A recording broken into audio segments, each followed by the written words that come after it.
Hey guys, welcome to the channel. As you see in the thumbnail, what if Ichigo met real Zangetsu during Shattered Shaft? Before I start, please do support for more awesome content, and subscribe my channel and like this video. Go support and follow the Skeleturd for writing that awesome fanfic, and also make sure to comment on this story. Link in the description. Let's start this video. How are you doing down there, Kurosaki-kun? Asked a calm, almost lazy voice that belonged to a fishing hat-wearing creepy shopkeeper as he peered down a huge hole within a vast, open desert field. Within the hole was said Kurosaki-kun, and he wasn't exactly pleased. There was minuscule chain attached to his chest that was dissolving at quite an alarming rate. Shit. Ichigo attempted to once again break the bonds that were keeping his arms tied behind his back, but he was once again disappointed to see that it was useless like always. Suddenly stabbing pain ran throughout his body at an alarming rate. He managed to point his eyes downwards towards his chain, and his eyes widened in panic. The chain was on its last buckle, and one more attack would mend his hollowification. In other words, his doom was near. Damn it! I need to get out of here now. Ichigo was about to try running up the wall again when suddenly the hole disappeared and he was standing on top of a skyscraper. He took a step back in shock as his eyes roamed the area. It looked like a city from where he was stood upon the roof. Hello? There you are, Kingy! I've been waiting for you. Ichigo turned around to see something that made his eyes widen. Standing in front of him was himself, but with some stark changes from the original. The copy had bleached white hair as well as alabaster pale skin as well as white Shinigami robes. What the hell? What's wrong? It looks like you've seen yourself. That was terrible. The copy's face adopted a huge grin. Yeah, I know, but I just had to say it. Ichigo sighed as he looked at his copy, his mind working in overdrive. So who are you then? Who am I?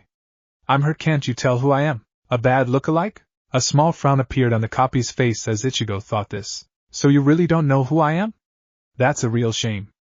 I mean, I've been here, waiting for years upon years for you to get here, and when you do you don't even know who I am. Ichigo's eyes softened as his copy's voice grew more somber towards the end of what he said. For some reason he felt a pull on his soul for him to find out who this lookalike was. It was calling to him, the need to find out. Here's an idea, King. Why don't you take a quick look around and try to figure out where we are in the first place? Ichigo nodded towards his copy, ignoring the fact that it called him King, which disturbed him slightly. Taking a deep breath, Ichigo turns around and walks to the edge of the building to look around. What he saw made him lose his breath. Below the building was a massive amount of water, so deep that Ichigo couldn't see far in it. Littered within the water were other skyscrapers that were all exactly similar in size and structure. He also looked towards the sky and was surprised to see nothing but white. Nothing but a white sky with no clouds in sight. He cast his eyes back to the other skyscrapers and his eyes widened when he saw a figure in a black cloak on a flagpole across from him. But before Ichigo could say anything, the figure disappeared as well as the pole. What? All of these things made no sense whatsoever, so Ichigo pondered on what all this meant. Well, he was until he felt an intense pain within his chest. Oh crap, the last part of the chain is eroding.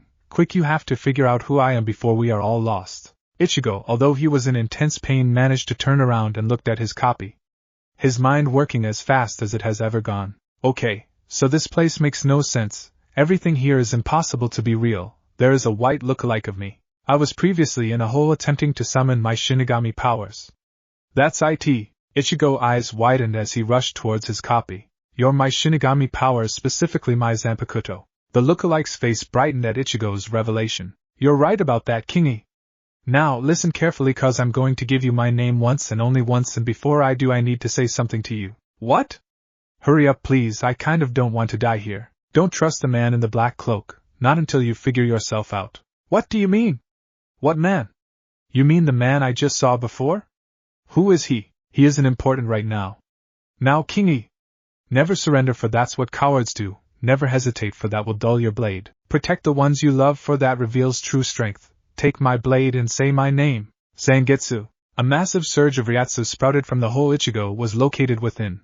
The pillar of white Ryatsu struck the ceiling of the seemingly endless chasm Ichigo was training in. The man known as Urahara watched on in anticipation. If Ichigo had turned into a hollow, then he had to deal with it, no matter how guilt he would have felt. However, it seemed that the worry that Urahara had was unneeded, as something flew out of the pillar of Ryatsu and crashed into the ground, creating a massive amount of smoke, enough that Urahara had to cover his eyes. It took a few minutes for the smoke to clear, and when it did, Urahara was dumbstruck. In the middle of where the smoke was stood Ichigo Kurosaki, wearing a Shinigami Shihakusho with a strange red band coming over his shoulder, and around his waist. But that wasn't what made Urahara's blood go cold. It was the white mask with a strange black pattern that worried him. It resembled a hollow mask just a bit too much for his tastes. Urahara-san, why do you look so surprised? Urahara was broken from his musing as the voice of Ichigo Kurosaki came through the mask, muffled because of it. Ichigo reached up and took the mask off. He stares at the design for a few seconds before the mask dissipates into thin air. Urahara let out a relieved sigh when the mask disappeared and was about to check if Ichigo was okay before Ichigo held his hand up in a stop motion, to which Urahara stopped in confusion. Give me some time, Urahara-san, something is wrong with Zangetsu.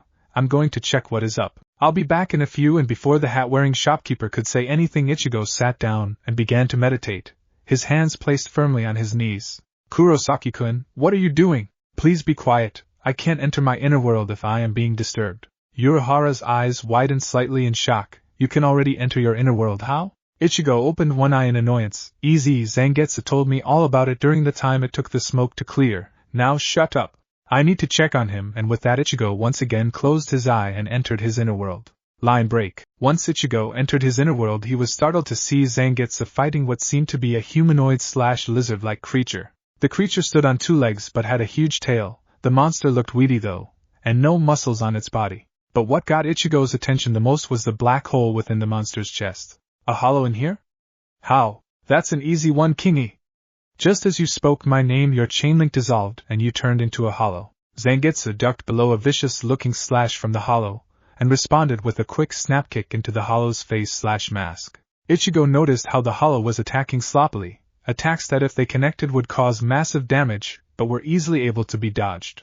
But why am I not a hollow, and why is that thing here? Zangetsu jumped back a few meters and hefted up his huge white and black cleaver-like blade in a defensive position. The only answer I got, King, is that because of the fact you summoned me at the same moment you turned, they both countered each other, and subsequently, you became both a Shinigami and a hollow. Ichigo didn't know how to handle that piece of information. He was part hollow?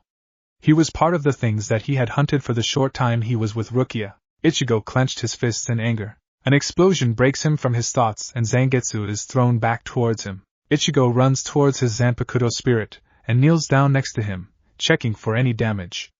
Zangetsu frowns at him. Why ain't you fighting, King? Have you already given up? No, you idiot. I'm just thinking what we can do to save ourselves from the hollow. Well, I might have an idea, but you ain't gonna like it one bit. Ichigo takes a quick moment to look at the hollow and was slightly relieved to see it writhing in about in anger. It didn't seem to acknowledge them at all. Maybe it was too stupid to realize what was a threat.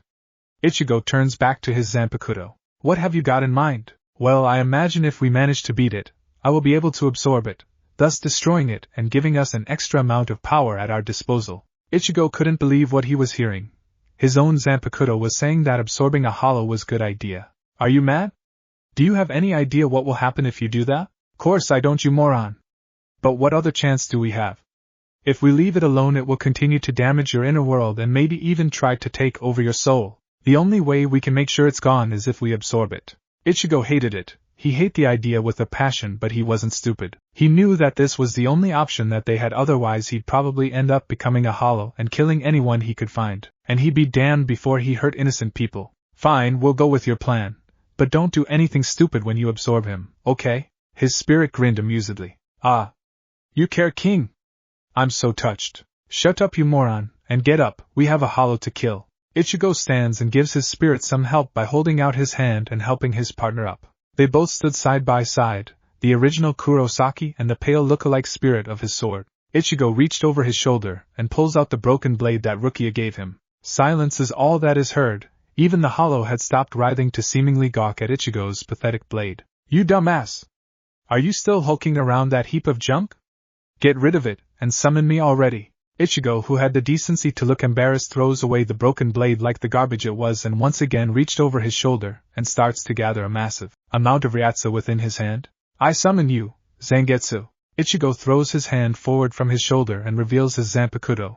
It was exactly the same as his spirit's blade, except his was black and white, unlike his partner's. Hey, hollow! Ichigo shouts and the hollow responds by staring at the pair. Zangetsu places his blade on his shoulder and smirks. You see, Mr. Hollow, you seem to have messed up big time. Because me and Kingy over here aren't too happy about your presence. The hollow responds by letting a piercing scream tear out of its mouth. the scream so powerful that it left visible reverberations in the air. However, both Ichigo and Zangetsu weren't impressed. Yes, that's fully intimidating, but if you would please, by now the pair had pointed their blades towards the enemy in front of them, Ichigo glowing blue slightly while Zangetsu began to glow red. Just let us kill ya!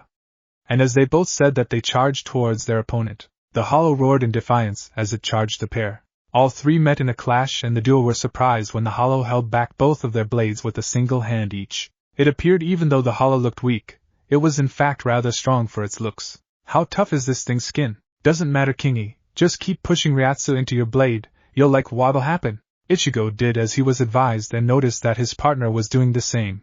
To say he was surprised when he felt the power rush into his blade would be an understatement. However, that nothing compared to when a bright blue surge of Ryatsu flew from his blade and into the hollow's hand, causing an explosion, and his partner did the same to his hand, except his surge of Ryatsu was a dark red. The pair jumped back a bit to get their bearings upon their opponents, and for Ichigo to catch his thoughts. What the hell was that? Heh! That was my signature move. If you thought that was powerful, just you wait until you find out its name, old boy. Will that give you a treat? Well then, what's its name? Oh no, Kingy, you're not getting that out of me so easily. You have to prove yourself to me before I reveal that name to ya. Fair enough, I guess. Rowarwer. The hollow was standing up now, both of its arms missing at the shoulder. It looked like the rest was going to be an easy victory for the pair when suddenly the hollow's shoulders started to spurge and bulge until two new arms sprouted from its open wounds. Ichigo gaped at this development, whilst his partner smirked. Che, that's what I call hacks. I agree. The pair once again readied their huge clever-like swords and charged the hollow. This time the hollow lifted one of its hands and pointed out its forefinger. A red dot suddenly started to grow on the edge of its finger. A red dot that Ichigo had seen before. Oh crap, that's a Zero. I do know that, King. I am your Zanpakuto. I do have your memories. Shut up and get ready to dodge. I hear you loud and clear, Kingy. The pair jumped in opposite directions so the hollow couldn't hit both of them. But the hollow didn't seem to care, as it didn't aim at either of them. Instead, the hollow pointed its finger beneath it, blowing a huge hole in the building and allowing the creature to fall. It's trying to get away. We have to catch it. No, wait, do not chase it. Both Ichigo and Zangetsu turned to see a middle-aged man with shades and a black cloak stand behind them. Before anything could be said, Zangetsu had already swung his blade at the man's neck. However, the man simply ducked the blade and grabbed the blunt side of the cleaver and pushed it away, causing Zangetsu to fall back. Listen, you fools! I am not your enemy. Bullshit, you tried to stop me contacting Ichigo, hence making him a hollow. Hell, we wouldn't even have this hollow problem if you hadn't delayed me, you ass. Ichigo frowned as he stared at the man in black. Is this true? The man nodded sadly. Why? I didn't want you to get into danger to become a Shinigami. What do you mean? I think me becoming a hollow would be more than a bit more dangerous than becoming a Shinigami. No, you don't understand. Because you have become a Shinigami, you have been dragged into a battle you can't hope to win. What are you talking about? It is nothing to talk about right now. Maybe later on I will explain in depth. Just know that you need to get strong quickly. Well, that's what I am already doing. But why did you stop us from chasing the hollow? That is simple. You can use the hollow as a great source of power. That's what we were trying to do, you moron. No, you fool. You were trying to absorb an Ajuch's class hollow, an incredibly weak one at that. If you were to fully absorb that, the power increase would be minuscule compared to the power you could gain from it. What do you mean? I mean, if you were to let it become stronger in your soul and then defeat it, the amount of power you would gain would be huge. Well, that's just great. Let the mindless hollow get stronger so that when it comes back, we can't kill it. It's genius. Why didn't I think of it? Oh, I know why. Because it's stupid as all hell. Do not think me a fool, Zanpakuto. I said fully absorb, not simply absorb. What difference does that make? The man in black motioned towards the hollow's severed arms that lay nearby. Those arms hold the hollow's powers. If you were to absorb them, you would gain a lot of power. Power that could keep you safe. How do you know that would work? I don't. But if it does, then think of how you could abuse this source of power. Che, I hate to admit it, but Shades has the right idea, Kingy. If I were to absorb the arms, our power would grow by a big amount. Ichigo sighed as he looked from the arms to his partner. Very well then, we might as well give it a shot. Zangetsu nodded and headed towards the severed arms. Ichigo turned back towards the man in black and was shocked to see he had disappeared again. Kingy, come on, I'm getting anxious. Alright, I'm coming, Zangetsu. Zangetsu picked up the arms and without warning they dissipated into Ryatsu and were absorbed into his spirit. The result was immediate. Zangetsu Ryatsu grew. It increased by at least a quarter of what it was beforehand, and a white substance started to grow on the left side of his face. Ichigo was worried. It looked like half of a hollow mask was appearing on his Zanpakuto's face. However, it was only half of his face. The mask stopped when it covered his left eye, turning the pupil yellow and the lens pitch black. Whoa! This is awesome. I feel great. Zangetsu, are you alright? Do you feel like yourself? Why are you asking me? Why not give it a shot yourself? What? How do you suppose I do that? Like this. Zangetsu removed the mask from his face, his eye returning to its previous color, and then he raised his hand in front of his face and slashed it downwards. A red Ryatsu followed the motion and covered half of his face. The Ryatsu lingered for a second before the mask was back and the power boost with it. So the power boost is attached to the mask itself. Yeah, and I feel no different, so give it a shot, if you insist. Ichigo took a deep breath and raised his hand in front of his face. He then copies his partner's movement and slashes his hand downwards, but instead of red Ryatsu it was blue, and instead of it covering his left side, it covered his right side. The half mask formed, but this one had a red stripe pattern leading down it. Zangetsu whistled. So how do you feel? Ichigo looks down to his hands and clenched them before returning his view to his partner. I feel great. I am at least a quarter amount stronger than I was before. If we keep this absorbing hollow thing up, we'll be strong in no time. Yeah, I know, Kingy, this is awesome, and we'll save Rukia in no time at this rate. Yeah, I hope. Hey King, don't hope when we already know it's true, because I'm with ya all the way. Ichigo smiles at his Zanpakuto and allows his half mask to fade away. Well then, I feel sorry for any Shinigami that get in our way, but for now I need to get back to training with Urahara. Yeah, that sounds like a plan. And Kingy, don't tell the hat-wearing freak about the hollow. No tellin' what he'd do about it if we told him. Ichigo nods before he fades away from his inner world. Line break. Ichigo opened his eyes to see a large man looming over him. Ichigo screams as he jumps away in fright. Mr. Urahara!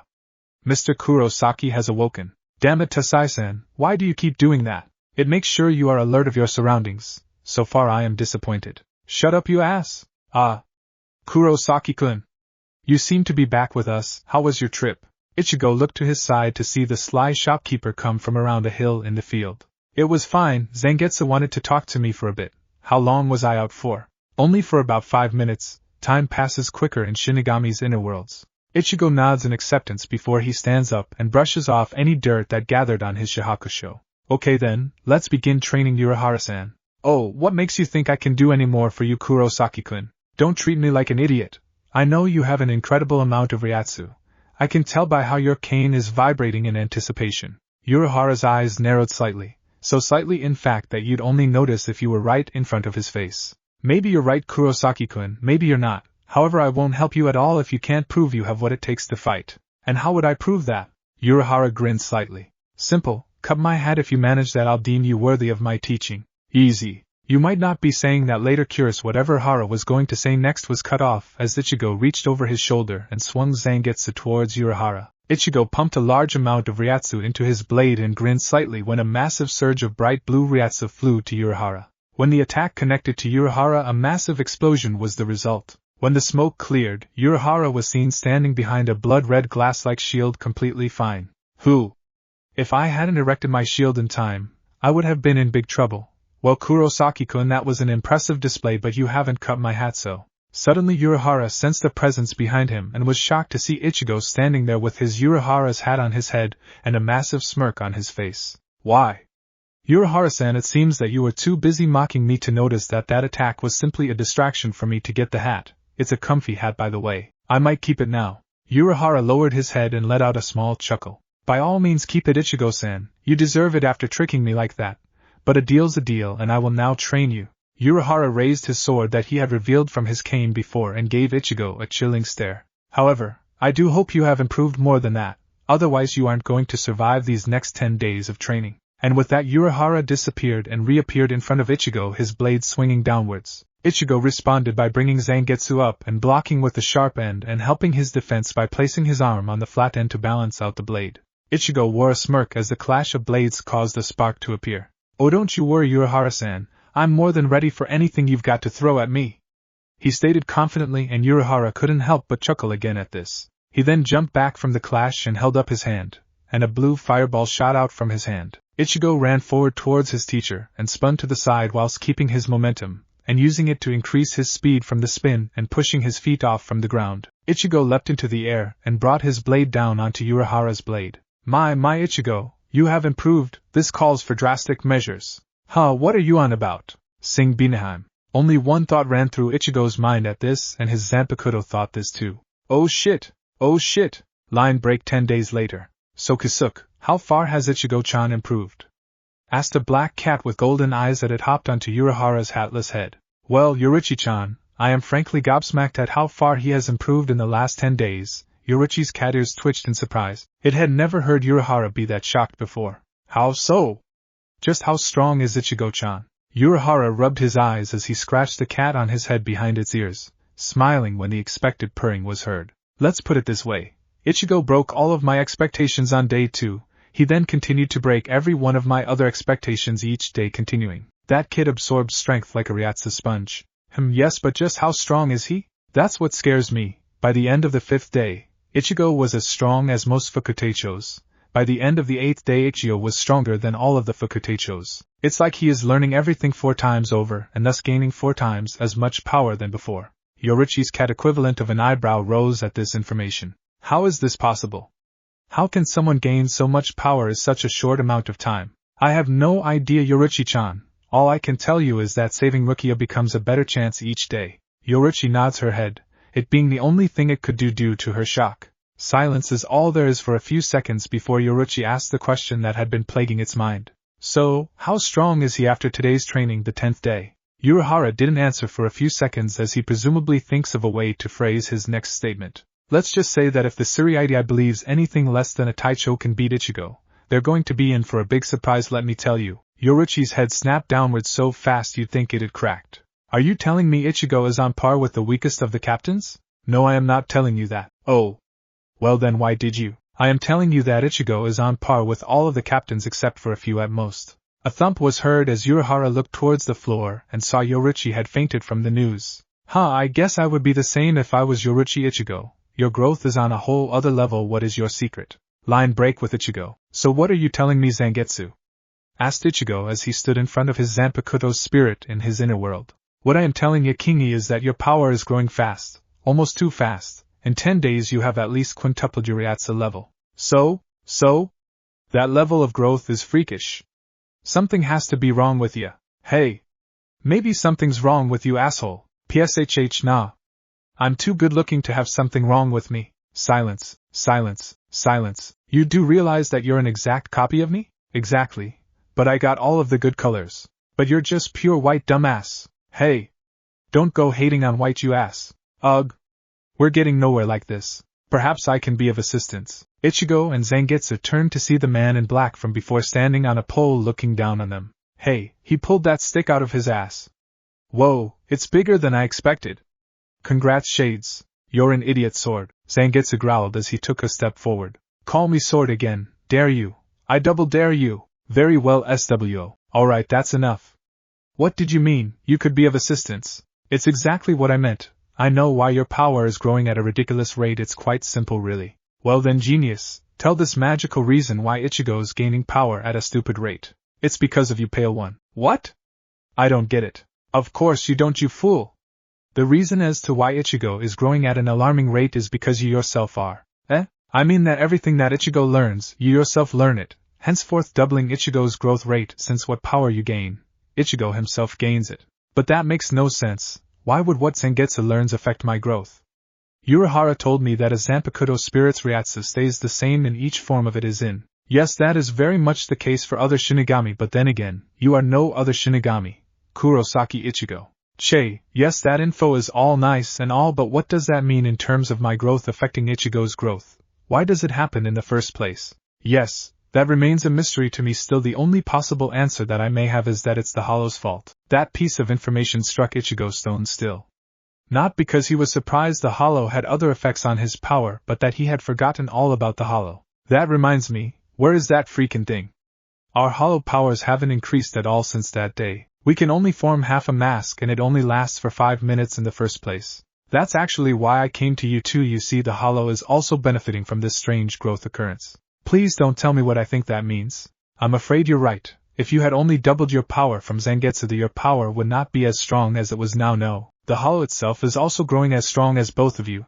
But that isn't the only shocking news that I have. What could be more shocking than the fact that the bastard of a hollow is as strong as us? As you yourself said before, Ichigo's strength has quintupled since you absorbed the part of the hollow. Now 3 of those are you, Ichigo himself and the hollow. Who do you believe is the 4th? Silence, silence, silence. No, you, no. Yes, me Ichigo. I myself have gained the same amount of strength you have. It seems that Zangetsu's absorbing of the hollow has somehow managed to make it that our growth is connected. Because of this, anything that any 4 of us learn, the other 3 gain the strength from learning it as well. No, how that seems incredibly overpowered. No, are you really complaining, Ichigo?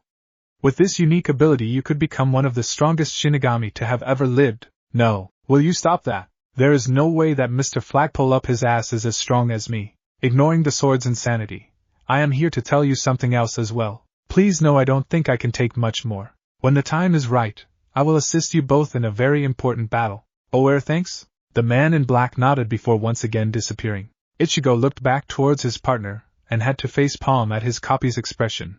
Zangetsu looked like his mind had broken. There's no way. Yeah, I'm just kinda gonna go now, bye? And Ichigo left. There's no way. Line break 3 days later. Ichigo yawned as he stood in front of the portal that would take him, Orihime, Chad, Ishida and a cat to the Suriidii. A cat. A talking cat. Yup, a talking cat with a deeper voice than your dad. Indubitably. We are so Ed. No doubt about that. Ichigo. You still with us? Ichigo shook his head and looked towards Urahara, who had said his name. Yeah, I'm still here. But shouldn't you separate my Shinigami body from my human body now? Poke. Ichigo took a step back as he stepped out from his own falling body. That will always creep me out. After taking care of his body, Ichigo returned to the group and Urahara opened the portal. The rest of the group had already walked in. Ichigo took a deep breath before he took his first step into enemy territory. You ready, Zangetsu? I was born ready, Kingy. Ichigo walked through the portal into God only know what. Outside the portal stood Urahara, who held his fan in front of his face. Kurosaki. Ichigo, just what are you? Why the hell does it have stone arms holding up a banner? Ichigo asked in confusion. He figured that the Shiba family would be trying to hide and not literally have a sign saying where they were. Well, Ichigo-chan, Kokaku has a taste for uniqueness, I suppose. A black cat responded to Ichigo's question as the cat was perched upon Ichigo's left shoulder. Ichigo chuckled at the wording of Yorichi. You suppose? Hell, I thought my dad was unique, but it's looking like this Kokaku person takes the crown in that aspect. Careful, Ichigo-chan. I wouldn't recommend saying that to Kokaku's face. It could land you in quite a bit of trouble. Ichigo shrugged. Of course I wasn't going to say it to the guy's face. I'm not an idiot, Yorichi. A scoff could be heard from behind Ichigo as he said that, and Ichigo whirled his head around to look at his fellow companions, Chad, Orihime Inoue, and Yuri Ishida. What? I'm not an idiot. What makes you think I am? Please, Kurosaki. We wouldn't even have to be doing this if you hadn't have knocked out the gatekeeper in the first place. I only punched him in head. How was I supposed to know that he was super weak? You'd think that a place like the Suriidii would have competent gatekeepers. Kurosaki-kun does have a point, Ishida-kun. You would think that the gatekeepers would be super strong, almost like robots or something. Oh. Maybe even aliens in disguise. Orihime's rant was cut short as the black cat known as Yorichi had headbutted the young girl, leaving Orihime to rub her forehead in pain as tears threatened to break from her eyes. Yorichi, leave Inoue-san alone. She's just trying to lighten the mood. The black cat turned back to Ichigo and managed to look at least slightly bashful. The cat apologized to the young girl and then jumped onto Ichigo's shoulder once again. It's okay, Kurosaki-kun. I actually didn't feel a thing. I guess my head is pretty strong, huh? Orihime continued to prove this by raising her fist and hitting herself in the forehead. Ichigo just stared in bewilderment. You have anything to say, Zangetsu? To be honest, King, I think that we're the only person in this little group that isn't insane. What makes you say that? Well, let's start with Melon Chest. She basically sums up her insanity with what she is doing this very instance. Never call her that again, but you have a point, continue. Then there's the Silent Giant. I don't think he has spoken once this entire time, and he keeps giving you thumbs up. I class that as some form of insanity. Well, Chad has always been the silent type, but I suppose you might have a point. Then there's the Quincy in the dress. I mean, come on. That costume alone sums him up. And I'm not even counting the time when he pulled out a spare costume. Well, that may be true, but a spare costume, Kingy? I don't think you get it. Okay, your point is proven. And finally we have a talking black cat, not counting how much bad luck that is. It's a freaking talking cat. How insane is that? Well, what about me? Come again? Well, how am I aren't insane? You said that I was the only sane person here. I'm literally talking to myself. Silence, silence, silence. Let me rephrase my statement from before. I believe that we are the least insane out of the group. Gee, thanks Zangetsu. Anytime, oh buddy, oh pal. Ichigo. Ichigo. Hey Ichigo. Ichigo shook his head as he turned his head to the side to look at the black cat on his shoulder. What? Sorry, I was talking to Zangetsu. What did you want? Yorichi raised her cat eyebrow in curiousness. You're able to speak with your Zanpakuto outside of your inner world? Well, yeah, can all Shinigami do that? Well, yes, but it usually takes a Shinigami at least 150 years before they are able to speak with their Zanpakutos outside of their inner worlds. Oh. Well, I got nothing. A sigh could be heard and Yorichi shook her feline head. Ichigo-chan, you are quite the mystery. Heh, you're sounding like Urahara-san now. Well, he does have the tendency to rub off on people. Anyway, what I was trying to tell you before was that we are here. Ichigo turned his head and noticed that the group was now in front of the huge building with the arms. Ichigo sighed. Do we really have to go inside here? This place just screams wackos. A deep chuckle could be heard from the talking cat as it leapt from Ichigo's shoulder and trotted up to the double sliding door. The cat waited a few seconds before it began pawing on the sliding doors. Ichigo had to sigh in depression when Yorichi started to meow. Oh god. You were right, Zangetsu. I told you, Kingi. Everyone's batshit insane, even you. The sliding doors opened and two muscly men appeared from inside the building. They looked at Ichigo and his friends before a meow caught their attention. The pair looked down to see a black cat with golden eyes. A few seconds passed as the pair stared at the black cat. Ichigo thought that he was going to have to introduce himself, but when Yorichi meowed one more time the pair screamed in happiness. Yorichi-sama! It's you, it's really you. One of the pair picked up the cat delicately, and turned around to walk back inside whilst the other one motioned for the group to follow. Kakaku-sama will be so happy to see you, Yorichi-sama. Ichigo's friends followed the pair inside whilst Ichigo simply stood outside, his eyes staring into nothingness. Zangetsu, ye a king? What the hell have I got myself into? I wish I knew, king, I wish I knew. No, wait. No, I don't. Ichigo sighed as he trudged his way inside. He just knew that something stupid would be happening very soon. Ichigo followed his friends inside, his eyes looking all over for any form of danger. Unlike his friends, he wasn't so quick to let his guard down in unknown territory. The group finally made it into a main room and Ichigo was surprised to see Kakaku. Holy crap! Look at the rack on her. They're threatening to pop out of the top. Jesus, Zangetsu. Shut up, you freaking pervert. What? You're not gay, are you? No, you idiot. You have the same memories as me, so you already know I'm not gay. I just respect the opposite, unlike you. You say that, asshole. Hey Kurosaki. Bow down, you moron, you're in the presence of practically royalty. Ichigo looked towards Ishida and his friends who had already bowed down in submission to Kakaku. The people left not bowing were the pair from before, Yorichi who sat on Kakaku's shoulder and Kakaku herself who was sat on some comfortable pillows giving Ichigo a hard stare. Yo! You Kakaku-san? We need your help with something. A pin could be heard dropping after what Ichigo said. Kurosaki. Bow down. Shut up, Ishida, you kiss ass. If Kakaku wanted us to bow down, she'd ask us to. Damn you, Kurosaki. You're going to ruin this for us. Stuff it, glasses. Ichigo shouted to the Quincy as he walked towards Kakaku and Yorichi. Yo! I'm Kurosaki Ichigo. Me and this merry bunch are hoping that you have a way for us to enter the Suriidii. We wouldn't actually have to be bothering you, but the gatekeeper we found came down with a serious case of unconsciousness, which is totally not my fault. A snort could be heard behind Ichigo. Kakaku looked at Ichigo, no expression on her face. Everyone in the room was beginning to panic, worrying that Ichigo might have offended the matriarch of the Shiba household. But all the worry was for nothing because Kakaku's face broke out into a smirk and she stood from her pillows and extended her hand towards Ichigo. Ichigo, huh? I like you style. Give no shits about stupid things like bowing down. I'm Kakaku Shiba. Ichigo smiled at the woman. He liked her already. He extended his hand and shook hers. It's not that, you just seemed annoyed at the people bowing down. Kakaku laughed as she patted him on the shoulder. It was at this point that Ichigo noticed she only had one arm. Oh my! Is it just me or is that super hot? I'm embarrassed to know you. What? Kakaku-chan, if you would please, I'd like to discuss what we need doing in detail, Yorichi said as she hopped off from Kakaku's shoulder onto Ichigo's. Kakaku grinned. Waltz into my house and expect a favor from me? You haven't changed at all, Yorichi. You know it. The K proclaimed proudly as it pawed at Ichigo's head. Hey! Stop that, you weirdo! Yorichi laughed as the cat jumped to the floor and let Kakaku lead her to a back room. Oh yes! Kids, let me introduce my brother to you. He will make sure you are all in comfortable accommodations whilst me and Yaruchi catch up. Kakaku walked up to a nearby sliding door and tapped on it. You decent in there, idiot. Oh yes, sister, I am ready. Ichigo jerked his head to the side. That voice was slightly familiar for some reason. I'm opening the door. You better be respectful and show the greatness of the Shiba household. I will, sister, I promise. Kakaku pulled back the sliding door to reveal a kneeling man, who when he looked up Ichigo recognized the face. Bwahahaha. Oh my god, it's that guy. Once the man saw Ichigo, his face grew red as he stood up in anger and pointed an accusing finger at Ichigo. It's you!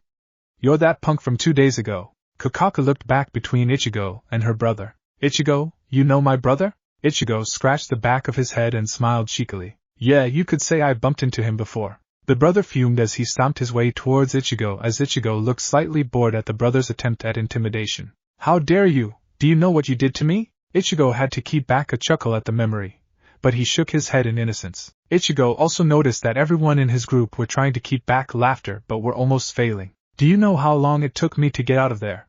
The brother demanded as he hefted Ichigo up by the scruff of his shahakusho and glared into Ichigo's eyes. Hey! Let go of me or it won't be just your head that I shove up your pig's ass. Silence is all that could be heard after Ichigo said that.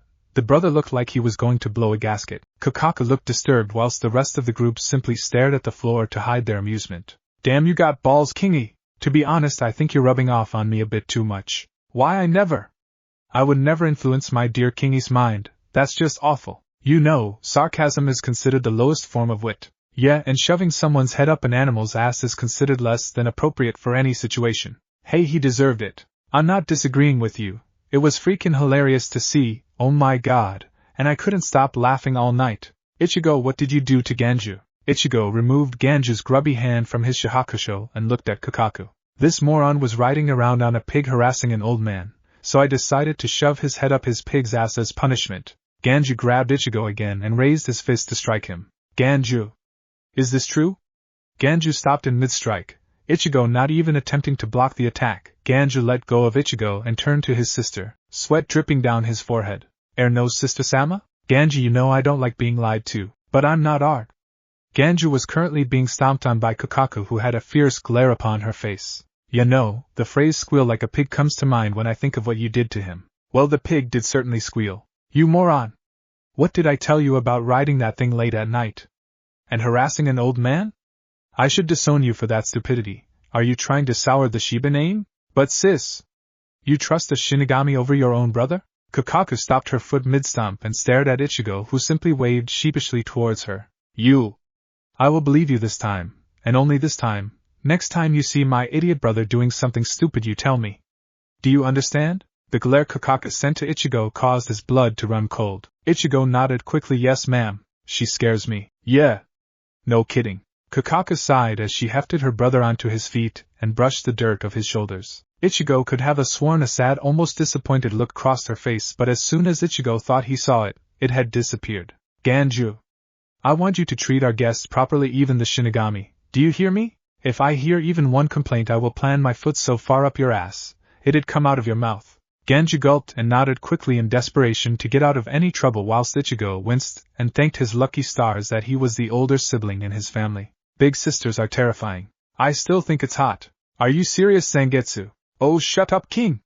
Just admit she's hot, and we can carry on with our day. I can't believe I am hearing this. Kurosaki-kun? Are you there? Orihime asked worriedly as she waved her hand in front of Ichigo's dazed face. Ichigo shook his head and took an involuntarily step back. Huh? Oh, I'm sorry, Inoue-san, what's up? Ichigo asked kindly as he turned to look in Orihime's face. The expected blush appeared upon Orihime's face as she waved her arms in front of her face. Oh no, Kurosaki-kun, I was just a bit worried. You looked a bit out of it. Was your sword talking to you? Is it an alien, maybe a robot? Oh, could it be an alien robot instead? Kingy, yes, Zangetsu? I don't like her. Why? I think it's rather cute that she pictures you as an alien or robot, or maybe an alien robot. You do realize that I am an exact copy of you, so in actuality, she's calling you an alien or robot. Shit. Yes, shit. Ichigo shook his head. He really needed to set some boundaries where Zangetsu could talk to him, and he was starting to miss important details due to not paying attention to his surroundings. So Inoue-san, what's happening now? Oh well, Yorichi-chan is going to talk with Kakaku-san about how we're going to enter the Suriidai, and Ganju has been left with us to show us to our rooms. Orihime finished by clapping her hands together and smiling brightly, but the smile soon turned into a frown which Ichigo immediately noticed. Hey, what's the matter? Orihime shook her head. It's nothing important. I'm just worried about Rukia-san. She must be terrified wherever she is. Ichigo frowned. What Orihime said was probably true. There was no denying that fact. But Ichigo hated any of his friends looking down. Hey, Inoue-san, don't you worry about Rukia because we're going to save her, even if I have to insert my sandal up every single Shinigami's ass, so don't you worry one bit. Ichigo knew he wasn't the best person to cheer people up, but he hated seeing anyone he cared for looking down. Thankfully it seemed that all Orihime needed was someone to reassure her, no matter how cheesy it was. Orihime raised her head and smiled brightly at Ichigo, who managed a small smile in return. Orihime turned around and ran to catch up to the group who had been led down a hallway within the Shiba estate. Ichigo reached over his shoulder to grasp Zangetsu's handle. He wasn't going to unsheath his blade, but he was simply calming himself down. Ichigo may have showed himself as being unaffected by the place that the group found themselves in, but he was in fact terrified of the place. All of the possible terrible things that could happen to his friends constantly on his mind. The only thing that manages to keep him calm and composed was his Zanpakuto partner. His blade reassured him that he had the power to protect everyone he cared for. It also reminded him that Rukia Kichiki was the sole reason he had this power to protect, so he had a favor to pay off. Ichigo gripped the handle tighter, and he'd be damned before he'd give up. Ichigo let out a shaky sigh. He usually did that where there was no chance of anyone seeing, but after the worry from Orihime he just needed to reassure himself. Don't worry yourself, Kingi. Remember what Shade said, we gain strength at 4 times anyone else. If we just keep training, then there is no chance of us losing. Ichigo smiled to himself as he followed his friends. Zangetsu. Yeah, Kingi? I'm glad to have met you. Oh, Ichigo smirked to himself. He could already see his Zanpakuto's confused face at what he said. Line break. Ichigo had been shown to a room by Ganju, who kept giving Ichigo dirty looks to which Ichigo simply ignored. He had already taught Ganju a lesson in his books, and he wasn't going to rise to his glares. Now Ichigo was lying down on his bed and began to enter his inner world. Welcome back, Kingi. Ichigo opened his eyes and saw that he was back in his inner world, the huge skyscrapers and vast open sky proving this fact. Ichigo turned to his partner and smiled. Good to be back, Zangetsu. Any updates on our hollow problem? Zangetsu frowned as he came towards his wielder. Nope, not heard anything from that freak in a while. Last time I even sensed him was the first day we came into the Suriidai. His Ryatsu surged but then quieted down quickly. It's most likely because of the fact that it sensed we were in the Soul Realm in the first place. Both Ichigo and Zangetsu turned to see the man in black once again perched behind them upon the flagpole that he always seemed to have with him. Zangetsu groaned, and that brought a small smile to Ichigo's face. You again? Don't you have anything else to do? Maybe throw yourself off one of these buildings? As always, your insults humor me, sword. That's it. I'm gonna take that pole of yours and shove it so far up your... What do you want? The cloaked figure looked towards Ichigo and stared into his eyes. What makes you think I want anything? Don't mess around. Every time you come to us you always have something shocking to tell us. The figure's shoulders shook as if he was chuckling to himself. You seem to be able to see right through me, Kurosaki Ichigo. But why though? Why what? Why tell us these things? Why help us like this? We know nothing about you and what you can do. Maybe he gets off on knowing things that we don't. Yes, I enjoyed being as petty as that, you fool. Oh, did I touch a sore spot? Oh, please tell me I did. Zangetsu. Please shut up. Zangetsu looked towards Ichigo momentarily before his gaze went back to the strange man in black. Listen, just tell us who you are, or at least give us a name to call you. Why bother? I think Shades is pretty appropriate. I do not believe you deserve to know who I am, but I can give you a name if you need it. You may call me Q. Silence. Silence. Silence. That has to be the worst code name that I have ever heard. You literally just gave us a letter. A freaking letter. Fine, if that's the way you wish to play it, you can call me Z, asshole. Mock my name all you wish, but Ichigo asked for a name, and a name is what I gave. I know I did, but I expected an actual name, but I suppose Q is better than nothing. Now, what have you got to tell us? I am here to warn you that the Hollow is getting ready to attack. Wait, how do you know where the Hollow is? Why haven't you told us this, you asshole? Because you would hunt it down and slay it, and then ruin this great source of power. By keeping this Hollow's location a secret, there is no chance of either of you destroying this great power. You asshole, I bet you're on the Hollow side, aren't you? I'm inclined to believe Zangetsu. Even if the Hollow is a great source of power, why hide where it is from us? Q lowers his shoulders as he steps off from his pole. His cloak flutters upwards as he floats to the ground. I hide the hollow's presence because in turn, it hides both of your presences from it. What do you mean? I mean that when I follow the hollow, I hide your reactions from it by surging mine, thus confusing the beast. This allows you both to gain power and in turn allow the hollow and I to gain power so that when the hollow decides to attack, the amount of power you can gain from absorbing a piece of it increases your hollow powers exponentially. Silence permeates the air as both Ichigo and Zangetsu take a few seconds to absorb all of the information given to them. So you say that the hollow is getting ready to attack, how come? I thought you were able to hide our presence from it. Yes, I can, but I decided that we have all gained enough strength to allow the beast to attack again. You know, this is probably one of the worst ideas anyone has ever had. Just let the hollow attack us and hope we can defeat it. Is that really the best way we can do this crap? Q takes his gaze away from Ichigo, and then looks towards Zangetsu. He stares at the Zanpakuto spirit for a few seconds before a small grin forms on his thin lips. Who said anything about just waiting for the hollow to attack? What are you saying, Q? I'm saying why don't we prepare a little welcome party for the hollow when it arrives? What? Set a trap for the freaking thing? How would we do that? In case you haven't noticed, we're kinda in a place with no cover to hide. Q turns around as he hops onto his flagpole. Think, this place is both of your minds. What may not be does not mean it can't be. The hollow will attack sometime soon. Be ready, Ichigo Kurosaki, Zangetsu. And with that, Q simply vanished into thin air. Zangetsu turned back his partner, and frowns. Riddles, he gives us a freaking riddle? That guy's such a goddamn asshole. I have to agree with you there. But I'm more curious about what he meant in the first place. Zangetsu throws his hand up into the air in frustration. I don't know, you moron. Maybe he wants us to say that to the hollow ourselves? Maybe it will cut off its own arms after hearing the stupid riddle. Ichigo chuckles. That would be a sight to see, I guess. But I don't think we'll figure it out right now. I suppose the best we can do is hope we are strong enough to beat the hollow when it gets here. Well then, if we have to be strong enough to beat the hollow, how about we get to some training? Hell, I might even teach you the name of that awesome attack you managed to impress me. Ichigo moved in a flash, appearing in front of his partner with his blade drawn. He was swinging the blade downwards towards Zangetsu. A small smirk forms on Zangetsu's face as he just manages to bring his blade out in time to block the attack. Well, if you're offering to teach me something new, I guess I'll just have to do what you ask of me. Zangetsu pushes forwards and manages to shove Ichigo back. Ichigo takes this in stride as he jumps back with the momentum, but he has no time to gain his bearings as Zangetsu is already rushing towards him, swinging his huge cleaver-like blade in a horizontal motion. Ichigo ducked his head underneath and responded with swing his sword upwards from the crouch.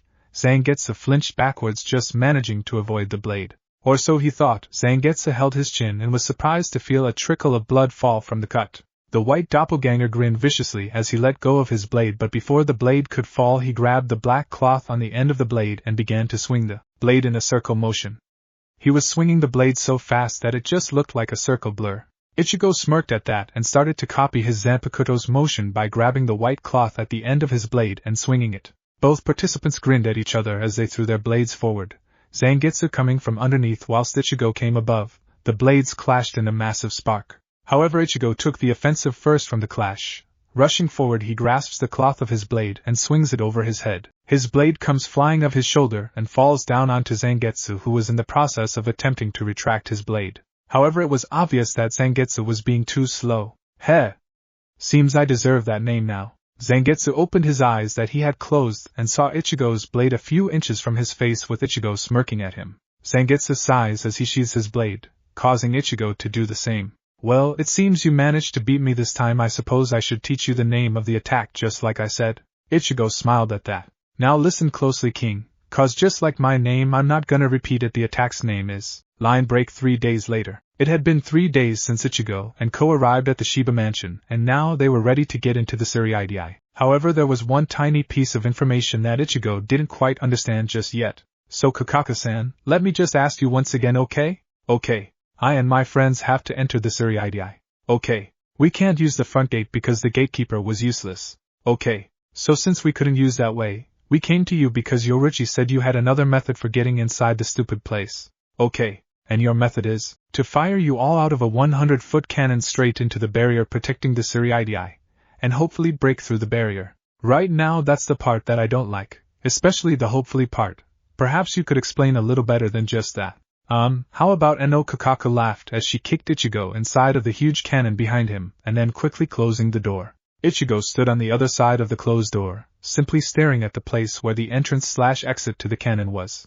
Ichigo turned around to see his group standing around the Ryatsu orb as well as Ganju. Ichigo takes nervous steps over to the orb and places his hand on it just like the rest of the group was. Zangetsu. Yep, King? On a scale of 1 to 10, how screwed are we right now? You want the truth, King? Not really, but I guess I need it. Are you sure I can't give a number less than 1? Wait, what? The cannon fired. Line break. Ugh. Oh my back! Ichigo groaned as he pushed himself upwards from the hard rock ground he had fallen on top of. Ichigo sat up and looked around his surroundings. He couldn't see any of his friends nearby. They must have been separated when they smashed into the Siriidi wall. See? We did make it after all. Less than 1, my ass. PSHH sure. Up until the point until we actually broke through the barrier you were pissing yourself. Screw you. See, you are gay. God damn it. Hey. Shinigami scum, you okay? Ichigo turned his head to see Ganju getting up. Oh, for God's sake, I get stuck with this guy? Yes, I'm okay, Ganju, but I think we should hide and gain our bearings for the moment. Ganju nods and rushes over to help his companion up. Hold it right there, intruders. Both Ichigo and Ganju turn around to see tons upon tons of Shinigami surrounding them, all with their swords drawn. Ichigo and Ganju stare at each other before Ichigo quickly grabs one of the Shinigami randomly and holds his blade against the meek boy's neck. Stand back, otherwise this guy gets it. Like we care. Silence. Silence. Silence. What? The hostage manages to look up towards Ichigo. They're all from Squad 11 and I am from Squad 4. The 11th squad hates the 4th squad's guts. We couldn't care less for that weakling from Squad 11. If he is weak enough to become a hostage, he isn't worth saving. All of the Shinigami shouted as Ichigo frowned. Wow, I just made it into this place and already I am seeing so many flaws with this place. Yeah, this place kinda sucks. What's the plan, Shinigami scum? Well, since the hostage idea didn't work, I guess the only option is to. Ichigo and Ganju turned around, Ganju now holding on to the hostage as Ichigo grabs his sword and swings it over his shoulder towards the massive amount of Shinigami in front of them. Kick the shit out of them. I like that plan. Line break. Ganju. Where'd you get off to with that, kid? Seems like I found one. Ichigo turns around to see a bald man behind him holding a katana loosely. Who are you? Me? I'm 3rd Seat Ikaku Madarame of the 11th Squad. An 11th Squad member? That's good. Ikaku narrowed his eyes in confusion. Why is that good? Right in front of Ikaku's eyes, Ichigo vanishes and reappears in front of him, swing his sword downwards. Ikaku's eyes widened in shock as he jumped backwards. However, he didn't manage to fully dodge the attack as Ichigo's blade slashed his eyebrow. What? He's so fast, I wasn't even able to see him move. Whoa! Hang on a sec, do you have no honor? Ichigo appeared in front of Ikaku, his blade hanging downwards as his eyes were covered from his hair. You expect honor? You expect me to fight fairly when you and your group are executing an innocent woman. What are you on? Ikaku was cut off once again as Ichigo disappeared from his sights again, and this time appeared above his head, but this time Ikaku was ready, and he unsheathed his blade and held both his sheath and sword upwards to block the attack from Ichigo. The blades clash and Ichigo is left in midair as Ikaku manages to keep Ichigo up. Ikaku smirked. It seems that you're not so tough. Ichigo stayed silent as he simply stared at the Shinigami he was currently battling. What, you don't want to say anything? Getsuga Tensho. A massive amount of bright blue Ryatsu surged out of his blade and Ikaku's eyes widened as his sheath snapped from the attack whilst his blade began to crack. OSHIT. Extend, Huzukimaru. A huge plume of smoke appeared. Ichigo jumped out of the smoke and stood ready for anything to happen. Geez, King! That was brutal, even for you. I can't waste time with stupid things like this. I have to save Rukia. I get ya, Kingy! Let's kick this guy's ass as quickly as possible and get going. Ichigo gripped Zangetsu tightly in both hands as he took slow steps towards the smoke. Suddenly the smoke cleared, revealing Ikaku standing there. Blood splattered all over his body from Ichigo's attack. Hey, it seems you pretty strong. Ichigo frowned. Stay down. My attack practically cut you in half. You can barely stand as it is. Ikaku chuckled as he staggered forward. I know that the only reason I released my blade was because I would have died otherwise. You win this one, Carrot Top. Ichigo frowned as Ikaku fell to the ground and his blade went back into its sealed form. Ichigo walked over to Ikaku's fallen body. Hey, you're a pretty good kid. Now do me a favor and finish it. No, I won't kill a defenseless man. Ikaku coughed as his vision blurred slightly. Huh? Mercy? I'm surprised. Very well then, get going. You have beaten me. Not fairly, mind you, but you did. You wished to save the chick in prison? Head to that massive spire, that's where she's located. Now go, I'm just going to sleep for a bit. And before Ichigo could say anything else, Ikaku started to snore. Ichigo chuckled slightly as he turned to see the massive spire. That's where she is. Seems like it, if our sleeping friend is telling the truth. Well then, let's get going, after we find Ganju and that weird 4th squad member. I hear that, King! Ichigo sheathed his blade on his back and walked away from Ikaku as he began to search for his companion. Although I am slightly surprised at how easy that was. Well, what do you expect, you heard shades, 4 times the power? That means that we kick serious ass, King.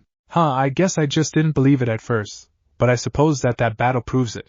Ichigo looks up to the spire, determination shining brightly in his eyes. I'm more than ready to save Rukia and my friends. Ganju. There you are! Ichigo shouted as he ran towards his companion, who seemed to be unharmed.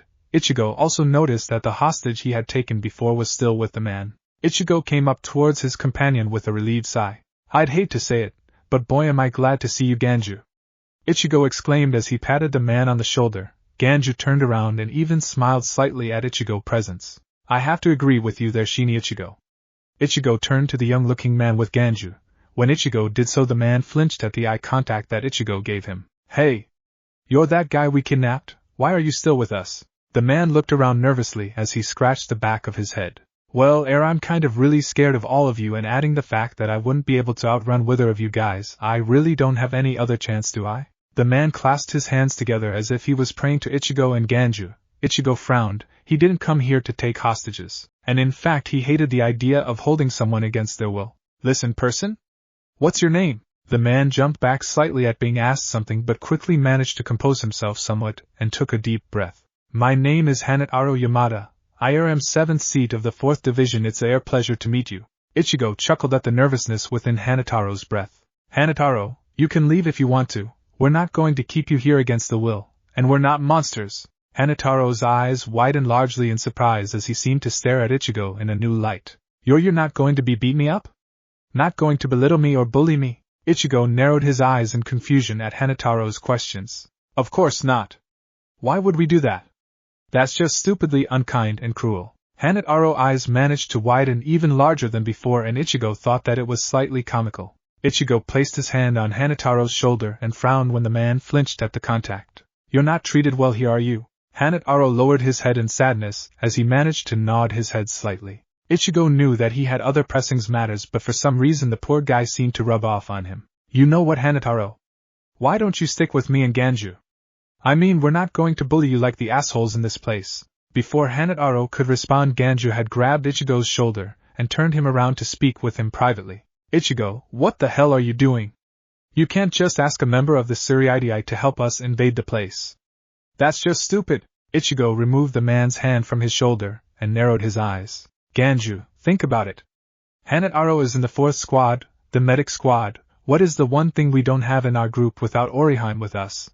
Healing. And also, I feel sorry for the guy, and to be honest, he'd probably be treated better by us than the actual force he works for. Ganju thought for a few seconds and was about to respond, but was interrupted by the man in discussion. Wait, I want to join you guys. Ichigo and Ganju turned around to stare at the man in confusion. Even Ichigo thought it'd end up where Hanataro didn't want to come with them. But you do realize that if you help us, you're probably going to be held accountable for treason, right? Hanataro's eyes widened as he shook his hands in exasperation. No, wait. I won't be accused if I just say that I was still your hostage. That would work. Ichigo thought for a moment before he nodded, but something still struck his thoughts. Why do you want to come with us, though? I mean, we could really use your help in saving Rukia, but I don't want to put you at unneeded risk in the end if we succeed. Hanataro looked down at his hands as he started to twirl his forefinger around each other. It reminded him of Yuzu's shy tendencies when she was younger. Well, you see, you're one of the very few people that are kind to me, albeit you did take me hostage, but somehow I knew that your intentions weren't to harm me. So allow me to help you both. Because Kuchiki-san was also kind to me and I want to save her as well. Hanataro raised his head and looked at Ichigo and Ganju with determination bright in his eyes. Ichigo took a second to give Ganju a look. Ganju looked back and nodded slowly to him. Ichigo nodded back and turned to Hanataro. Okay, Hanataro, you can come with us, but first we need to figure what the safest way is to the huge spire. Hanataro claps his hands as he smiles. Oh, I know! We can use the sewers! Ichigo turned back to him with a questioning look. The sewers? Wouldn't that be, I don't know, the first place the Shinigamis would look for us? Hanataro shakes his head. No, only a select few people even know about the sewers. And even those that do know about it rarely know their way around. But I do. I use the sewers all the time. And so do the most of the 4th Division, so we can get to different areas quicker in case people need healing. Ichigo could barely believe his ears. There was a way to the spire that would go underneath most of the Suriidii, and most of the Shinigami didn't even know of it. He almost couldn't believe his luck right now. Stay wary, King. Who knows what else will be inside these sewers? Yeah, you might be right, but I guess I just want to believe that we now have an even better chance of saving Rukia. Okay, Hanataro, please show us the way to the sewers. I think it'd be best if we get someplace safe as soon as possible. Ganju urged Hanataro to hurry in showing them the entrance. Hanataro obliged as he led Ichigo and Ganju around a few corners and down a couple of streets before he leaned down and managed to pull up a sewer lid. He looked back to the pair and motioned inwards. Ichigo went down first, frowning when the splash of his feet hitting water was heard. I just realized something. And what would that be, Kingy? The only thing I am wearing on my feet are sandals and socks, and I just landed in sewer water. You'd be right about that, King. Have lots of fun with that. Screw you. Gay. Freaking hell. The sound of water splashing brought Ichigo's mind back to reality, as he turned to see Ganju and Hanataro landing down in the sewer water as well. Ichigo was going to speak when something alerted his senses. That Ryatsu, it's Chad's, he exerting a huge amount of it. Yeah, and there's that other unknown Ryatsu near him, and it's freaking huge, it totally dwarfs the silent giant's Ryatsu. Dread filled Ichigo's heart as he instinctively jumped back up the sewer hatch. Hey! Ichigo, what are you doing? Ichigo gave a second to turn around and peer down the hole. Don't worry about me, I'm just going to check something out for a second, don't worry, I'll be back soon. I've got a lock on both of your Ryatsus, so I'll be able to find you guys. Now hurry up and go, I'll see you soon. As Ichigo spoke, he began to place the sewer lid back on the hole. Ichigo. The sewer lid closed. Ichigo stood up as he turned to his friend's Ryatsu. His eyes narrowed in worry. He needed to get there fast. He came here with the intent of protecting everyone who came with him, no matter the cost. Ichigo disappeared in flash. Line break. Man, this guy's tough. Yasutora Sato took deep breath as he managed to pull himself up from the attack that he had suffered from. He looked up towards his opponent, a rather flamboyant man in a pink kimono and a straw hat on his head. Sato sighed. He couldn't let Ichigo down like this. Leaning heavily upon his knee, he managed to heave himself upwards onto his feet. He just couldn't lie down and die now that Ichigo needed him the most. Ichigo expects me to help him save Rukia, so I can't fall until we've saved her. My, you're quite the tough cookie now, aren't ya? The flower-patterned captain spoke lazily as he sheathed his blades. He regretted having to use said blades against an opponent who didn't have a chance against him. The captain began to walk towards Sato's shaking body, a sad look on his face as he came closer. Sato looked at the woman with the unique captain, a smart-looking woman with glasses who seemed rather indifferent to what was happening at the moment. He hated how weak he was, he hated it. He needed to be strong, he needed to be brave, he needed to protect his friends. Sato pulled together whatever Ryatsu he had left into Brazo Dericha de Gigante, right hand of the giant, and charged forward for one final attack. If he was going to end it here, he was going to make sure that he had at least caused a dent within the forces of the Suriidii, so Ichigo and his friends had a better chance at surviving. The man in the straw hat sighed as he once again was forced to unsheath his blades. He had thought the cut he had placed on the giant's chest would have incapacitated the man. However, before either combatant could reach each other, a blast of Ryatsu crashed into the ground between the two. The crash caused a huge amount of dust to blow upwards, shielding whatever crashed from view. But Sato recognized the Ryatsu within the dust cloud and his eyes widened as he realized who it was. What's he doing here? Did he come here to save me?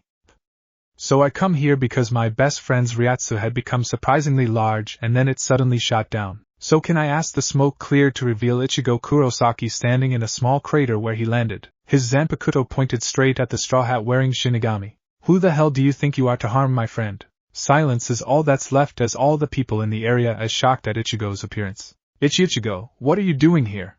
Sato asked as he fell to his knees, his last amount of energy leaving him. However, before he could fall on his face, Ichigo was in front of his friend and keeping him from falling by placing his body underneath Sato's huge one. Ichigo took a second to check over his friend, his eyes narrowing dangerously when he saw the deep red slash on the giant's chest. Ichigo looked towards the strange man across the battlefield, and the glare Ichigo sent shivers down both his and the woman's spine. How dare you? Ichigo's voice was like venom as he hefted the huge teenager onto his shoulders easily. The woman near the man seemed affronted as she took a daring step forward. How dare we?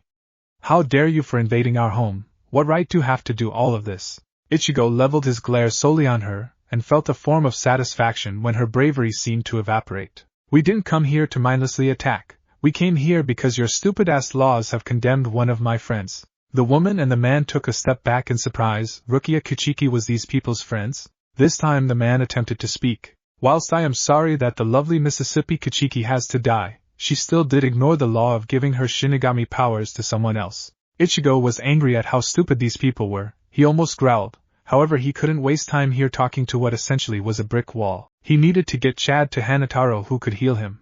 Before Ichigo could run, the captain in front of him seemingly disappeared and reappeared in front of Ichigo, him bringing his blades downwards towards them. The woman, the man and Chad himself thought that was it. Ichigo couldn't have possibly be strong or fast enough to block that attack. So when Ichigo managed to bring his blade up and block the man's attack with extreme ease, even though he was carrying Chad, it was safe to say that everyone was gobsmacked. The man was so shocked so he didn't react in time when Ichigo kicked outwards with his foot, causing the man to gasp and jump back. The silence was deafening whilst the man and the woman took a second to catch their bearings. One of the Ryokas had enough Ryatsu to block a captain's sealed blade. Before anyone could say anything, Ichigo pointed his blade upwards and swung it down. Everyone expected him to swing it at the man, but Ichigo proved them wrong again when he pointed it at the woman at the last second, and a huge amount of bright blue Ryatsu flew from his blade. The attack was so quick that the woman closed her eyes, preparing for the pain. However, she never felt it, as when she opened her eyes, the strange man had blocked the attack. Once he had pushed the attack back, he attempted to see Ichigo and Chad, but both were surprised when they noticed that they had retreated from the battle. Whoa! That boy's pretty darn fast. I'd need to release just to catch up with him. The man turned around and smiled cheekily as he walked past his fuming lieutenant. Captain, why aren't you chasing after them? The captain turned to the woman and smiled. Well, Nanaoshan, I see no reason to. I'm sure we'll see that guy again soon. Now come on, we need to go see Yamaji. And I feel like I need to ask him something rather important. With that, the captain continued onwards towards the first division. Nanao sighed as she rubbed her forehead in annoyance. Her captain could be so unprofessional at times. Line break. Ichigo ran. He ran as fast as he had ever ran in his life. He couldn't afford the slightest second of slowing down, because every second he wasted was just another second that his best friend came closer to death. He needed to get to Hanataro now, otherwise his friend wouldn't make it. Come on, I'm almost there. Just hold on, Chad. Kingy! Stop panicking and calm yourself. I can't. I have to keep rushing. I'm not saying to slow down, I'm just saying to think clearly, you moron. Take a second to sense where the Sandman and Sad Eyes are first. What do you mean? I'm heading straight in their direction. I know that, but can't you sense the other Ryatsu pressure there is? What riot? Wait, there is another pressure, I recognize it. It's one of those guys who came to get Rukia in the first place. And they're right in front of the giants, only hope. Ichigo didn't know he could go any faster, but somewhere deep in his reserve of energy he found that extra speed. Ichigo landed on the closest rooftop, and as soon as his foot touched the roof he shot off through the air like a bullet. To any Shinigami's eye who wasn't a high-level Fukateko or higher didn't even see him pass by. Unfortunately, someone did, and a distinct sound of bells jingling seemed to follow where he went. Since Ichigo's speed increase, he had at least doubled how fast he was previously going. He had made great time in making it to his companions. So when he came up to them, he knew he couldn't waste time, so as he sped towards them he saw the other person he sensed, and his eyes narrowed. It was the redhead who took Rukia. Almost teleporting, Ichigo appeared in front of the pineapple-haired Shinigami and without a word of warning manages to bring his fist straight into his face whilst keeping his friend stable on his shoulder. He expected the man he punched to stumble back. What he didn't expect was for the man to fly back and crash into the wall far behind, creating a huge impact within it. Not wasting a second, Ichigo turned to Hanataro and gently placed Chad on the ground in front of the man. Hanataro, please heal Chad. Hanataro, still shocked at Ichigo's sudden appearance, only managed to nod as he lowered himself to his knees and started to emit a slight glow from his hands as he began to work on healing Ichigo's friend. The orange-haired fellow sighs in slight relief in knowing that his friend was at least being treated for his wounds now. But he still had a big problem in the form of a red pineapple. Ichigo? Ganju, please make sure that Hanataro is taken care of whilst he heals Chad. I'll make sure nothing gets in his or your way. Just keep him safe. Ganju nods as he unsheathes his short blade and begins to guard over the healing Shinigami. Ichigo turns back to the man he had essentially punched through a wall, and is surprised to see the man with an incredibly bruised face. So bruised in fact that one of his eyes was closed shut due to instant swelling. It was another reminder that Ichigo was ridiculously stronger than he was before when he had first met Zangetsu. You bastard! Who do you think you are? All you've done is ruin Rukia's life, don't you know that? The bruised man's voice was shaky and he had developed a peculiar speech impediment, most likely caused from some of his teeth being broken from Ichigo's sudden punch. The red-haired man shakily unsheathes his blade and points it towards the orange carrot top. Ichigo snorts, "Stand down, you idiot! You can't even see right, and your whole body is shaking from the shock of my punch." Ichigo hadn't bothered to bring Zangetsu over his shoulder. He already knew that Renji had no chance in winning if he decided to start a fight. "I'm not going to fight you. But I am going to ask you something." The man seems to pause in his one-eyed glare at Ichigo at this. "If you care so much about Rukia, why the hell aren't you trying to save her yourself? Shut up, don't pretend you understand anything." Ichigo softens his glare. "Then explain it to me then. But know that I am going to save Rukia, no matter who I have to beat into the ground." It looked like Renji was going to speak but was interrupted as a strange pink-haired kid kicked him in the face, knocking the pineapple out. Ichigo just stared. What the hell had just happened there? "Zangetsu, I'm not hallucinating, am I?" "No, Kingi. No, you're not. So I am correct in seeing a grown man get drop-kicked into unconsciousness by what looks like a toddler?" "Yes, Kingi, why yes you did. Can I tell you something?" "Shoot, King. I really hate this place." "Head ditto, King. So, you're one of them Ryoka we talked about in the captain's meeting, eh?" Even though Ichigo hadn't seen the person that the voice was connected to, he already knew he was going to hate the person. Turning behind him, he saw the most intimidating person in the Soul Realm standing behind his companions, his sword dangling threateningly close to Hanataro and Chad. Ichigo saw nothing but red at his friends being threatened so casually like that. Dashing forward, Ichigo either ignored or didn't notice the bright blue Ryatsu glowing around him. He grabbed the obviously Captain Shinigami by the face, and threw him instantly over his shoulder with all of his strength. A resounding crash and boom was the noise that signaled the man's landing. Ichigo took a deep breath to calm himself. Anger brings nothing but stupid mistakes and dangerous actions. "You okay, Hanataro, Ganju?" The two men in question nod, their jaws practically touching the ground. "Ha ha! That was great. I just know that this fight will be a freaking blast." Ichigo slowly turned to the tallest man he had ever seen, sighed when the little kid from before hopped onto the man's shoulder. "Damn it, can't anyone in this blasted place not have a stupid-ass quirk?" "Wait, what was Baldi's and Pineapple's quirks?" "Well, Ikkaku's head was so well waxed that I could see my reflection in the guy's head, and Renji's hair is red and is shaped like a pineapple. Need I go on?" Okay, point proven. Don't be an ass about it." The small child on the giant's shoulder spoke. Ha!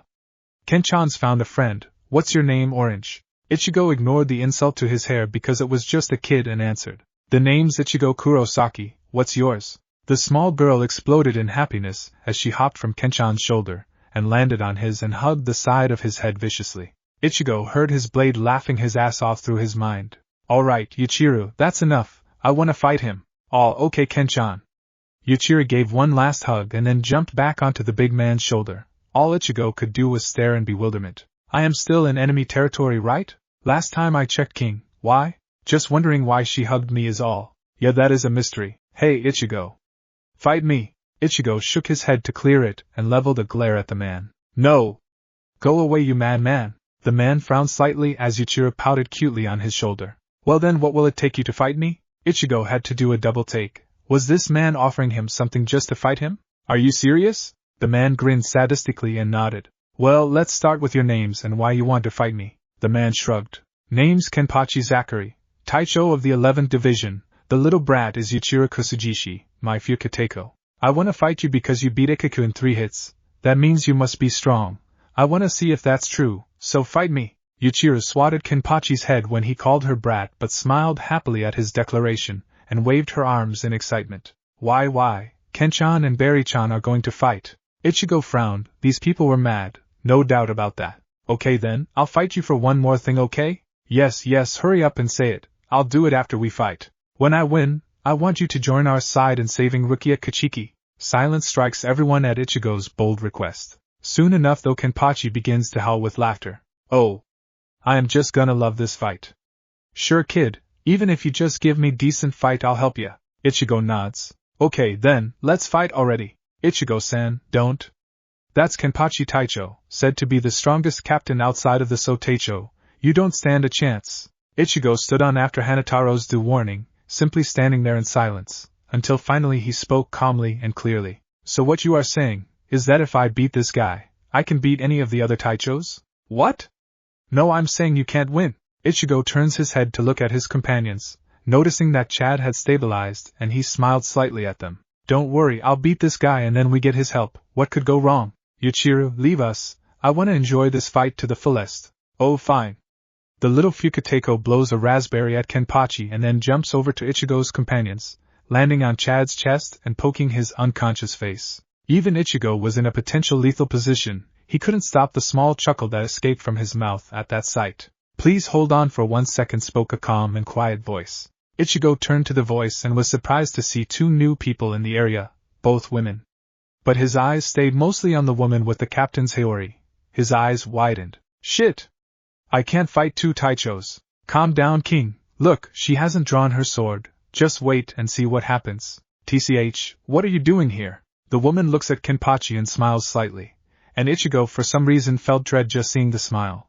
Never mind having the smile placed on him. I am simply here to make sure no one dies, she says kindly as her eyes briefly lock with Ichigo's and his soul stops for a second. What in the world was that feeling? No idea, King. I am to assume you are the Ryoka named Kurosaki Ichigo, aren't you? Ichigo was almost taken back by the politeness that the enemy Taicho held towards him. It was a welcome change from the usual hostility. I am. If you know my name, I hope I can know yours in return. The woman smiles at Ichigo's polite request as she nods. My name is Unohana Retsu, Taicho of the 4th Division. The young lady beside me is my Fukuteko, Kotetsu Eizen. Eizen blushes as she nods at her introduction. Ichigo's face lights up. 4th Squad? Please, I beg of you, check on my friend. Hanataro has stabilized him, but I'd like to make sure he was okay if that's alright. Unohana continues to smile, but a puzzled look crosses her face. I am your enemy. Why would I heal an enemy member? Because your squad is the medic squad and a medic is to heal any injured person, be it friend or foe, right? Unohana's look ceases as she smiles brighter. It seems you have some knowledge of the art of healing, am I correct? Ichigo blushes at the guess but nods all the same. Yes, back in my world, I help out at a medical clinic in my spare time. Unohana nods pleasantly as she walks over to his companions. Ganju takes a nervous step forward but is stopped by Ichigo's look, and Hanataro blushes at his Taicho's praise at his job well done. Unohana beckons Eizen over and they both begin to check over the giant for any lasting wounds or any wounds that Hanataro could have missed. For God's sake, can we fight now? Ichigo turned back to Kenpachi and nods, and without stopping is in front of the huge man in a second. Kenpachi grins happily as he brings down his jagged blade with one hand. Ichigo waits for the last moment before using his arm to push away the blade-wielding arm. He then follows up with a vicious palm strike that caused Kenpachi to fly back into the stair leading to the spire. Once again everyone present was shocked at the skill displayed to push back a Taicho. However, the laughter from said Taicho was unsurprising as he charged from the hole he created in the stairs unscathed. He was on Ichigo within a matter of seconds, once again swinging his blade downwards. Ichigo frowned. If he was going to make the same mistake twice, he'd punish the idiot severely for it. He pushed away the Taicho's bladed arm once again, but instead of attacking him with his hand, Ichigo quickly brought Zangetsu from over his shoulder in a devastating downward slash that connected with Kenpachi's body and sliced the man down from the shoulder into his foot. Meanwhile, the onlookers were shocked into disbelief. This strange Ryoka had managed to cut the so-called invincible Taicho. Unohana's eyes opened slightly from their near-closed state after deeming Chad fully healed. This Ichigo person is curious. He risks his life just to save one person. Kurosaki Ichigo, what is it you fight for? One again laughter is what brings everyone back from their thoughts as Kenpachi stumbles back slightly from the devastating slash and laughs like a maniac. Ichigo stares, shocked as the man seemingly laughs of an attack that almost killed his third seat. What is this guy? Calm down, Kingy. Just keep calm and keep use his obvious uncaring of his health against him. Ichigo nods shakily as he refocuses his mind on the battle. This is awesome. It's been so long since I've been cut. Kenpachi looks at Ichigo with an insane grin as he reaches up to his eye patch. Unohana gasps in surprise. He's going for that so soon?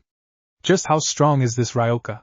This is great, so soon into the battle and I have to do this. Ichigo Kurosaki, you're one strange guy. The crazy Taicho laughs as he grips the eye patch and in one swift tug, tears it straight off, and as soon as he did that, Ichigo realized that he may have bitten of more than he could actually chew at this point. Yellow, unstable Ryatsu breaks forth and creates a huge pillar, which broke off into the air, seemingly not stopping. Everyone except Ichigo, and Unohana were the only people crushed to the ground. Ichigo takes a second to see his friends being crushed by the guy's Ryatsu alone. I need to take this someplace else. With Chad just being healed, he won't survive the pressure. I hear that. We need to take this guy away from here now. Ichigo nods as he readies himself, but Kenpachi seemingly appearing in front of him stops that and Ichigo is forced to jump back, the completely wrong direction he wanted the battle to go. Damn it, he's so fast. Focus, King! He's still swinging wildly. Simply wait and strike, that's your best option right now. Before Ichigo could do anything, Kenpachi was on him in seconds, bringing his sword across. Ichigo hopped upwards and twisted his body to avoid the blade whist, also bringing his own blade downwards on Kenpachi's spiky head. He expected Kenpachi to jump back, surely he understood the need for a head, right? But no, Kenpachi simply titled his head to the side and allowed the blade to strike his neck. But what surprised Ichigo the most was his blade simply bouncing off of his neck. Ichigo changed tactics and kicked the man in the face as hard as possible, thanking his lucky stars when he staggered the man long enough to jump over him and head up the stairs, knowing that the crazy Taicho would be following. He needed to lead the man away from his friends. Hanataro had already gone unconscious from such vicious Ryatsu being near him. He needed Kenpachi Zachary to follow him even if it terrified him to the soul. Back with the others, Unohana frowned. She knew how hard it could be to be under the 11th Taicho's fully released Ryatsu. It caused most captains to falter in their steps. Try as he might, Unohana could easily see the terrified expression when Kenpachi had ripped the eye patch. Kurosaki Ichigo, I'm sure if you had met any other Taicho you might have had a chance, but against Kenpachi Unohana took a moment to check over those with her. She was glad no one had been killed from the pressure, and she was even proud of her Fukateiko who managed to at least raise her head upwards when the Ryatsu struck. Ichigo Kurosaki, I hope you know just what you got yourself into. Line break. Ichigo ran. He ran as fast as he could. He needed time to think, to come up with a plan of attack. He needed to think. My blade didn't cut. King, calm down. My blade bounced off his skin. I know, King, I know. How can I beat someone I cannot even cut? Listen to yourself, King. I'm going to lose. I am going to die here. God damn it. Listen to me, Ichigo. Ichigo stopped in his tracks. Well, he had to, because he was no longer within the Suriidii. He was in his inner world. What is this? Damn it, King! Will you just calm down for 1 second?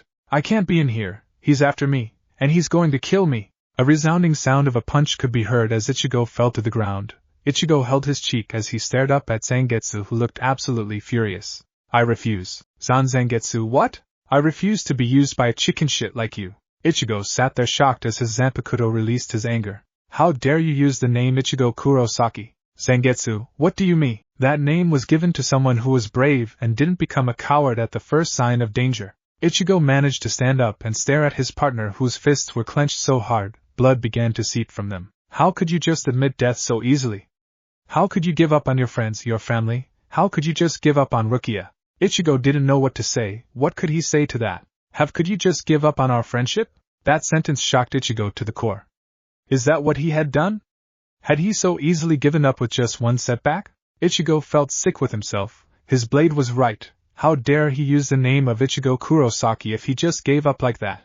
Ichigo chuckled at his stupidity, and his blade rounded on that. What's so funny, you ing coward? Have you lost it already? Zangetsu, thank you? Zangetsu frowned. What are you thanking me for, you moron? You're right, how could I give up so easily? I don't know what came over me, I really don't.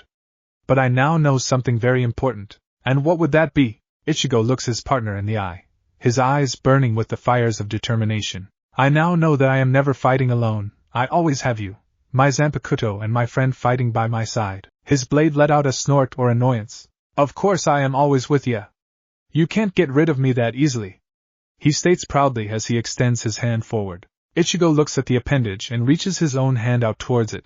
When he grasps the hand, thoughts pour into his mind. His blade grins. There, I've taught you something really special that'll knock that mad bastard down a peg or two. Ichigo stared bewildered at his blade. What did you do? You talked about me always fighting with ya. With what I just taught you, that ideal will become reality. See ya soon, partner. With that, Zangetsu waves his arm in a goodbye motion, and Ichigo can't help but wave back because he now knew that he wasn't fighting alone and that too many people were relying upon him to just cower out right now. Ichigo closed his eyes as he thought of all of his friends, and he nodded. This mad bastard, as his friend put it, was going down. But before he went, he heard another voice. Ichigo, when you are depressed, scared, or grieving, it rains in this world. I wonder if you understand what a lonely place this is when you're being rained upon. So to stop that rain, I will also give you my power, as I hate the rain as does Zangetsu. Ichigo, become strong and protect those you love. Q's voice was too quiet to be heard anymore, but Ichigo knew he had said something else as well. Become strong so you can protect them from me. Somewhere in that lonely world was a beast that was getting stronger. It looked up for seemingly no reason, and continued to stare. It had heard everything that had been said. Even the last part. It lowered its head as it continued onwards to seemingly nowhere. It had a lot to think about. Line break. Heh, so it seems you're back from wherever you were. Ichigo turns to the source of the voice to see the crazy Taicho from before looking as dangerous as ever, standing not so far behind him. But this time, Ichigo didn't feel any fear at all. He brings Zangetsu up in his stance and stares his opponent down, his eyes piercing right into Kenpachi's soul. Oh? Done running, are we? I can't let you escape when you made me feel so alive so soon. Che. I wasn't running. My friends couldn't handle your stupidly large Ryatsu, so I simply decided that this place would be better for a battle. Kenpachi levels his jagged sword on his shoulder and smirks. Whatever you say, Ryoka. Kenpachi dashes forwards and swings his blade across like before, and just like before, Ichigo hops upwards and makes the same attack. Kenpachi tilts his neck again, expecting the blade to repeat its last performance, but is genuinely surprised when the blade cuts deep into the side of his neck and is then viciously yanked out, causing as much damage as possible. Blood spurts everywhere and Zangetsu is covered with it. Ichigo smirks. You fight alone, don't you? Your blade doesn't respond to you, doesn't it? Kenpachi's eyes widened slightly. Allow me to show you what working with you, partner, can do. With that, Ichigo lets one of his hands let go of Zangetsu's handle whilst the other lowers Zangetsu slightly. Hey! What are you doing? If you think you've beaten me that easily, you're an idiot. Heh! I'm not stopping. I am simply accepting my partner's help is all. Kenpachi's eyes widen as he prepares his next attack. He begins to charge his body with the raging Ryatsu surrounding him, and it explodes around him in a yellowish vortex. His power was incredible, and only a few people would be able to stand up against this kind of power. Ichigo wasn't afraid though. He wasn't even intimidated because he knew he wasn't fighting alone. Holding his empty hand out, he closes his eyes. Kono burrito no kyodai wa takyagaru. Sashite, Suriha Jinii no Toru. This blade's brother, rise up and take its side. Red Ryatsu explodes forth from the empty hand and forms into a familiar shape within Ichigo's hand. The Ryatsu swirls in constant power as it begins to harden. The shape is correct, the length is correct, the color is correct. Ichigo opens his eyes and smiles. Within his hand was Zangetsu. That is my blade, my personal version of me. This power I gave you allows you to call forth that version in battle, thus doubling your power. Ichigo gripped the white and black version of Zangetsu tightly as he brings both of his blades across to examine. They were identical in everything except color. With this power, Ichigo knew there was no chance he could lose. With that, he held them apart from his sides as he charged his power. He needed to show this loner that fighting by yourself was only a way to lose in the end. Ha ha ha! Ichigo. You make me feel alive. I haven't used this much power since her. You might even be better than then. Here's hoping. Ichigo frowned. Shut up, you idiot. If you're fighting alone, you'll never beat me. What? You're using your Zanpakuto's power? Are you so weak that you rely on someone else? It's not weakness, it's power gained from my partner, and I intend to prove that to you. Heh, whatever, as long as you give me a worthwhile last attack, I don't care what that is. Ichigo grinned. Remember, after I beat you, you're on my side. Whatever, just attack me. Ichigo charged. Kenpachi charged. They charged each other. As soon as they reached the middle, Ichigo shouted, Getsuga Bakuhatsu, Moon Fang Explosion. Ichigo's attack connected with Kenpachi first, and then both of Ichigo's blades instantly followed by adding another attack behind his new one. Getsuga Tensho. Both of these deadly attacks hit Kenpachi full force and then was followed up by Ichigo himself bringing his blades downwards across where he would assume Kenpachi was, but the smoke was clouding his vision. However, the sound of his blades meeting flesh confirmed his suspicions. The smoke cleared and Ichigo looked perfectly fine whilst his opponent looked less than that. Kenpachi looked like he had been through a meat shredder. His whole body was covered in foot-deep scars and blood was practically pouring out of him at this rate. But the man was still smiling. Yep, defiantly better than her. Kenpachi fell onto Ichigo's shoulders. I guess you beat me, kid. But I don't think I am much help like this, to be honest. I can't actually move my body at all. Ichigo chuckled. That's okay. Unohana-san should be able to heal you right up. Heh, let's hope so. I want to fight again soon. Maybe after we save Rukia, okay? Ah, okay. That was awesome, Kingi. Thinking of a new attack like that so quickly. I just have the best wielder ever. Now give me back my sword already. No problem, thank you. TCH, no thank you, moron. Hey, why aren't we moving yet? Ichigo laughed nervously. Yeah, about that, I kind of possibly used up most of Ryatsu with that new attack I just invented. I probably put a bit too much into it, and I can't actually move as well because of that. You have got to be kidding me. Afraid not, no. The two warriors just stood there, the larger leaning on the smaller, neither able to move just yet. But one thing still needed to be said, and it was of great importance. Ugh! You do know that you weigh a ton, right? Heh! Shut up, Ichigo. It's your fault that I can't even move my body in the first place. Yay, Kenchan had lots of fun fighting Ichi-chan.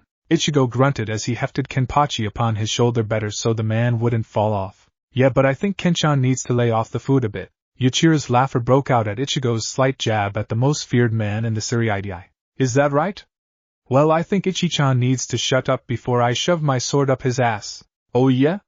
And how would Kenchan go about doing this if he can't move? Oh, Kenchan would simply wait for his body to recover enough to move and then he would go about on his threat from before. Really? Maybe Kenchan should realize that Ichi-chan was the one carrying him, otherwise Kenchan might be dropped harshly. Yay, Ichi-chan and Kenchan are acting like brothers, can I be the little sister? Ichigo managed to turn his head to look at Kenpachi, as did Kenpachi himself did. Che, as if. Ichigo and Kenpachi's eyes widened largely at the fact that they both spoke at the same time. Ichigo turned away and once again focused on dragging Kenpachi's broken body back to where Unohana and his friends were. Oh God, please don't tell me I'm going to become like this asshole when I die. I hope not, Kingy, otherwise I'd be gone as well. That's a good point. I can't really turn into that guy if I am connected with my Zanpakuto spirit, can I? Of course, Kingy, and if that ever starts to happen, I'll just beat the shit out of you until you come to your senses. Well, I'm glad you care so much. No problem, King. Ichigo continued to drag the huge man to where he hoped was aid. He had only recovered enough Ryatsu to begin moving his body a few moments before he began to carry Kenpachi. His body was incredibly sore after using up all that Ryatsu in that last attack that he gave Zachary. The second blade of Zangetsu had vanished into Ryatsu a while back and Ichigo was thankful for that. He really didn't know how he was going to explain that one to his friends. He had already gone over keeping the second blade a secret with Kenpachi whilst they were both incapable of movement. Kingy, since it seems that we're going to be walking for a while, I need to tell you something about the brother's blade technique I taught you. What is it? Well, I wasn't able to tell you the disadvantage of the ability because we were in a rush. Its disadvantage? Yeah, you see, this disadvantage won't actually take effect until you gain the form of Bankai or any subsequent forms. What do you mean, Zangetsu? The brother's blade ability can only be used once during a battle, and if you use the power in your Shurikai you'd have to return my blade to enter Bankai. Which means that if you wish to use that power, I recommend that you use it when you know you're in the form you know you'll need. Huh. That's a strange disadvantage, but I get it. But why can I use it only once during a fight? Well, you technically can use it twice in one fight, but the fight has to be a pretty damn long fight because the waiting time for the power to become usable again is about 20 minutes. And a fight lasting for more than 20 minutes is rare when it's one-on-one. I see what you mean, Zangetsu. Thanks for the warning. No problem. What kind of self-respecting Zanpakuto would I be if I didn't warn my wielder of my abilities' pros and cons? You're quite full of yourself right now. Of course I am. My wielder just bested someone who is considered one of the strongest, if not the strongest out of the Taichos. Obviously I'm going to be smug about it. Ha! When you look at it in that way, I can see your point. And with that conversation over, Ichigo continued onwards to where he hoped help was. He was at least thankful that both he and Kenpachi were alive. Kenpachi especially. Ichigo had really not held back at all back there, in fear of losing. Ichigo was also really thankful that Yuichiro had only shown up as soon as Ichigo regained the feeling within his body. He knew that the kid would have no chance at keeping a secret, she seemed too hyperactive to do so. But there was another thing that Ichigo could complain about, due to the extremely ridiculous amount of blood. Ichigo's upper left part of his shahakusho was completely drenched in blood and ruined, so he had to cut that piece of material off from his clothes, leaving his entire upper left chest area plus his left arm naked. Safe to say it was pretty cold. Ichigo groaned as he turned another corner, and was once again disappointed to see just another corridor. How far did I run? I don't remember it being this far. Well, I did chase you for a while. You were just going so fast that I could barely keep up. Ichigo sighed. Just how long was he going to be lugging this huge oaf around for? Well, at the very least, it's good knowing that I have your help in saving Rukia, so I want to run through what you're going to be doing while I get her. What am I doing? I better be fighting, otherwise I'm not going to be happy. Well, I want you to find the rest of the Ryoka and protect them, and if that leads you to fighting some of the Shinigami around the place, You can indulge yourself, can't you? TCH, well, if that's the only option, I suppose it isn't bad. But I expect another fight soon after you save this Rukia chick. Ichigo wasn't looking forward to the idea of fighting Kenpachi again, but if he was going to keep someone who was supposedly one of the most powerful Shinigami in the Seiyuu, he was going to have to suck it up and deal with it. Yeah, I suppose that is fair. Just don't expect the fight as soon as we save her. You might have to wait for a while for the chance to have a rematch. Kenpachi was going to reply, but he was cut off by the little pink-haired child on his back who jumped from him back onto his spiky head, increasing the weight Ichigo had to carry near his head, causing said orange carrot top to almost topple over. Hey, you little twerp! What was that for? Yuichiro leapt from Kenpachi's head onto the floor in front of Ichigo and smiled cutely. We're almost there now. They're all just around the corner here. Come on, Ichi-chan.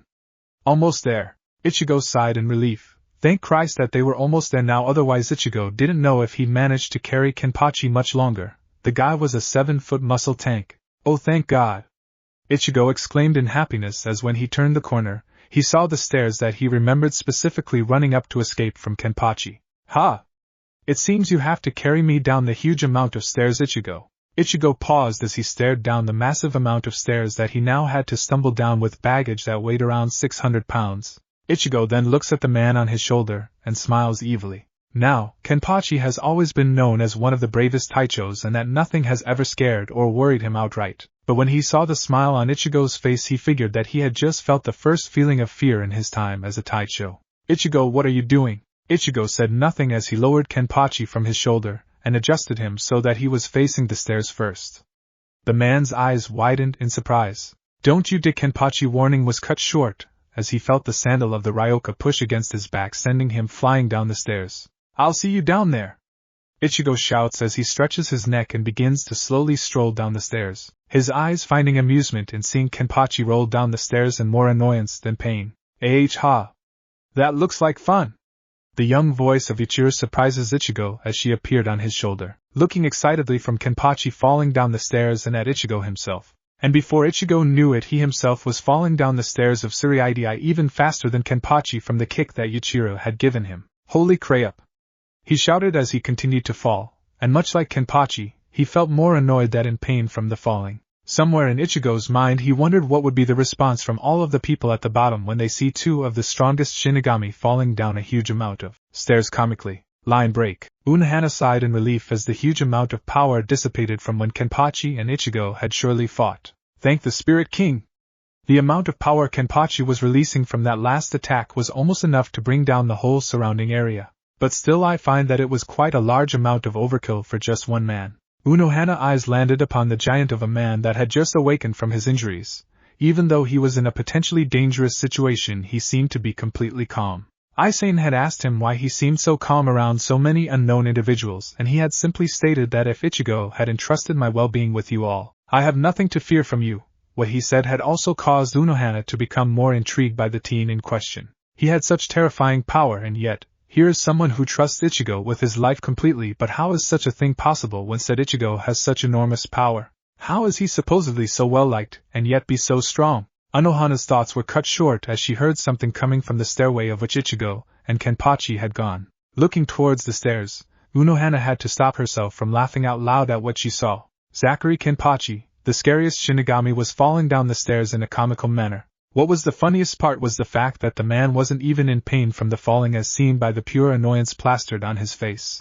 Unohana managed to calm herself down from the inner laughter, but when she saw the orange-haired Ryoka falling down the stairs in the same manner as the Taicho but continuously screaming out in anger, she had to bring her hand up to hide the smile and light laughter that came from her. But a strange thought crossed her mind as she saw both of the fighters land upon the ground.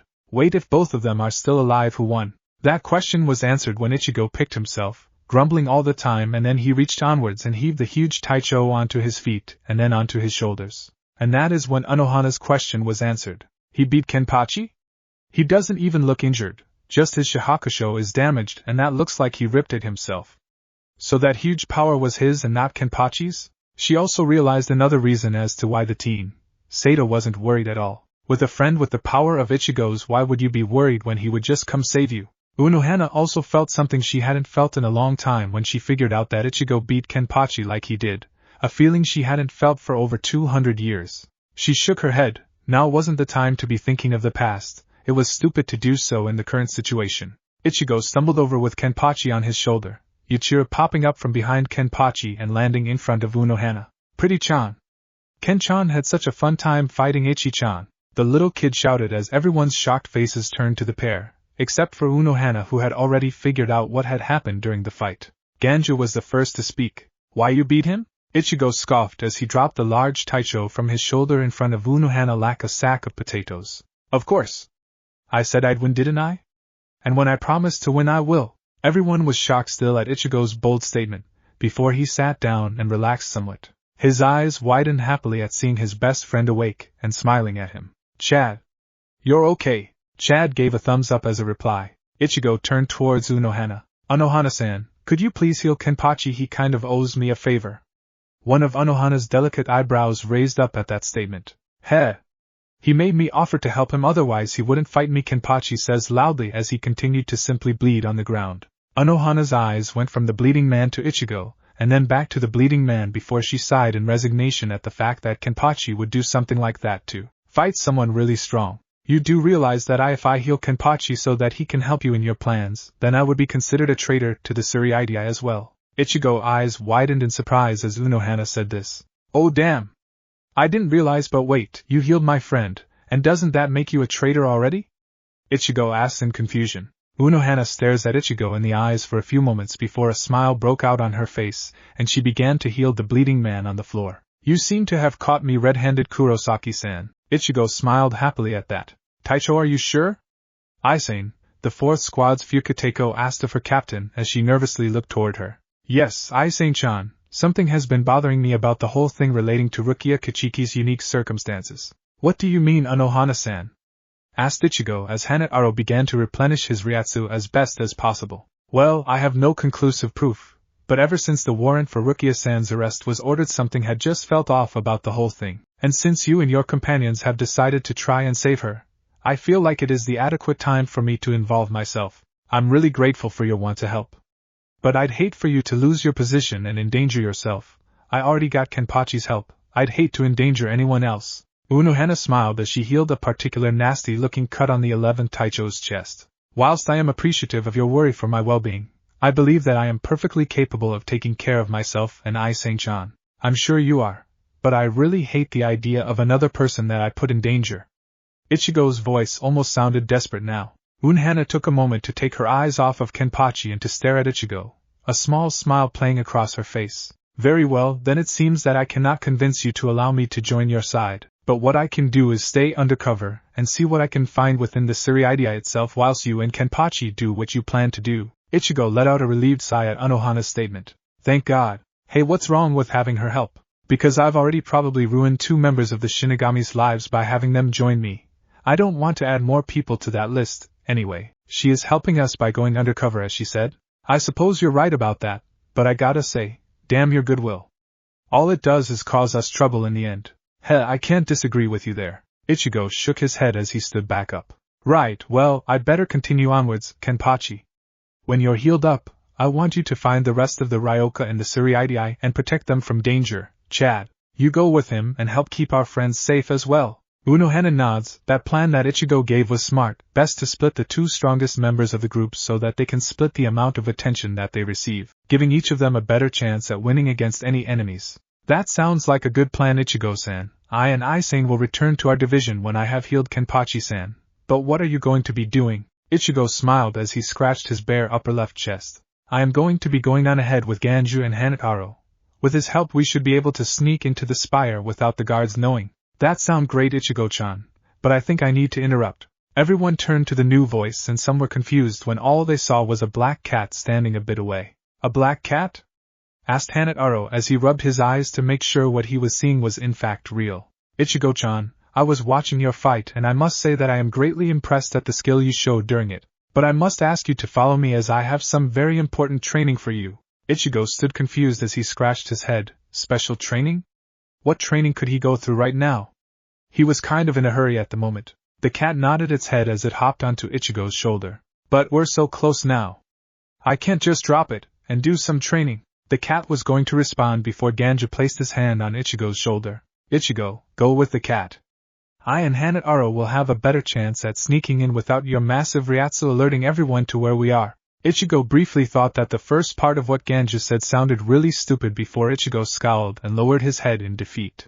Very well, but when I get to the spire, I'd better see both of you safe and sound. Ganji gave a Chad-like thumbs up whilst Hanataro nervously smiled. Right, Yorichi-san, lead the way, and with that Ichigo and the cat disappeared. Ganju and Hanataro went on ahead and Unohana continued to heal Kenpachi's wounds with Chad and Eizen with her. But something still bothered the healing Taicho. Ichigo called the cat Yorichi. But surely that can't be the Yorichi, right? However, everyone seemed to have forgotten about a certain red-haired individual that was previously knocked into a wall. But said individual seemed to have disappeared from his previous location. Line break. Ichigo had followed Yorichi into a hidden cave within the huge mountain that was located within the center of the Siriidii. He still detested the idea of leaving his comrade to defend for themselves. He was supposed to be the strongest out of his friends, and yet he wasn't even out there helping them. Oh, shut up, Kingy! Just think about it. Whatever training Yorichi has for us will probably help out a lot. I know, but I just hate the fact that I'm not with them right now. I'm supposed to protect them. Kingy, you are just too good-hearted for your own good. Ichigo-chan, I know you hate the idea of being here whilst your friends are still out there, but trust me. This training will help you incredibly, but first you need to rest to regain as much of your Ryatsu as possible. Ichigo hated it, but he knew that Yorichi was right about his Ryatsu. He still didn't have all of it back, even with Hanataro replenishing a lot of it, and he still had loads missing. Yorichi has a point. I guess I really don't like this though. Oh, quit your bitching, Kingy.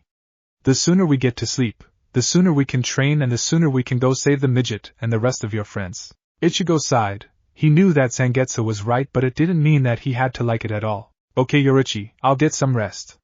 The cat nodded at Ichigo before disappearing around the corner in the cave whilst Ichigo lied down underneath a bed sheet for warmth. When his upper left chest hit the ground, he groaned. What the hell am I going to do about this tear in my Shihakusho? No idea, Kingy, but I think it looks awesome. Adds a certain kind of rugged look to ya. I think that you should keep this look. I suppose you're right in a way, but damn, my chest is cold because of it. Well then, why don't you wrap some bandages around your body and arm them? It'll keep them warm and still keep the rugged, dangerous look to ya. That's actually not a bad idea. The new look would help intimidate some of the weaker enemies that I might have to face. Yeah. And it also makes sure that when you summon the second blade, the sleeve won't get in the way of summoning it in the first place. Once again, you have a valid point. I guess I'll get to wrap my body in bandages. Ichigo pushed himself up as he removed the bed sheet from his body. Walking across the cavern he found himself within. He picked up the bandages nearby, began the process of wrapping his chest and left arm with it. You do know that this is a waste of medical materials, right? Yeah, but who cares if you look more badass because of it? You know, I wish I knew what little world you live in. That little world you called it is your head, dumbass. Shit. Ichigo finished up wrapping his body and flexed his arms to test it out. After making sure that his arm had full mobility with the bandages on, he was happy to see that he did in fact have full mobility with it. Ichigo yawned as he returned to the bedroll. Due to all of the fighting and running he had been doing today, he hadn't even noticed how tired he was.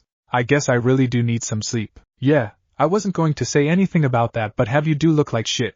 Thanks, glad to know you care about me, you ass. Ha ha ha. Ichigo grumbled as he shifted underneath the bed sheet. It wasn't long before Ichigo had fallen asleep and entered his inner world. Line break. Welcome back, Kingy. Ichigo turned around on top of the skyscraper to see his alabaster white copy smirk at him whilst waving. So what's on today's agenda of learning? What makes you think that I have anything to teach you? Ichigo smirked as he strolled over to his blade, noticing that Zangetsu also had the Shihakusho change. However, his bandages were black, which contrasted with the white Shihakusho. Because, since we've got here, every time that I have been dragged into this world, it was because you had something new to teach me. Ha!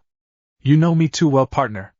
Now get over here so I can teach you the new technique. Ichigo chuckled as he hopped over to the skyscraper Zangetsu was located on, unsheathing his blade as he did so and swing it towards Zangetsu. A loud clang of metal is heard as Zangetsu brings his blade up and blocks Ichigo's blade.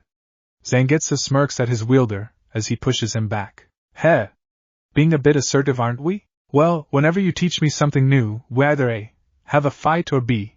have a meaningful argument, or something similar to that, or C. we fight the hollow and absorb its power, and that was only once up to now. So I'm just going with option A if that's okay with you. Zangetsu smiled cheekily as he jumped forward, swinging his blade at Ichigo's neck. Ichigo simply ducked his head and kicked out with his leg to stun Zangetsu long enough for Ichigo to swing his blade horizontally. Getsuga Tensho, Ichigo shouts as he unleashes a massive amount of blue Ryatsu towards his partner. The attack was a second away from Zangetsu, who only managed to slash his blade upwards and send out a weak version of the Getsuga Tensho in an attempt to counter Ichigo's attack.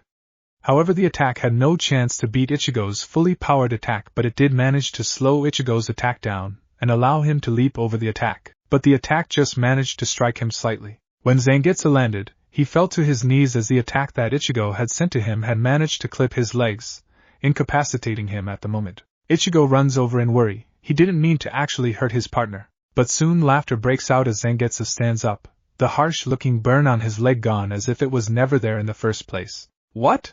Zangetsu smirked as the leg part of his shahakusho reformed around his legs. Whoa, King! That was one hell of an attack. I'm proud of ya. And for that I think you deserve a reward. And for the reason I'm so fine right now. I'm simply a form I use within your mind. I'm actually just your blade. So damaging this form isn't permanent. That's awfully convenient, ain't it just? Anyway, what's my reward? A new attack like you said? Zangetsu sheathes his white blade as he walks towards his partner. Well, yes, but it ain't gonna be a technique you expected. What do you mean? Well, for one, this attack doesn't even require me to use it. Wait, what do you mean? I thought that all Zanpakuto techniques required the actual Zanpakuto to use? Hell, well, that is usually correct for most Zanpakuto, but then again, I aren't a usual Zanpakuto, am I? What, like Shinigami like Zanpakuto? His blade nodded. Now sheath me and pay attention. This attack is unsurprisingly difficult considering the fact that you can't use me as your Ryatsu funnel. Ichigo nods as he sheathes Zangetsu and prepares himself for what his Zanpakuto had to teach him. So what actually is this new technique for? Well, you can't always rely on me to fight with. What if your blade is taken away or you don't have enough time to unsheath me? This technique that I about to teach you will be what you use when these situations occur. So what's this new attack called you're going to teach me? Zangetsu grinned sadistically as both of his alabaster hands suddenly erupted with blood-red flames. Well, Kingi, I like to call this attack no Kengetsuga, Fists of the Moon Fawn. And then Zangetsu jumped forth towards Ichigo, his right fist raised high, aiming to strike Ichigo. The orange-haired Shinigami's eyes widen as he jumps back in surprise, avoiding the attack that his blade attempted. However, when Zangetsu's burning fist hit the skyscraper on which they stood, his white copy's fist crashed through the roof and created a huge hole within it. Ichigo's jaw dropped. What the hell? Zangetsu stood from his strike and smiled gleefully at the huge hole within the building's roof before turning his attention back to Ichigo. You see? That's the sort of power this attack holds. That's awesome. How do I use it? Ichigo asked excitedly as he prepared himself. Zangetsu smirked as he leaps Ichigo once again to strike him. Figure it out for yourself, why don't ya? Ichigo once again had to jump away to dodge the attack coming his way. What the hell are you trying to do?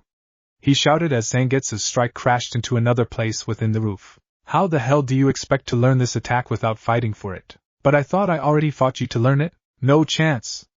That fight before was simply to see if you were worth teaching this technique too. And guess what?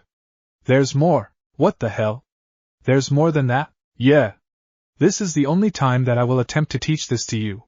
So that means if you lose you'll never get to learn this technique in the first place. Zangetsu jumped forth, his blood-red flaming fists raised high in offense. Ichigo's eyes narrowed in annoyance as he reaches over his shoulder to grasp his blade. However, when his hands felt nothing he grew surprised. What? You expect to learn an unarmed technique by using a weapon? You must be joking. So I'll be taking away myself from you for this. Ichigo grumbled as he raised his fists in preparation. He could only hope that all those surprise training sessions that his dad had forced him through would help him now, because he was going to learn this technique. Or his name was Ichigo Kurosaki. However, before either Ichigo or Zangetsu could attack, the strange man in black interrupted them. Wait a moment, both of you. Both the Shinigami and his Zanpakuto stop and stare at the unknown man upon his commonplace flagpole. Ah. What do you want now? Nothing or import. I simply wish to watch this battle. Eh? How come? I wish to see your development, since we started this crusade to save Kachiki Rukia. Yeah? Well, tough shit. Get lost. Now wait a minute, Zangetsu. If you want to watch this, then go ahead. The black cloak spirit nodded and became silent as he simply began to watch the wielder and wielded battle. Che. Whatever, now come on, Ichigo. Remember, if you don't beat me this one time, you can never learn this technique. I get it already. Just come at me. Zangetsu smirked as he once again jumped towards Ichigo, his fists burning blood red. Ichigo rubs his nose and then brings his arms up, moving back and forth slightly. He was ready for this. Zangetsu comes up to Ichigo and brings his right fist straight to Ichigo's face. An unseen smirk appears on Ichigo's face as he leans his head to the right, and as Zangetsu realizes his mistake, Ichigo brings his left fist forward and brings it close to Zangetsu's face. Something told him he was going to enjoy punching himself far too much. Line break. Ichigo woke up with a start, as he felt the pawing of a cat on his face. Yoruchi-san, what the hell are you doing? It is time to wake Ichigo-chan. Training will now begin. Ichigo groaned as he lifted himself up from the ground, cracking his back as the mat he was lying on wasn't very comfortable. Right, I'm getting up. How long was I asleep for anyway? When Ichigo received no answer from the cat, Ichigo turns his head to stare at where Yoruchi was before. However, Ichigo was surprised to just see a plume of white smoke in place of where the cat was before. What the hell? The smoke settles and Ichigo's eyes pop out of his eyelids as something he did not expect revealed itself from the plume of smoke. What the hell? Ichigo shouts as he sees a naked dark-skinned woman with purple hair. He turns his head so fast that anyone could have sworn that there was a crack. Ah, what the hell, Kingy? You are so gay. Shut the hell up. No, I'm not. Then take another and look then. Ichigo chances another look and a blush appears on his face so fast you'd be forgiven to think he is a tomato. Laughter erupts in the cavern as the naked woman moves closer to Ichigo. Ah, Ichigo-chan, are you blushing? Hell yeah, he's blushing. Shut up. Put some freaking clothes on. Ah, you don't think I'm worthy to look at Ichigo-chan? Shut up and put some clothes on. Laughter is the response as footsteps can be heard walking away. AWW, what the hell? You are so gay. No, I am not. Yes, you are. How am I?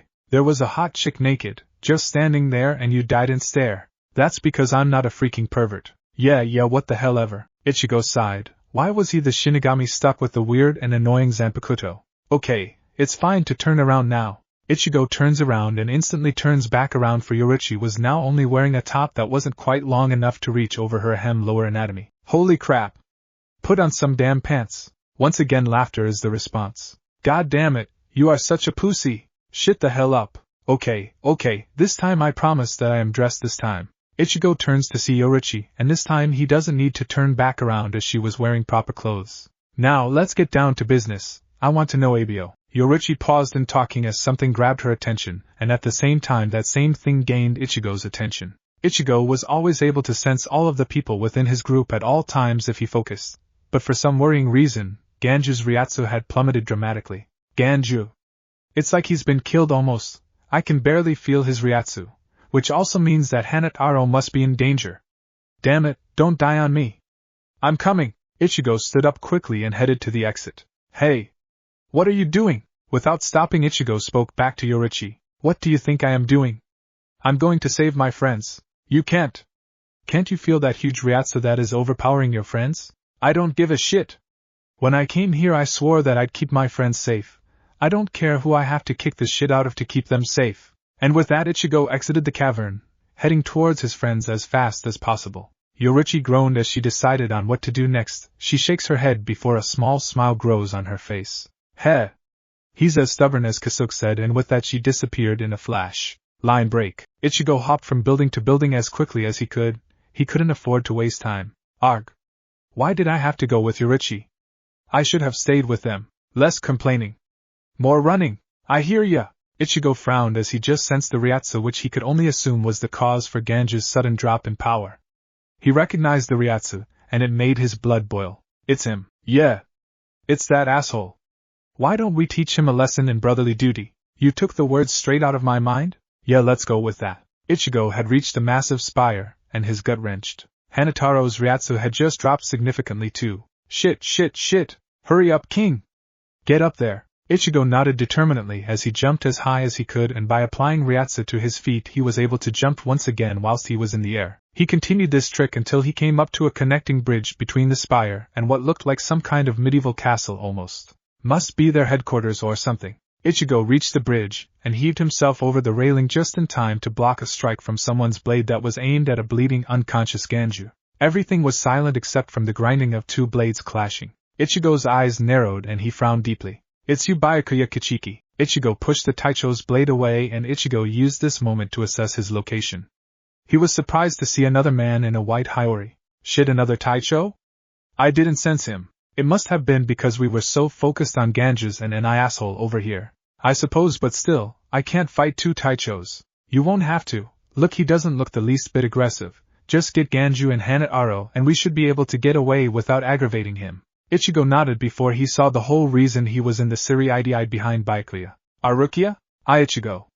What are you doing here? Ichigo groaned. What the hell did it look like he was doing here? I'm here to save you, dumbass. Give me a minute to get the crappy brother out of the way.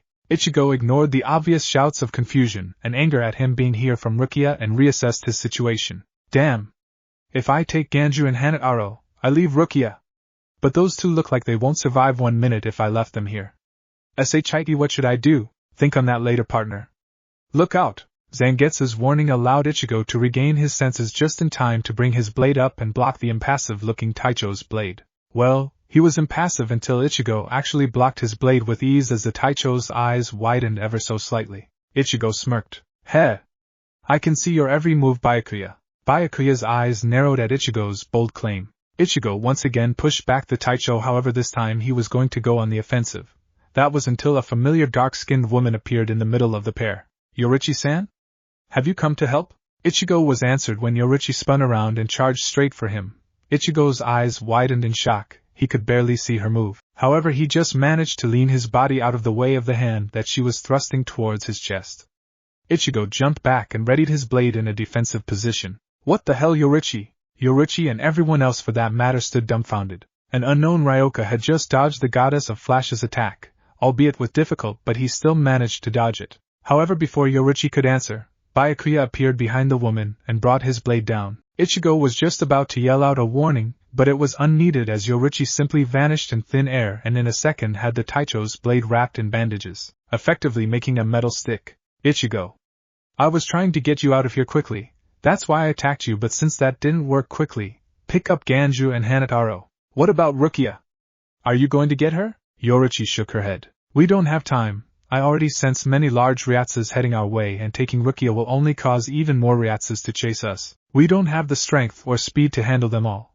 Plus the fact that Ganju and Hanataro are injured and we can't risk them getting even more hurt. Ichigo hated it. He hated it with all his being, but Yorichi was right. He had no idea of Yorichi's capabilities, and with him carrying 2 injured people, he couldn't risk drawing more attention than they had already done so. Ichigo looked at Rukia, who was looking pleadingly at him to run away and leave her to her fate.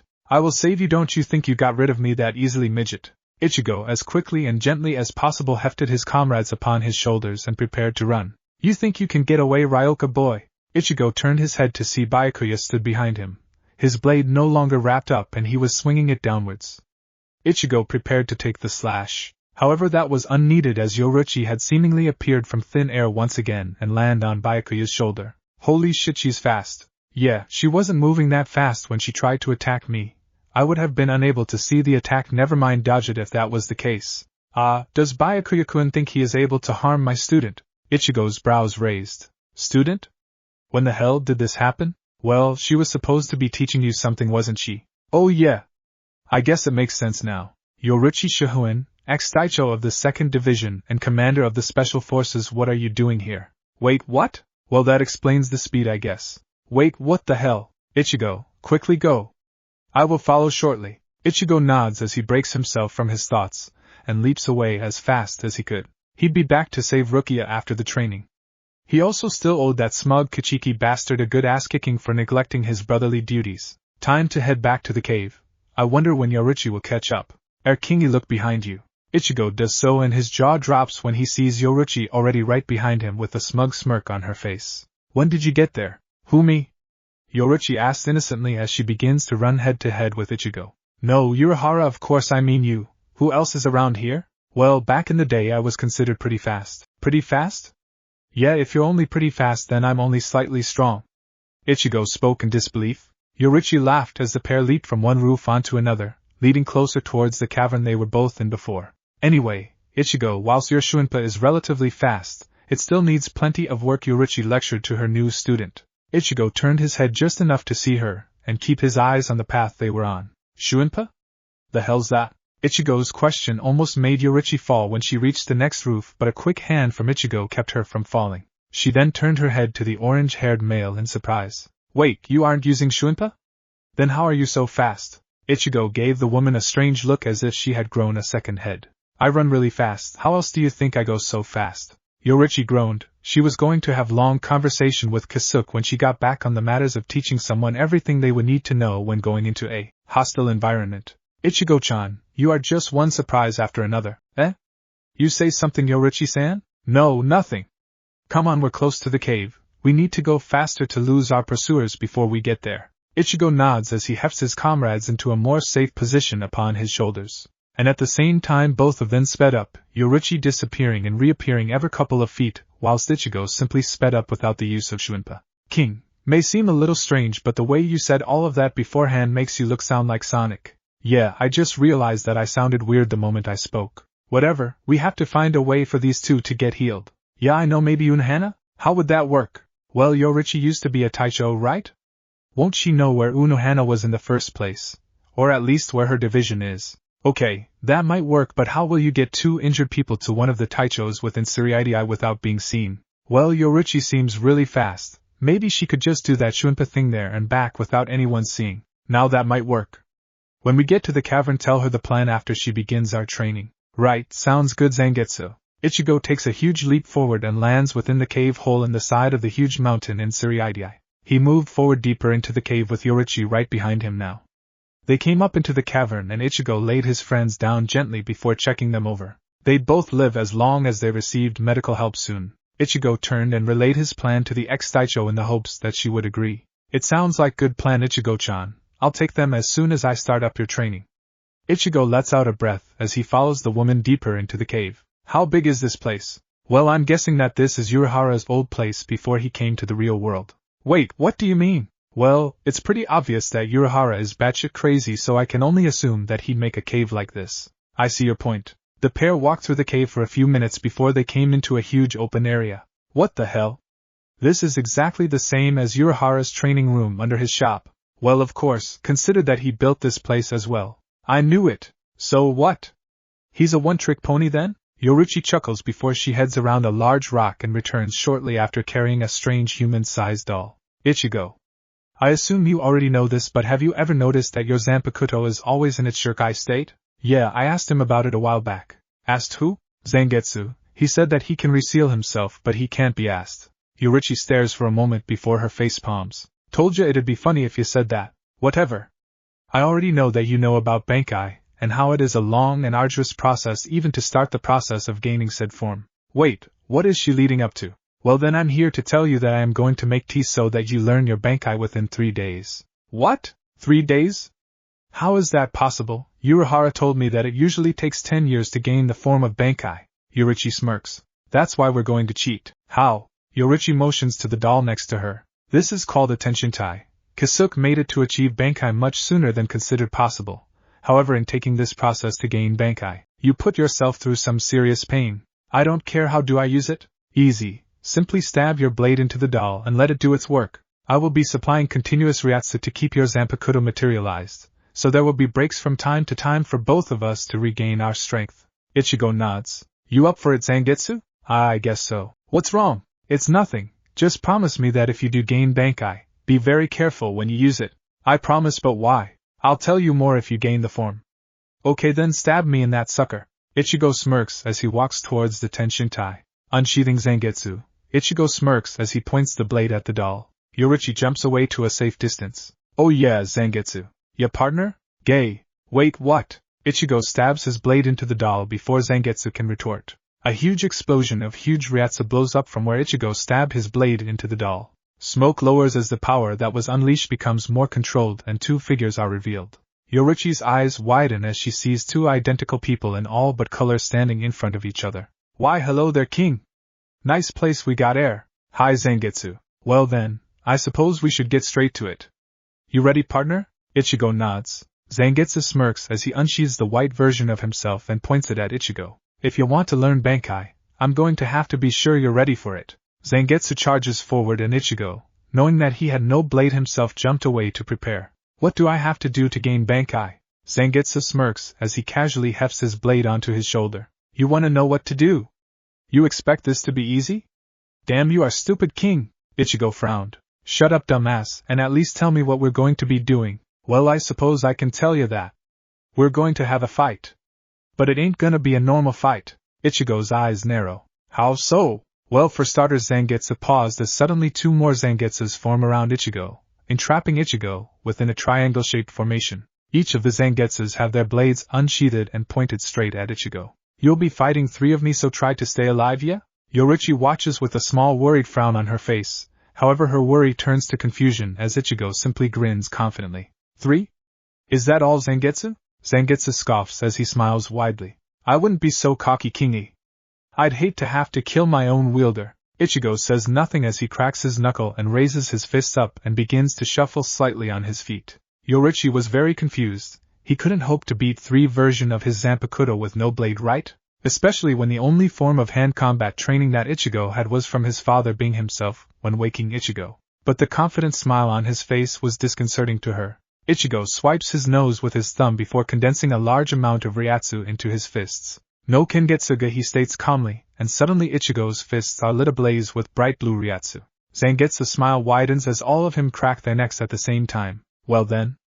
I'm glad you understand you have no chance without using that attack. And with that, one of the Zangetsus rush forward and swing his blade across Ichigo's chest, and Ichigo barely managed to lean far enough back to dodge the attack. However, when he felt the sting of another blade slashing across his back, Ichigo realized that he had made a mistake in not jumping away. Ichigo grabs the blunt side of the first Zangetsu's blade and, induced with the no Kengetsuga, he manages to throw the first Zangetsu away into a wall. He then turns around and hops away from another attack from the second Zangetsu who slashed his back. However, he momentarily forgot about the third Zangetsu who planted a kick onto the back of Ichigo's head, sending him flying downwards towards the second Zangetsu who was bringing his blade up to cut Ichigo.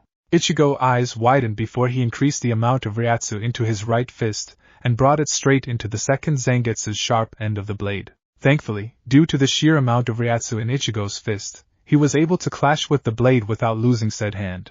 The two combatants push against each other for a few seconds before Ichigo begins to overpower his opponent, and without warning sends the second Zangetsu flying backwards. Impressive, partner.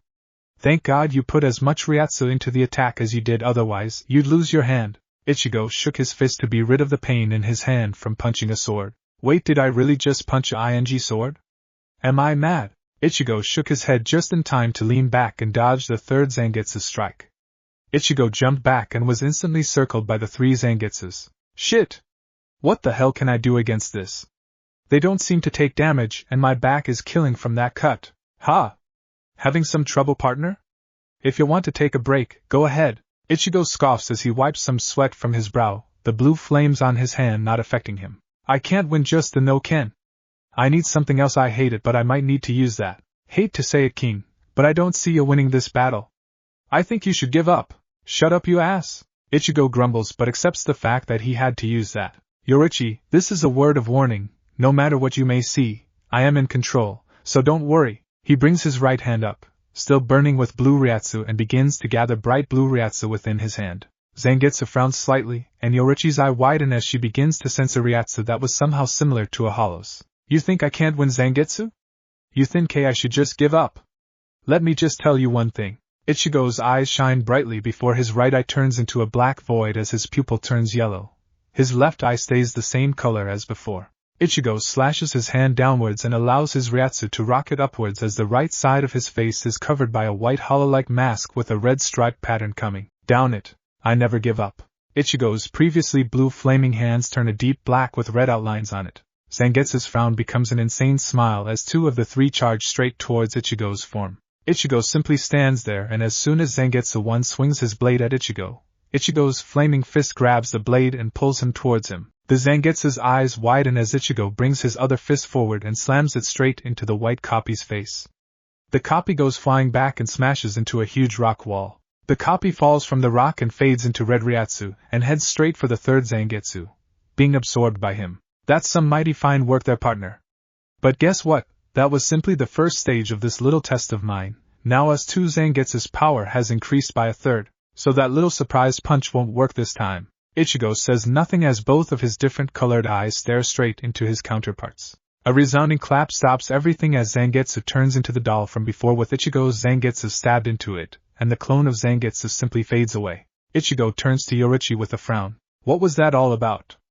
I can still go on. Yes, but I need to rest. Keeping you Zanpakuto materialized is incredibly taxing. Adding to that, I already took your friends to Unohana, which was pretty draining because I had to still keep you Zanpakuto materialized whilst I was doing that. So we're done for today. And I also need to ask you something important. What?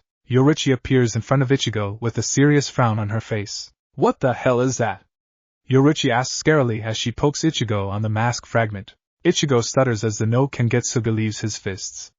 He reaches up and pulls the mask off and lets Yoruichi watch as it dematerialized, and his right eye returned to its natural color. Ichigo quickly retrieves his blade and looks on nervously towards Yoruichi. Kingi, yes Zangetsu, welcome back. Thanks, and good job on beating the first stage, but I got to say something. What? That was probably the worst time to reveal the hollow mask in front of someone else. So what are you saying? Basically, King, you done fucked up. Well, Ichigo. Ichigo chuckles nervously as he holds his hands up in defeat. I can explain. The room was spacious, able to fit in at least over 100 people before it became cramped, but alas, the chances of more than 30 people being in this huge stark, barren room were exceedingly low. As you see, this room was special, very special. In fact, this very room could be considered one of the most important rooms in the world, and it wasn't due to its size or location. No, this room was so special because this was the room where unarguably the strongest beings in history resided to discuss important matters. This room was the room where all of the Taishus of Soul Society met in times of crisis, and the current invasion of the Ryoka is considered one of these so-called crises, and that's just what the Taishus were here to discuss. But this room was currently empty as the meeting was a few minutes from convening, and thus the most powerful beings in the world were currently on the outside of the equally massive door. Minutes pass and silence continues to rule the room. But that silence was soon to be broken as the huge double doors containing this room's silence were opened, and in walked the Taishus of Soul Society. 12 people walked in, garbed in white cloaks with ascending numbers written in kanji on the back of them. The only one currently missing was number 11, which was another aspect to which the Taishus were about to discuss. The 12 people take their places standing in rows across from each other vertically. One such person here was Taicho of the 4th Squad, Retsu Unohana, a healer in all forms. Her usual calm smile missing from her pale face. Instead, a look of concern was adorning her face at information that she received less than 2 hours ago. Kurosaki's friend and Hanataro-san are thankfully stable.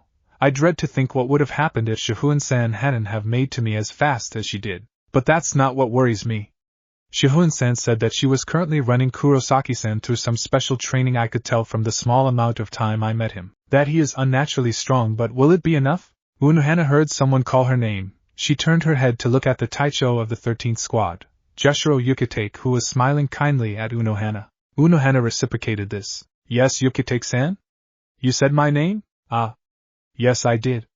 I was just wondering whether or not you knew where Kenpachi Taishu was. He's usually here by now, even with his rather bad sense of direction. Unohana and another Taicho chuckles at Jushiro's rather large understatement of Kenpachi's sense of direction. Sadly, no.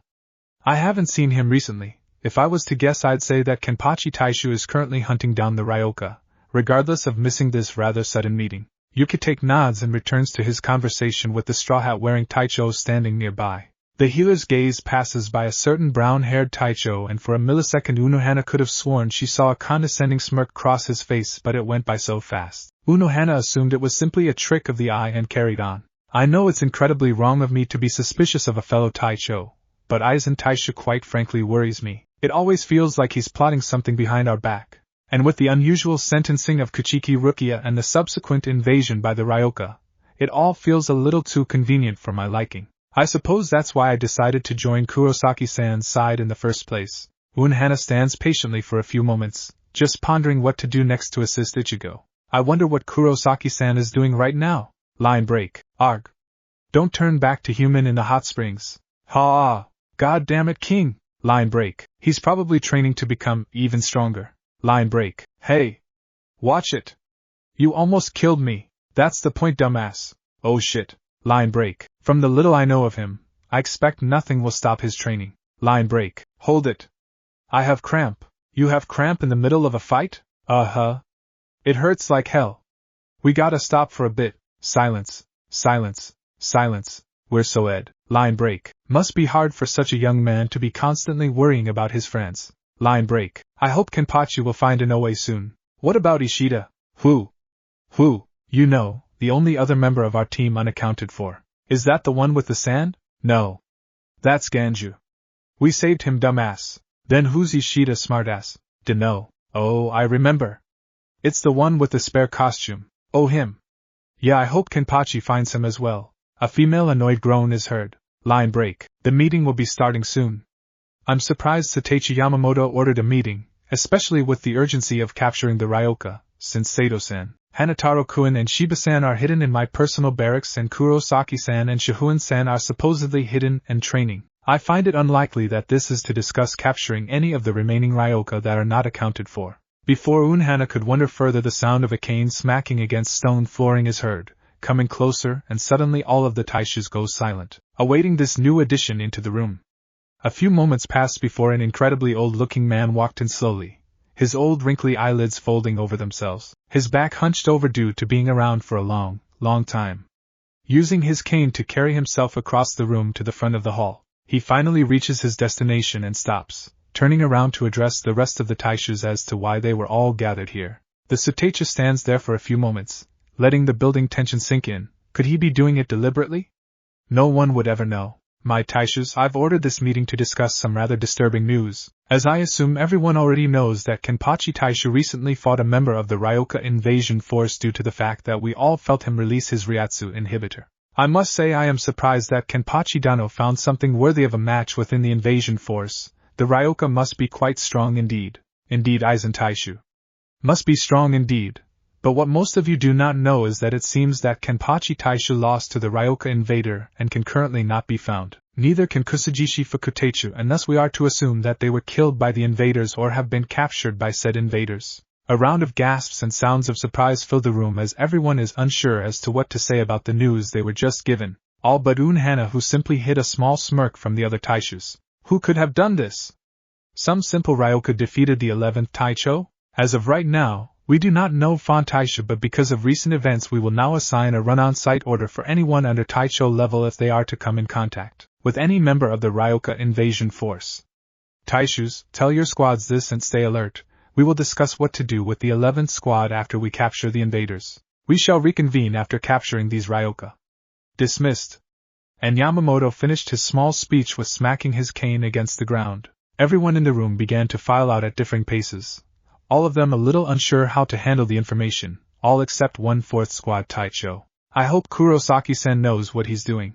Line break. What the hell am I doing? Come again? Ichigo sighed as he lowered his flamed fists to his sides for a moment. His face looks extremely puzzled. Like say we somehow managed to get Rukia out of prison, and we found everyone else we need to Yeah? Well, how are a bunch of teenagers and a transforming cat going to be able to hold off the entirety of the Soul Society's forces? We never did plan that far ahead, did we? Ichigo nods. When the plan was originally created, Urahara had said that the only way they could return was to wait at where they first entered the Soul Society. But how were they supposed to do that with said Soul Society breathing down their necks? Ichigo grumbles inwardly as he begins to seriously debate this problem. Ichigo himself could take on 1 Taicho, maybe 2 at the same time if he went Bankai, and then maybe even 3 if he included his hollow mask. Something which he did not want to resort to at all. But that's not even counting the Taisha's own Bankais and Shurikais. Oh god, he just realized just how he was. You know what, Kingy? What partner? Let's just focus on saving Rukia first, And that means we need to train, which means you have to get your head in the game. Which means quit bitching and fight me. Ichigo stares at his white counterpart, and slowly a grin forms on his face as he raises his fist again in preparation to fight. No Kengetsuga. And Ichigo's fists became emblazoned with fire. Zangetsu simply laughs as he splits himself in 2 for the second part of the Bankai training. You're gonna need a lot more than that, Kingy. Ichigo simply smirked once again as he raised his right hand up to his face, Ryatsu visibly building up around his hand, and without warning Ichigo strikes his hand downwards and half a mask forms on Ichigo's face.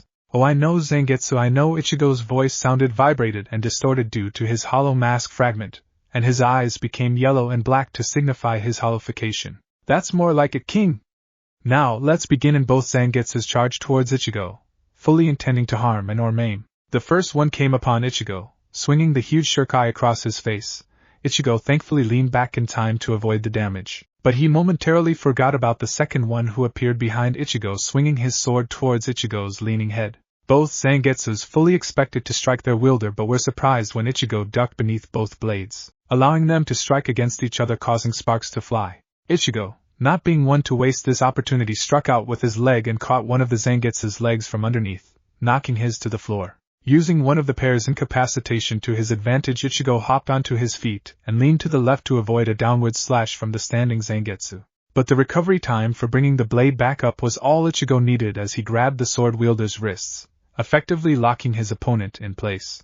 Not wasting any time, Ichigo swung his left flaming fist straight into Zangetsu's stomach. Zangetsu's face contorted into pain as the impact of Ichigo's fist sent it flying into a nearby boulder. But that didn't signal the end of the second part, as the previously incapacitated Zangetsu had leapt up and grabbed Ichigo by the back of his head and plowed his face into the rock floor, leaving a small impact around Ichigo's face.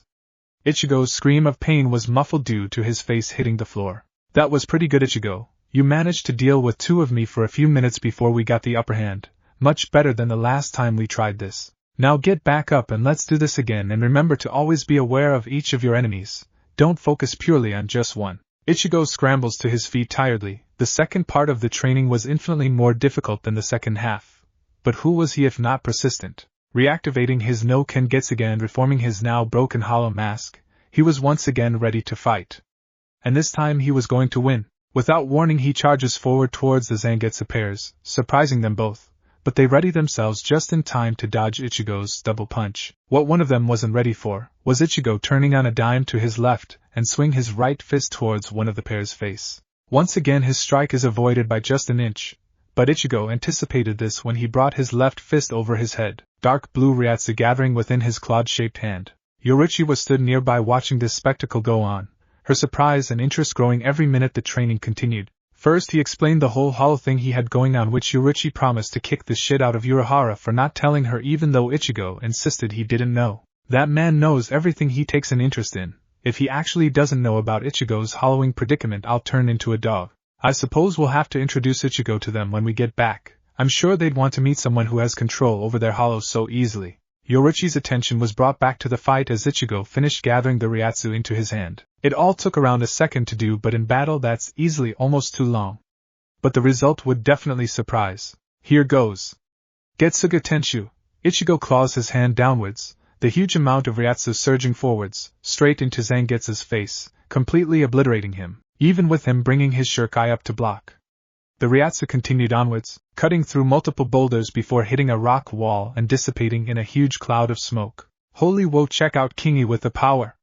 I'll be honest, I've never thought of trying to use the no Kengetsuga as a Ryatsu funnel for the Getsuga Tensho. Pretty damn cool. Ichigo leaned over, his hands on his knees, the hollow mask crumbling from his face. He manages to look up towards his Zanpakuto partner, forming a small smile on his face as sweat pours down his forehead. Yeah, and neither did I, to be honest. I suppose it just felt right. It just felt right, eh? Damn King, you are one lucky motherfuck, and that's about enough for today. Good job, Ichigo. 2 parts of training in just 1 day. At this rate we might not even need day 3. I must say I'm impressed by your determination. He gets it from me, obviously. Zangetsu appears next to Yoruichi and leans on her shoulder, a cocky smirk on his face. Yoruichi simply looks at him, a smirk of her own on her face. Oh, is that right? She asks flirtatiously, her left eyebrow raised. Oh, definitely, he'd be a bumbling fool without me. Zangetsu's boasting was cut short when he felt Yoruichi place her hand on his bare, bandaged chest, a sultry look on her face. Well then maybe I should test this boast out then, she asked suggestively. Zangetsu looks unsure on what to say as his jaw seemed incapable of closing, and without warning his form dissipates into the original doll he was stabbed into. Yoruichi laughing her head off as she chucks Ichigo his Zanpakuto. That bitch. I can't believe I fell for that. So stupid. She got you really good, didn't she? Oh, shut the hell up. I'm going to sleep. Don't bother me for a few hours whilst I regain my lost Ryatsu. Right, night. Don't let dreams of Yoruichi give you fright. You, gay. Damn it. How's little Zangetsu feeling after that stunt? Yoruichi teased. Well, he's gonna be sore about that later on, but right now he's resting. Seems like our training put more strain on his form than he let on. Yoruichi laughed slightly before motioning Ichigo over to the hot springs so that he could recuperate his energy and strength. Ichigo sighs and follows behind her, having more confidence in their plan as he now has 2 days to finish the final part of the training, and then he would achieve Bankai. A few moments later Ichigo is bathing in the rejuvenating springs, and like always Yoruichi is trying to get into the springs as a cat so that she can transform and surprise him. But Ichigo had planned for this and made sure to finish bathing as soon as possible so that when she appeared he had already left the springs to go sleep. Yoruichi pouted, annoyed at the lack of fun she could have. With Ichigo he had just lied down for sleep when he was suddenly dragged into his inner world to see Zangetsu, still looking sore from his earlier embarrassment, and Q standing on top of his flagpole as always. So, what am I here for tonight? Can I get one night of sleep? Hey! Don't blame me, this was all Flagpole's idea, ask him. This true, Q? What do you want? The black-cloaked man hopped down from his pole and strolled over to Ichigo and Zangetsu. We need to talk. All three of us. About what? Could it be that you're leaving? Please tell me it's that. Q ignores Zangetsu's taunting and focuses his attention purely on Ichigo. What is it, Q? The hollow's grown much stronger than I initially anticipated, so much so that I am close to no longer being able to shield your Ryatsu from it with my own. But how is that possible? Although all four of us grew our power at the same rate? It seems my initial thoughts were wrong. It appears that the hollow is able to grow stronger at a faster rate by absorbing leftover Ryatsu within your body from when you fight. Well, that's just fan-ing-tastic. Not only were you wrong, but this mistake is going to get us all killed. Amazing! Good job. What next? How about we all make a suicide pact and save the hollow the trouble of killing us? It's the least we could do after you served us him on a silver platter. Calm down, you fool. We will not die due to this unforeseen circumstance, Ichigo. The only way I can see us beating the hollow is for you to gain Bankai as soon as possible. I estimate that you have around at most one day before the hollow manages to find you. If you haven't learned Bankai in that time, I believe we won't win even if I decide to join as well. What? You gonna get of your ing flagpole and help us peons when the time comes? Zangetsu, please stop. Q, say that I get Bankai and then we beat the hollow and absorb only a portion of it without killing it. How much power do you think we'll gain? Q stares into Ichigo's eyes, able to see the fire of determination within the heart of Ichigo's soul. Enough power to protect everyone you care about from the Soul Society. That was all Ichigo needed to hear. Okay then, Zangetsu, how ready are you to start the third phase of the training? Zangetsu covers his face in annoyance for a few moments before lowering his hand and looks at Ichigo. Yeah, I'm ready, Ichigo. But how are we going to power the doll without Yoruichi? We can't force her to keep using her Ryatsu to power it. That's not a problem. Simply stab the doll and I will handle the manifestation of Zangetsu. But be aware, doing this will shorten our already less than generous time frame. Ichigo and Zangetsu stare at each other, debating their next move. They say nothing to each other for a few moments before nodding, and Ichigo is forced from his own inner world into reality. Ichigo wakes up in the cavern, Yoruichi asleep across the cave. Ichigo picks himself up and grabs Zangetsu, determined to finish his training before his hollow can find him. He arrives in the training area to find the doll propped up against a nearby rock face. Ichigo unsheathes his Zanpakuto and focuses on the doll in front of him. You ready, bud? Ready when you are, king. Ready, Q? Do not worry about me. I will not let you fall. Ichigo nods and plunges his blade into the doll. Line break. Yuryu Ishida fired arrow after arrow at his opponent, hoping beyond hope that he beat the Taicho he was currently engaged in death combat with. Damn, is this the power of a Taicho? I thought our chances were slim before, but this. How are we supposed to beat this force? How? Quincy boy, I just can't wait to cut you open and see how your powers work. I wonder if it's hereditary, or maybe it's the contraption on your hand that powers you. Tell me, boy, what gives the Quincy's their powers? Stay still and I'll show you. And Ishida began to fire 2 arrows at a time now. He was thoroughly creeped out by this Taicho, and he was definitely not going to allow this creep to grab him. I need to think. All my Quincy bolts are simply stalling his advance. I'd hate to admit this, but I think I need Kurosaki's help. Together we could probably beat this Taicho, maybe. Bankai. I take that back, I'm so dead. A massive amount of Ryatsu exploded around the Taicho Ishida was fighting. The smoke lingered for a few moments before the Taicho's new form was revealed. I honestly don't know what to say about this. In front of Ishida was a thing? The Taicho Ishida was previously fighting was still there, but now there was a weird caterpillar baby thing. This right here is the Soul Society right here. I hate my life. Kanjiki Ashisoji Jizo, my Bankai will allow me to inspect you thoroughly. No. Stay the hell away from me. I guess I will have to use that technique. I just hope it doesn't kill me. Kurosaki, Sato-san, Inoue-san and Yoruichi-san, I'm sorry, but I doubt I'll be much help after this. Ishida removes his Sanrei glove and allows his true power to unleash itself. He was not about to let this creepy clown thing touch him. Ishida allows his power to build. This one shot was going to be rid of this nightmarish creature. This is the true power of the Quincy race. Do not underestimate us. Ishida lines his shot up and smirks devilishly. Let's us still. Ishida releases the arrow, his eyes following the arrow as it hits the Taisha's Bankai, creating a massive explosion. Ishida stayed standing for a few moments before his knees gave out on him. That last attack had cost him so much, and he would not be able to move for at least a few minutes. Well, at least I beat him. Suddenly coughing is heard coming from the smoke, and a figure can vaguely be seen within the smoke. Oh God, no, please don't tell me that he survived. Let's us still. Oh my, that was quite something indeed. It seems I have to dig a bit deeper into you to find where you kept that power hidden. I knew I should have just stayed in bed when Urahara-san asked for my help. Now I guess since you're on your knees, that means you're incapable of fighting back? Just the way I like my subjects. The clown-like Taicho strides towards Ishida menacingly, an insane grin stretching across his face. He reaches Ishida and is about to grab him, but before he could, a very familiar voice to Ishida is heard. Don't touch Ishida-kun. Orihime Inoue runs out from a corner and jumps towards the evil Taicho. Mid-jump she aligns herself that her head would hit the Taicho directly in the face when he turns around. No, Inoue!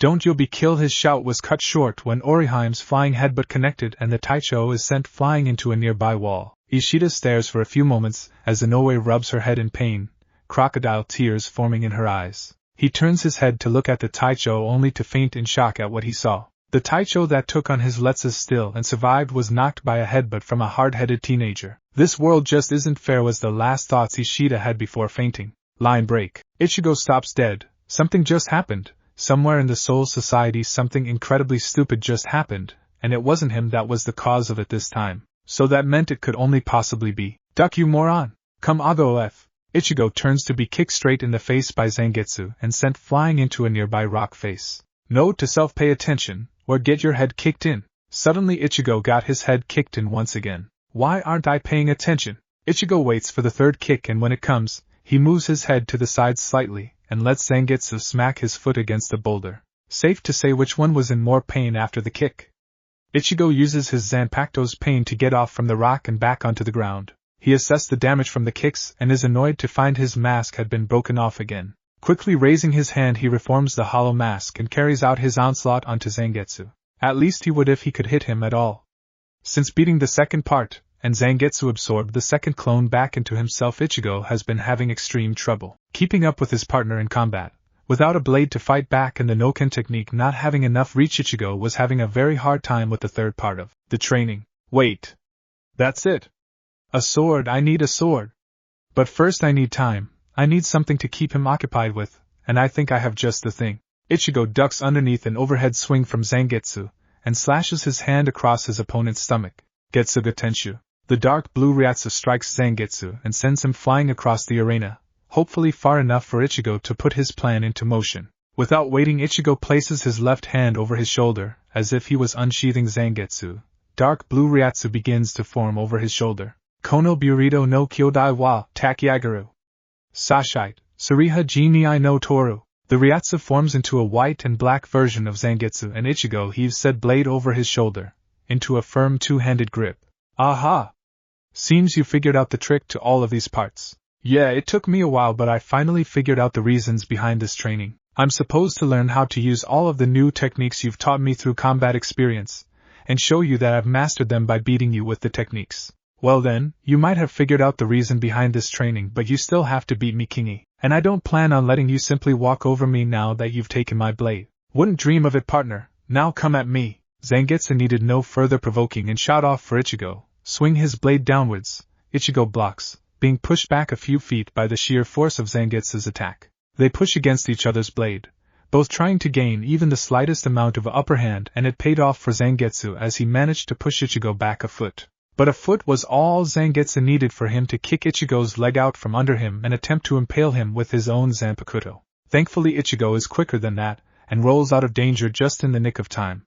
He hops back onto his feet, quickly revitalizing his worn-out hollow mask. If he lose his hollow power for even a second during this fight, he was done for. That's right, King, keep that mask going. I'd hate for you to lose after coming so far. Ichigo didn't respond, he simply smirked before rushing forward. He reaches Zangetsu and his Zanpakuto responds by slashing for Ichigo's chest, but Ichigo had a plan. As soon as the blade was about to rip through Ichigo's skin, he vanished in a burst of speed, shocking Zangetsu as he looked for where his wielder disappeared to. He was about to check behind him when he felt something sharp cut across his back deeply. Crap, why didn't I look behind me first? That's like the first rule of looking for your opponent. Ichigo didn't let up from his initial strike and swung again, but this time he charged his Ryatsu into it. Getsuga Tenshu. Oh me. A massive explosion of dark blue Ryatsu filled the cave, causing vibrations throughout. If that doesn't wake up Yoruichi, I don't know what will. Neither will I, Kingi. Wait, Zangetsu? I am one of the many voices within your head, yes. What are you doing back in here? You beat me. What? You beat me, passed the test, beat the last boss, completed the mission, finished the level. Okay. I get it. You sure? I've got more. No need. So I know Bankai? Yep. How do I use it? What? Nothing. Just that I kinda forgot what it was. Excuse me? Hey, don't judge me. I've never done this before either, but it's your transformation. How do you not know that? That's how. Real mature dumbass. Now hurry up and remember or whatever, we need it before the hollow attacks. Yeah. Don't get all hot and bothered there, Kingi. Give me a few hours. For now go regain your strength in the springs. Lord knows we'll need it if we're going to fight the hollows soon. Fine, just hurry up, will ya? Ichigo got no response, so that must mean that Zangetsu was busy learning how to use his own Bankai.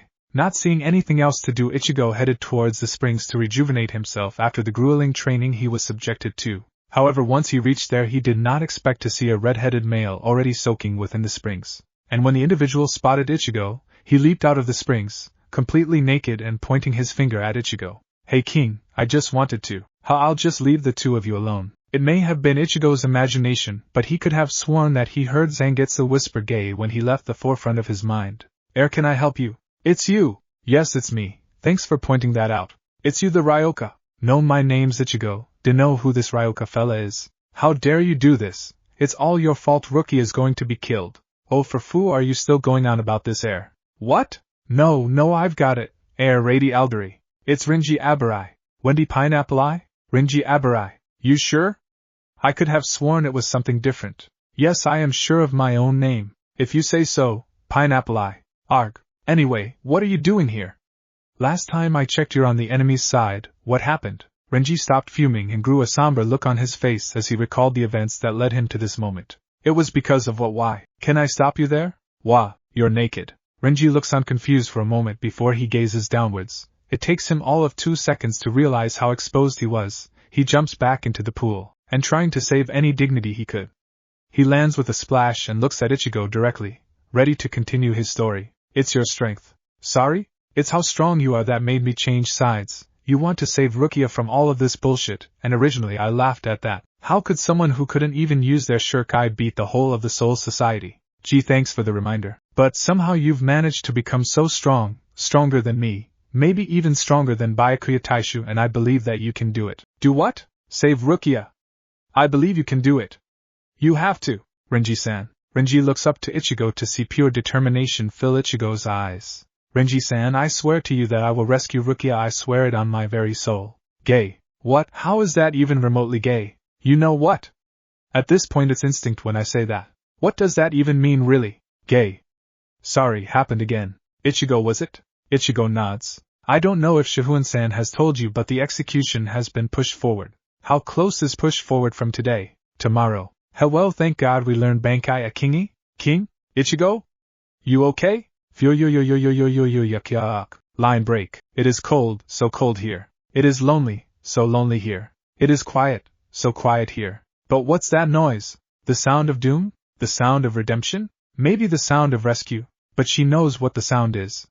She has been told many times what that sound would mean. It means that she is going to die. Kuchiki Rukia is destined to die after all. She committed a crime after all. A single teardrop fell from her eye. You liar, you monster, I hate you, Kurosaki Ichigo. The metal door opens and the form of her executioner stood in the doorway. The form of her brother stood there. I hate you, Kurosaki Ichigo. Her cell door is unlocked, and she is to follow without question, for that is her destiny. I hate you, for you gave me hope. Line break. Today we are gathered here to witness the execution of a traitor to the Soul Society, and to mourn a great loss to our forces, as Eizen Taisha sadly was murdered 2 days ago. Today we summoned the great Sokayaku to execute Kuchiki Rukia. Unohana was restless. Today was the day of the execution, and there was no sign of Ichigo or Kenpachi, and worse still Eizen's death was incredibly suspicious. She would be investigating later, but it seemed like she would have to interfere with the execution at the rate things were going. Kurosaki-san, please don't make me be wrong about you. I know you do everything to save your friends, so where are you? Watching the execution were less taishas than most people expected. The only taishas here were Kachiki Byakuya, Retsu Unohana with her Fukataishu, Soifan and her Fukataishu, Kamamura Sajin and his Fukataishu, as well as the Sateichu himself with his Fukataishu. Everyone else was unaccounted for. Very strange. The Sateichu addressed everyone once again. If there is anyone here who believes that Kachiki Rukia should not be executed today, please raise your voice. Finally, a chance to cut in. I object. Everyone turns their heads to see an orange-haired Shinigami, carrying a huge cleaver upon his shoulder, walking towards the taishus. I hope I'm not too late. Let me check. Rukia's alive and no one's dead. Seems I did arrive when I needed to after all, and here I thought I was going to be late. Missed the bus. Have to explain to teacher why I was late, and this metaphor just sort of lost its meaning pretty quickly, didn't it? Ichigo? The one and only. How you doing, Rukia? Hanging in there? Currently Rukia Kachiki is hanging from the top of a massive wooden arch by her arms. It is not time for jokes. You need to get out of here before you die. Pretty sure I've died a few times already. What's one more?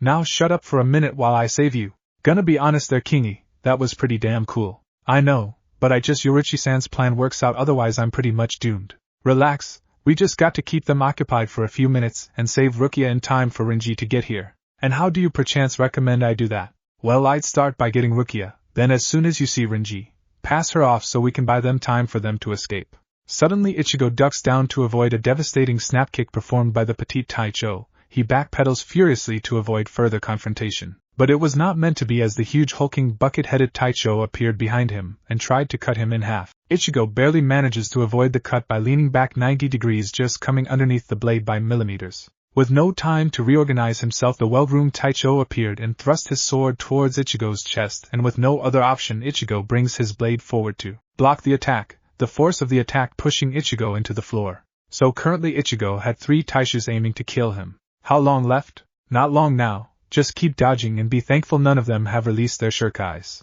Oh, I'm very thankful none of them have killed me. You know you keep bitching and moaning about this. Why don't we just go Bankai or use the mask to stay alive? Oh yeah, that sounds smart.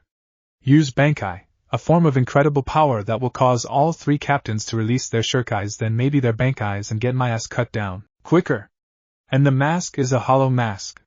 A hollow being the eternal enemy to the Shinigami.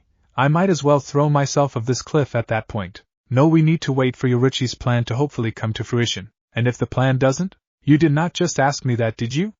What do you think happens if Yorichi doesn't get here soon? Ichigo rolls away from a sword stab. I'm still worried. Well, no shit. We're in a pretty bad situation. The orange-haired man blocks a kick to his head with his left forearm, and boy did it hurt. Not this. I mean the hollow. Don't remind me. It didn't show at all yesterday, and now even Q is unsure what it's doing. The Ryoka manages to maneuver himself between the bulking Taicho and the petite one, causing them both to cease their attack in danger of hitting each other as well. Less chatting, more staying alive, Ichigo. Q. Whoa. We got a 3-way going on. Sigh, yeah, I realized that one as soon as I said it. To quote yourself. Gay. Shove it. Kachiki Taicho manages to land a solid strike against Ichigo's back, and Ichigo falls hard from the blow. Shit! How much longer? As if God answered Ichigo's question, 2 more Taishus appeared. Joshiro Yukitake and Shunsui Kairaka have arrived. Is that the plan? Both Taishus looked confused before looking at Ichigo, and then to Rukia, and small smirks appeared on their faces. They drew their weapons and deflected any attack coming towards the young man, ending up standing next to him. It seems we've been upstaged, Joshiro. Joshiro Yukitake, Shunsui Kairaku, explain yourselves this instance. The Sateichu demanded. I'm sorry, Ji-san, but I and Joshiro-chan can't allow dear little Kachiki to be wrongfully executed. What's going on here? It seems like we have help. Joshiro, Shunsui, if you 2 foolish children continue down this path, I will have no option but to discipline the both of you. I'm sure you will, Ji-san, but we will not give in so easily. And both Taishus vanished, the Sateichu following behind, leaving Ichigo still with 3 Taishus to deal with. Don't go, I need help.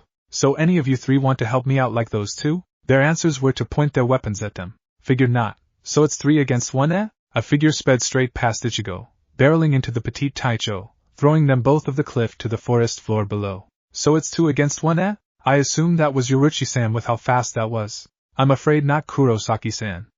I believe I must interrupt as well. Everyone turned their heads to see someone they never thought they'd see unsheathing their swords. Retsu Unohana of the 4th squad has entered the battle. At first the remaining Taishus and Fuka Taishus had assumed that she was going to join their side of the field, but everyone was surprised when Unohana stood next to Ichigo, her Zanpakuto drawn and held loosely in her delicate hand. So it's 2 against 2, eh? Unohana Taishu, what are you doing with the Ryoka? Have you betrayed us as well? The healing Taicho frowned slightly, the huge Taicho across from her. Kamamura Taishu, I am ashamed that you think so low of me. What I do for the betterment of the Soul Society. What?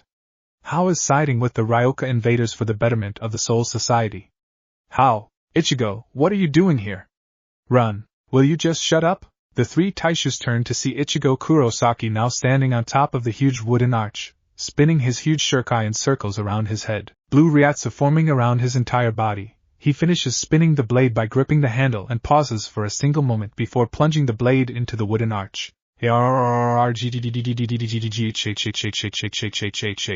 A blinding light explodes around the arch as Rukia and Ichigo are completely obscured the view of everyone else. The blinding light lasts for a few moments before smoke is all that remains, however that is quickly dissipated as the smoke reveals Ichigo holding Rukia over his shoulder, a stupid grin on his face. We might be able to do this, we actually might. Well, I'm glad you had faith in the plan from the very beginning. Shut up, you know what I mean. Heh, I do indeed, Kingi. I think you might just be right about our chances now. Everything seems to be going our way. Now if we see Renji soon it'll be perfect. Ichigo, speak of the devil. Ichigo turns to see Renji, bruised and battered but alive, run towards him on the ground. But suddenly a plan forms in Ichigo's head. Don't you do it, King! I'ma do it! Don't you dare! Just watch. Renji, get ready. The red-haired Fuka Taishu does as told and gives Ichigo a confused look which soon turns into bafflement, as Ichigo heaves Rukia up in his one arm, cocks his arm back and throws the small Shinigami towards him. Arugag. Rukia crashes into Renji's pain form and they stumble to the floor in a mess of tangled limbs and bruised egos. Go on! Get Rukia out of here, Renji! Don't let me down! Renji manages to pull himself up from the ground, picking up Rukia bridal style, and angry looks on both of their faces. I'm not doing it for you, dumbass. Just don't get killed being stupid. And with that Renji runs off with dazed-looking Rukia within his arms. Fuka Taishus. After them, do not let Kuchiki Rukia escape.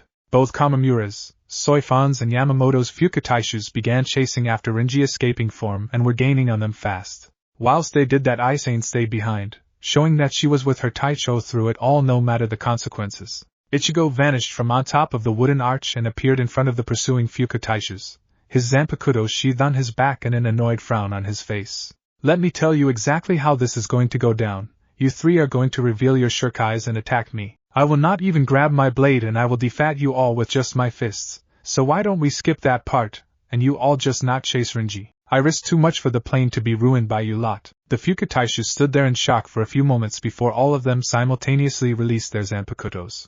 Butsubius Getetsubiri, Crush Getetsubiri, Sarera Okushi, Furushin, Skewer them, Falchion, 1 asterisk, Yugate Ganryamaru, Pierce Ganryamaru. All of the Fuka Taishus stood in front of Ichigo, ready to attack. They figured he was all talk. Ichigo sighed as he nonchalantly scratched his exposed bandaged shoulder in irritation before bringing both of his fists to his sides. No Kengetsuga. Quick as a flash Ichigo appeared in front of the fat, blubbering Fuka Taishu and without a second wasted he plunged his fist straight through his huge, spiked boulder-like shuriken. The weapon not even slightly slowing his momentum, Ichigo grabbed the fat Shinigami by the collar of his black shahakusho and threw him into the sunglasses-wearing Fuka Taishu running towards Ichigo.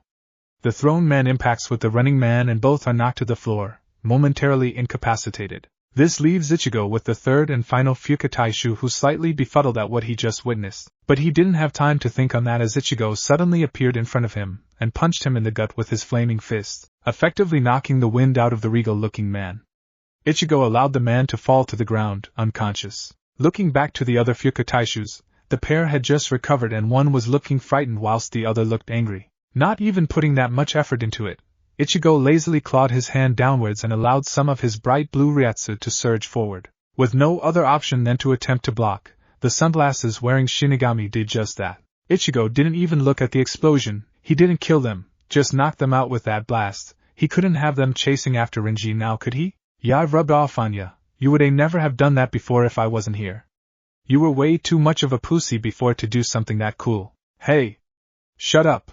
Great comeback, Kingy. Don't worry, I'll let you try again later. For now, just get back to fighting the Taishus. Ichigo grumbled to himself about stupid inner voices before vanishing and appearing next to Unohana, across from Kichiki and Kamamura. Did you? Don't worry, they're just unconscious. They'll wake up in a few hours. Thank you, Ryoka. But why would you show mercy to us? We're your enemy, are we not? The bulking Taicho queried. Well, yeah. But I'm not about to kill anyone, as I keep saying. I'm just here to save Rukia from the Soul Society's bullshit. The huge Taicho was unsure of how to take this info. He even lowered his sword slightly. However, Byakuya was not going to have any of it, and instantly went about releasing his shuriken. Shire, Senbenzakura, scatter, Senbenzakura. The refined-looking Taisha's blade dissipated into sakura petals, all of which circled his form, almost like a shield. Unohana frowned. It seemed like Kichiki was determined to finish Ichigo, and his resolve also hardened Kamamura resolve, who also released his shuriken. Todoroki, Tenken, roar Tenken. Kurosaki-san, you focus on Kichiki Taishu. I will subdue Kamamura. I wish you the best of luck. Ichigo turns his head and flashes Unohana a beaming smile. Don't worry about me, Unohana-san. I didn't come this far to lose to a crappy brother. Unohana smiles back, then turns her attention back to her opponent. She did wish to fight Kamamura, and he was a good Taicho, just far too weak for her tastes. Kurosaki Ichigo, you have been a thorn in Soul Society's side for far too long. That is why I will finish you here. Ichigo simply smirks as he unsheathes his blade from over his shoulder. Whatever you say, Byakuya, just don't cry when I make you say sorry to Rukia. You ready, partner? Always am, partner. Kichiki Byakuya, today, right here I will show you. I will you show that you're wrong. Don't forget, kick his ass. And with that, Ichigo charged forth into battle. He appeared in front of Kichiki and swung his huge blade towards the calm-looking man. Byakuya didn't even do anything. The petals around him blocked the attack easily. Ichigo was momentarily surprised before trying again by pirouetting 360 degrees and struck at Byakuya again, and once again his petals blocked the attack. Knowing he had to try something different, Ichigo swung again, but this time he charged Ryatsu into his blade, and once it struck the petals, the Ryatsu exploded violently. Getsuga Bakuhatsu. Byakuya's eyes widened as he had to place his hands up to further protect himself from the explosion of Ryatsu. Ichigo was blown back by his own attack. Part of his Shihakusho scorched by his own attack. Once the smoke cleared of the initial explosion, Ichigo was unsurprised to see his opponent, but he was surprised to see a massive burn mark on his now exposed chest. Yes. We landed a heavy blow right there. Keep it up, Kingy. At this rate we won't even need to use Bankai. You just jinxed it, you do realize that, right? Ah, come on, Kingy, what chance does he have with that sort of damage? Bankai. My bad. Byakuya's form revealed something amazing. Well, not just his fur but the whole area the pair were fighting. Ichigo was now surrounded by hundreds upon hundreds of swords in a dome-like shape. Senbenzakura Kagyoshi. Straight to Bankai? Am I that dangerous, Byakuya? He received no answer. Instead, multiple swords fell from the dome roof, heading straight for Ichigo's form. Senkai. Oh shit. Ichigo manages to leap to the side and duck underneath another sword. He jumps over another sword, but doesn't manage to avoid the next blade which pierced his shoulder. Grunting in pain, he yanked the blade out and threw it away only for another blade to aim for his other shoulder. He deflects this one and flips backward to avoid yet another blade. When he lands, he feels Byakuya behind him with a sword ready to cut down Ichigo. Oh shit! Do something, King. Bankai. Byakuya was pushed back by the explosion of Ichigo's Ryatsu. He lands shakily. His eyes widened considerably. What? How did this boy gain Bankai? To be honest, I'm kind of relieved you used your Bankai in the end. What are you talking? Byakuya's voice caught in his mouth at the sight in front of him. Ichigo Kurosaki stood, his back to Byakuya, garbed in a long black cloak with the same Shihakusho pants as before. The missing right shoulder piece was still missing, still covered by the bandages that Ichigo himself put there. In Ichigo's right hand was a pure black dado with a black chain attached to the grip at the bottom. Tensa Zangetsu. Before Byakuya can even ascertain what was actually happening, his shoulder exploded in blood. His eyes land on the bleeding cut on his body. What? How? Another bloody cut appeared on his other shoulder. Byakuya's eyes frantically looked for his opponent, and he finally found him, still standing in the same position as before. You're probably wondering how I'm even able to use Bankai, never mind how fast I am. To be honest, I'm not sure myself. Urahara-san himself said he was amazed at the frankly ridiculous rate at which I gained power. But I'm not going to complain. Because I can use this power to save people, to protect the ones I love from people like you, a brother who would allow his sister be executed. Ichigo turns around to face the injured Taicho, his eyes blazing with fury. A big brother is supposed to take care of their little sisters. A big brother is supposed to protect their little sisters. A brother is supposed to love their sister. Ichigo was furious now. He marched towards Byakuya and lifted him to eye level by grabbing his collar, and Ichigo stared into the cold Taichu's pained eyes. A big brother isn't supposed to stand by and watch as their little sister is executed. And Ichigo punched the Taicho in the face, sending him crashing to the floor. Ichigo sighs to release his anger. You are not worthy to be called a big brother. Rukia is too good for you. Ichigo turns away, not wanting to look the Taicho anymore. Byakuya Kachiki stares at Ichigo's leaving form, his mind working a mile a minute, but something sparks within his soul and a small frown crosses his face. He places his hands on the ground and forces himself onto his feet, pain shooting through his upper body. How dare you! Ichigo stops dead and turns his head so that he can see the rising Taicho. You Ryoka scum, you don't know anything about me or Rukia. You come into the Soul Society and bring your ridiculous idealism with you. You don't understand. You don't understand anything about our way. Kachiki is standing at this point, both of his arms stretched to his sides. Gokiai. The blades of the dome increase in number dramatically and all of the swords begin to move towards Ichigo, who's adopted a guarded stance. Suddenly all of the blades surround Ichigo, rotating at an increasing velocity. You made it far, Kurosaki Ichigo, but this is where you die. The blades all stab inwards at the same time, blood splattering on the ground. Ichigo Kurosaki was dead. Line break. Unohana stood across from her opponent, her blade shaking slightly in hand. Was it due to fear? Anxiousness? Or maybe excitement? But her face betrayed her hand, which had a calm smile present on it. Kamamura Taishu, please. Let's not fight today. Just lower your sword and listen. Aye, don't do this.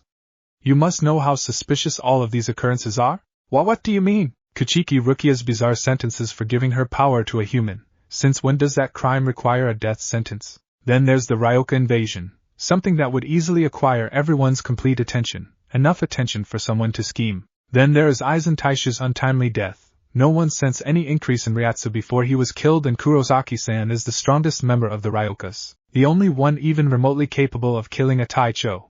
And I know for a fact that he did not even know of Eizen Taishu. What are you saying? That one of us murdered one of own? Kamamura bellowed angrily. No, that is not at all what I am saying. Then what? I'm saying that we have a trickster in our midst. Oh, it seems my plan was not as perfect as I initially envisioned. Unohana's eyes widen in shock. Line break. King, how? Kingy, how did it end like this? King, can you hear me? I could have dodged that. Ichigo.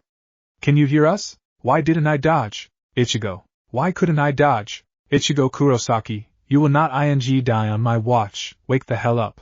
Ichigo opens his eyes to see his inner world, as well as Zangetsu and Q. What happened? You didn't dodge, you just stood there and got impaled, you dumbass. Wah, Zangetsu.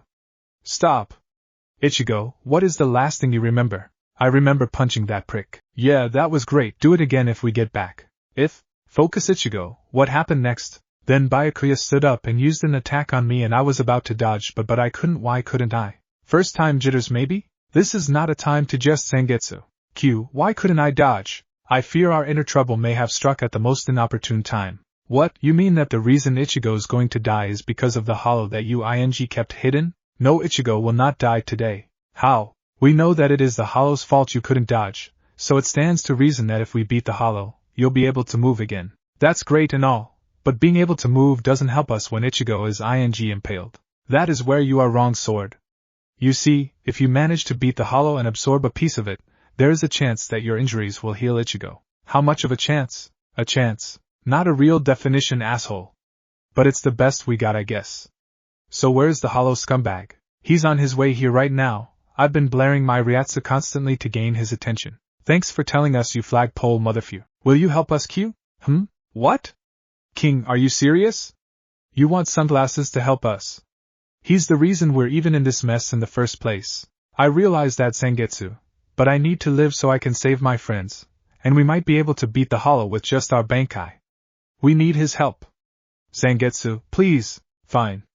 Fine, let him help, whatever. Q, please. Okay, I will aid you. Ichigo, Zangetsu, now be ready, the hollow is near. Me and King are ready, what about you? Gonna use that flagpole of yours. But how can you when it's shoved so far up your... Zangetsu was cut off when the black cloak man reached out his right arm, and his flagpole formed in his hand.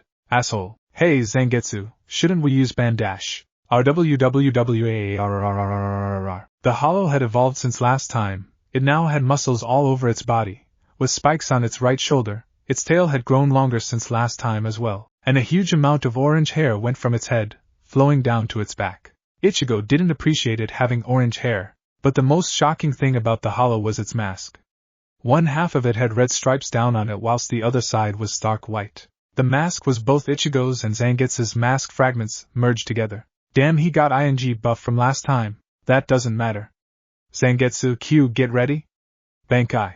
Bankai. Both Ichigo and Zangetsu are consumed by bright lights, which reveal the pair in their Bankai garb. Ichigo is wearing his black Bankai garb whilst Zangetsu's was the pure opposite of that, where Ichigo had black, Zangetsu had white. Ichigo had his bandaged on his right shoulder, Zangetsu had his on his left shoulder, and they were black. Zangetsu's dato was white instead of Ichigo's black dato. Tensa Zangetsu. Tensa me? Q and Ichigo look at Zangetsu. What? It's true. Whatever, let's go. Surprisingly, Q was the first person to attack. As he dashes forward, his flagpole twirling in his fingers, he reaches the hollow and swings the pole across the hollow's face. Instead of blocking or dodging, the hollow just took the blow and was thrown across the skyscraper violently. Ichigo and Zangetsu look on, their jaws hitting the ground. What are you fools doing? You think that was enough? If that was enough, why would I even help in the first place? Wielder and wielded shake their heads and return their focus to the fight at hand.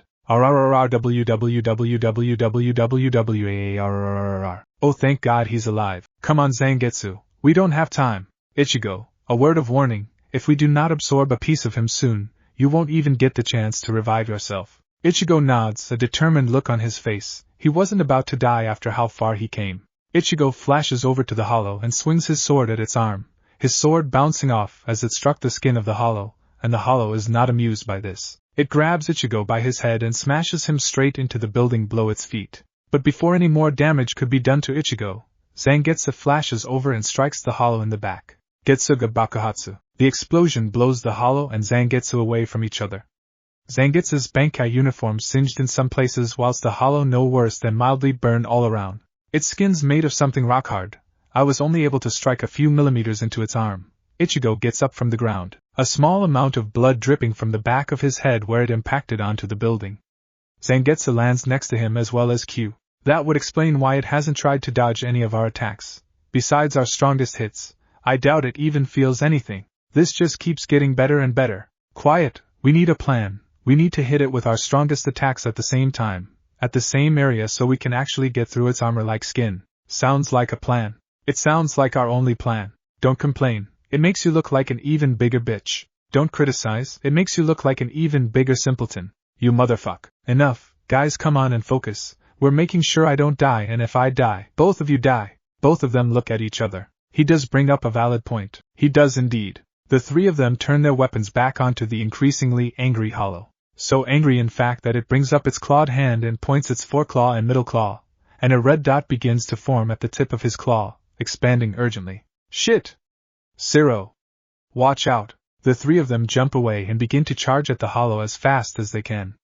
The first to reach the hollow is Zangetsu, stabbing his blade into the hollow's head. Or he tried, because when his sword made contact with the hollow's face mask, his sword stopped dead. Zangetsu, watch out! Ichigo shouts as he grabs Zangetsu by the back of his collar just in time to pull him away from the hollow's deadly claws. Q then came in to make sure Zangetsu could get away safely. He whacked the hollow's outstretched arm upwards, managing to push his arm upwards, making the Zero completely harmless as it fired upwards. I will keep the hollow occupied. Both of you charge your strongest techniques. That's suicide. Get away, we can think of another plan. Going to have to agree with King here. You're going to get your ass kicked doing that. Quiet, just do as said. This is the best chance we have. I will not let you die, Ichigo. I will protect you, Ichigo Kurosaki. Now start charging your attacks already. Ichigo stood, shocked as he blankly watched Q duck and weave under the hollow's attacks, responding in kind with his own attacks when possible, his fiery black cloak flowing everywhere. King! Get it together! Ichigo shakes his head and nods. Before he begins charging, he swipes his hand down his face and gets his hollow mask. Zangetsu follows suit. Kano Beardenokyo Dewa, Tak Yagaru. Sashite, Sorhajanai Nodaru. Both Ichigo and Zangetsu receive their brother's blade, Ichigo with the white dado whilst Zangetsu gets the black dado. Both of them begin to charge both Tensho and Bakuhatsu in both their swords. Q ducks underneath a wild swing from the hollow and flips over it, bashing it in the head with his pole on the way over. He knew that all of his attacks basically amounted to nothing in the end, but the point of attacking the hollow wasn't to cause significant damage, it was to distract the mindless beast. He was at least thankful he hadn't been hit as of yet. As he lands, he turns around as fast as possible only to receive the hollow's backhand to his face. The blow was sloppy and poorly timed, but it connected. And it hurt. Q was sent flying. Oh wow! I like this hollow more. You go! Shut up and keep charging or I'll beat you. The hollow turns to the pair, a maniacal grin on its face. Mask. Thing? Oh shit, I like Q more, I like Q more, I like Q more. Just shut up and wait for an opening. What we've charged will just have to be enough for the job.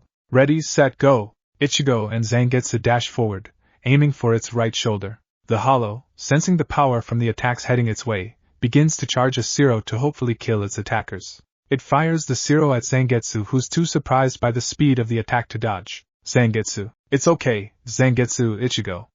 Go! Q appeared and jumped into the Zero, spinning his flagpole as fast as possible. He manages to hold the Zero back from hitting Zangetsu. The white doppelganger of Ichigo stared at the cloaked man who saved him. His eyes not showing anything. What are you waiting for, fool? Go! Q starts getting pushed back by the power of the Zero, his shoes scraping against the ground they were on. Zangetsu. Come on, we have our opening, right shoulder remember. Zangetsu shakes his head to refocus. He dashes to Ichigo's side and the pair arrive at the hollow, only to see another Zero heading their way from the hollow's right hand. Oh shit! Quick, attack! Getsuga Tenshu. The pair fired their Tensho technique to counteract the Zero. They followed their attacks pushing through the hollow's attack. They got closer and closer to the hollow as their Tenshus began to run out of energy. Keep pushing, Zangetsu. We're almost there. Don't have to tell me twice. They reached the hollow's shoulder. Its Zero dissipated. The last of the Tenshu's energies hit the shoulder, and that was exactly where they were aiming for. Getsuga Bakuhatsu. The pair's second blades strike at the hollow's shoulder, the Ryatsu swirling around the blades violently. Their blades impact on the hollow's shoulder, and the entire inner world shakes at the explosion. Ichigo and Zangetsu are thrown back. Instead of simple scorch marks on their clothes, the entire upper half of the uniform was blown off, burn marks covering their upper body. If he isn't at least missing an arm, I will be so pissed. Q arrives next to them, looking worse for wear as his sunglasses were now broken off. No, your glasses got broken. Boo-hoo. Q didn't respond. He simply opened his cloak slightly and pulled out another pair of shades from some kind of hidden compartment. He raises him to his face and placed them on his face. Are you ing for real? You could almost feel the smugness radiating from Q as he enrages his Zanpakuto comrade. Quiet. Look, the smoke's clearing. Ichigo was right. The smoke where their Bakuhatsus impacted had begun to fade. A collective sigh of relief was heard as the smoke revealed nothing but an hollow arm, lying on the floor. Wait, where's the hollow? Did it die? No, I can sense its power. It's weak but there. It simply cut its losses and ran. You mean it pussied out? Guys, is it really time to ask questions when our power-up is just there? Good point, King. Let's see how much stronger we get with this. The three of them walk over to the severed arm. Ichigo's anxiousness building. What if they were too late? What if he was already dead and he was just taking his time realizing it? However, all of his worries were for naught as when Zangetsu held up the severed arm and before everyone's eyes the hollow arm was absorbed into Zangetsu's form. And the power-up was incredible. Line break. Byakuya Kichiki walked over to his opponent, his Sakai still active. On the floor in front of him was the lifeless body of Ichigo Kurosaki. His own blood pooled beneath him. Without saying anything, the Taicho turned around and began to walk away, about to revert his blade to its sealed form until something gained his attention. He turned his head slightly to see black Ryatsu with a hint of red within it pour out from around Ichigo's face. Wow, what is this Ryatsu? It's so potent, almost hollow-like. Ragged breathing could be heard coming from the supposed corpse, and Byakuya's eyes widened considerably when the should-be corpse began to push itself up from the ground, the incredibly potent Ryatsu circling around Ichigo's face like a whirlwind of death. Yo, you think you beat me? Kichiki's mouth opened in shock when he heard Ichigo's voice, but something was different with it. It sounded incredibly distorted, almost like his voice was being vibrated constantly due to some unforeseen force. You know, maybe I should thank you for that attack, he.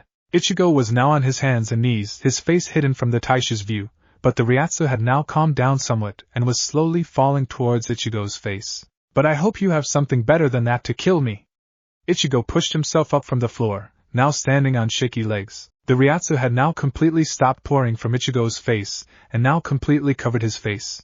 And this is what Byakuya saw when Ichigo turned to face him. The dark Ryatsu had covered Ichigo's face perfectly, almost like a mask. And that's when it happened. Black with red Ryatsu turned to white and partially red. And Ichigo placed his hand over his face and slashed downwards. And his full hollow mask was finally formed. Byakuya just stared, uncertain on what had just happened. He was so shocked that his blade had gone lax in his hand. What's wrong, Byakuya?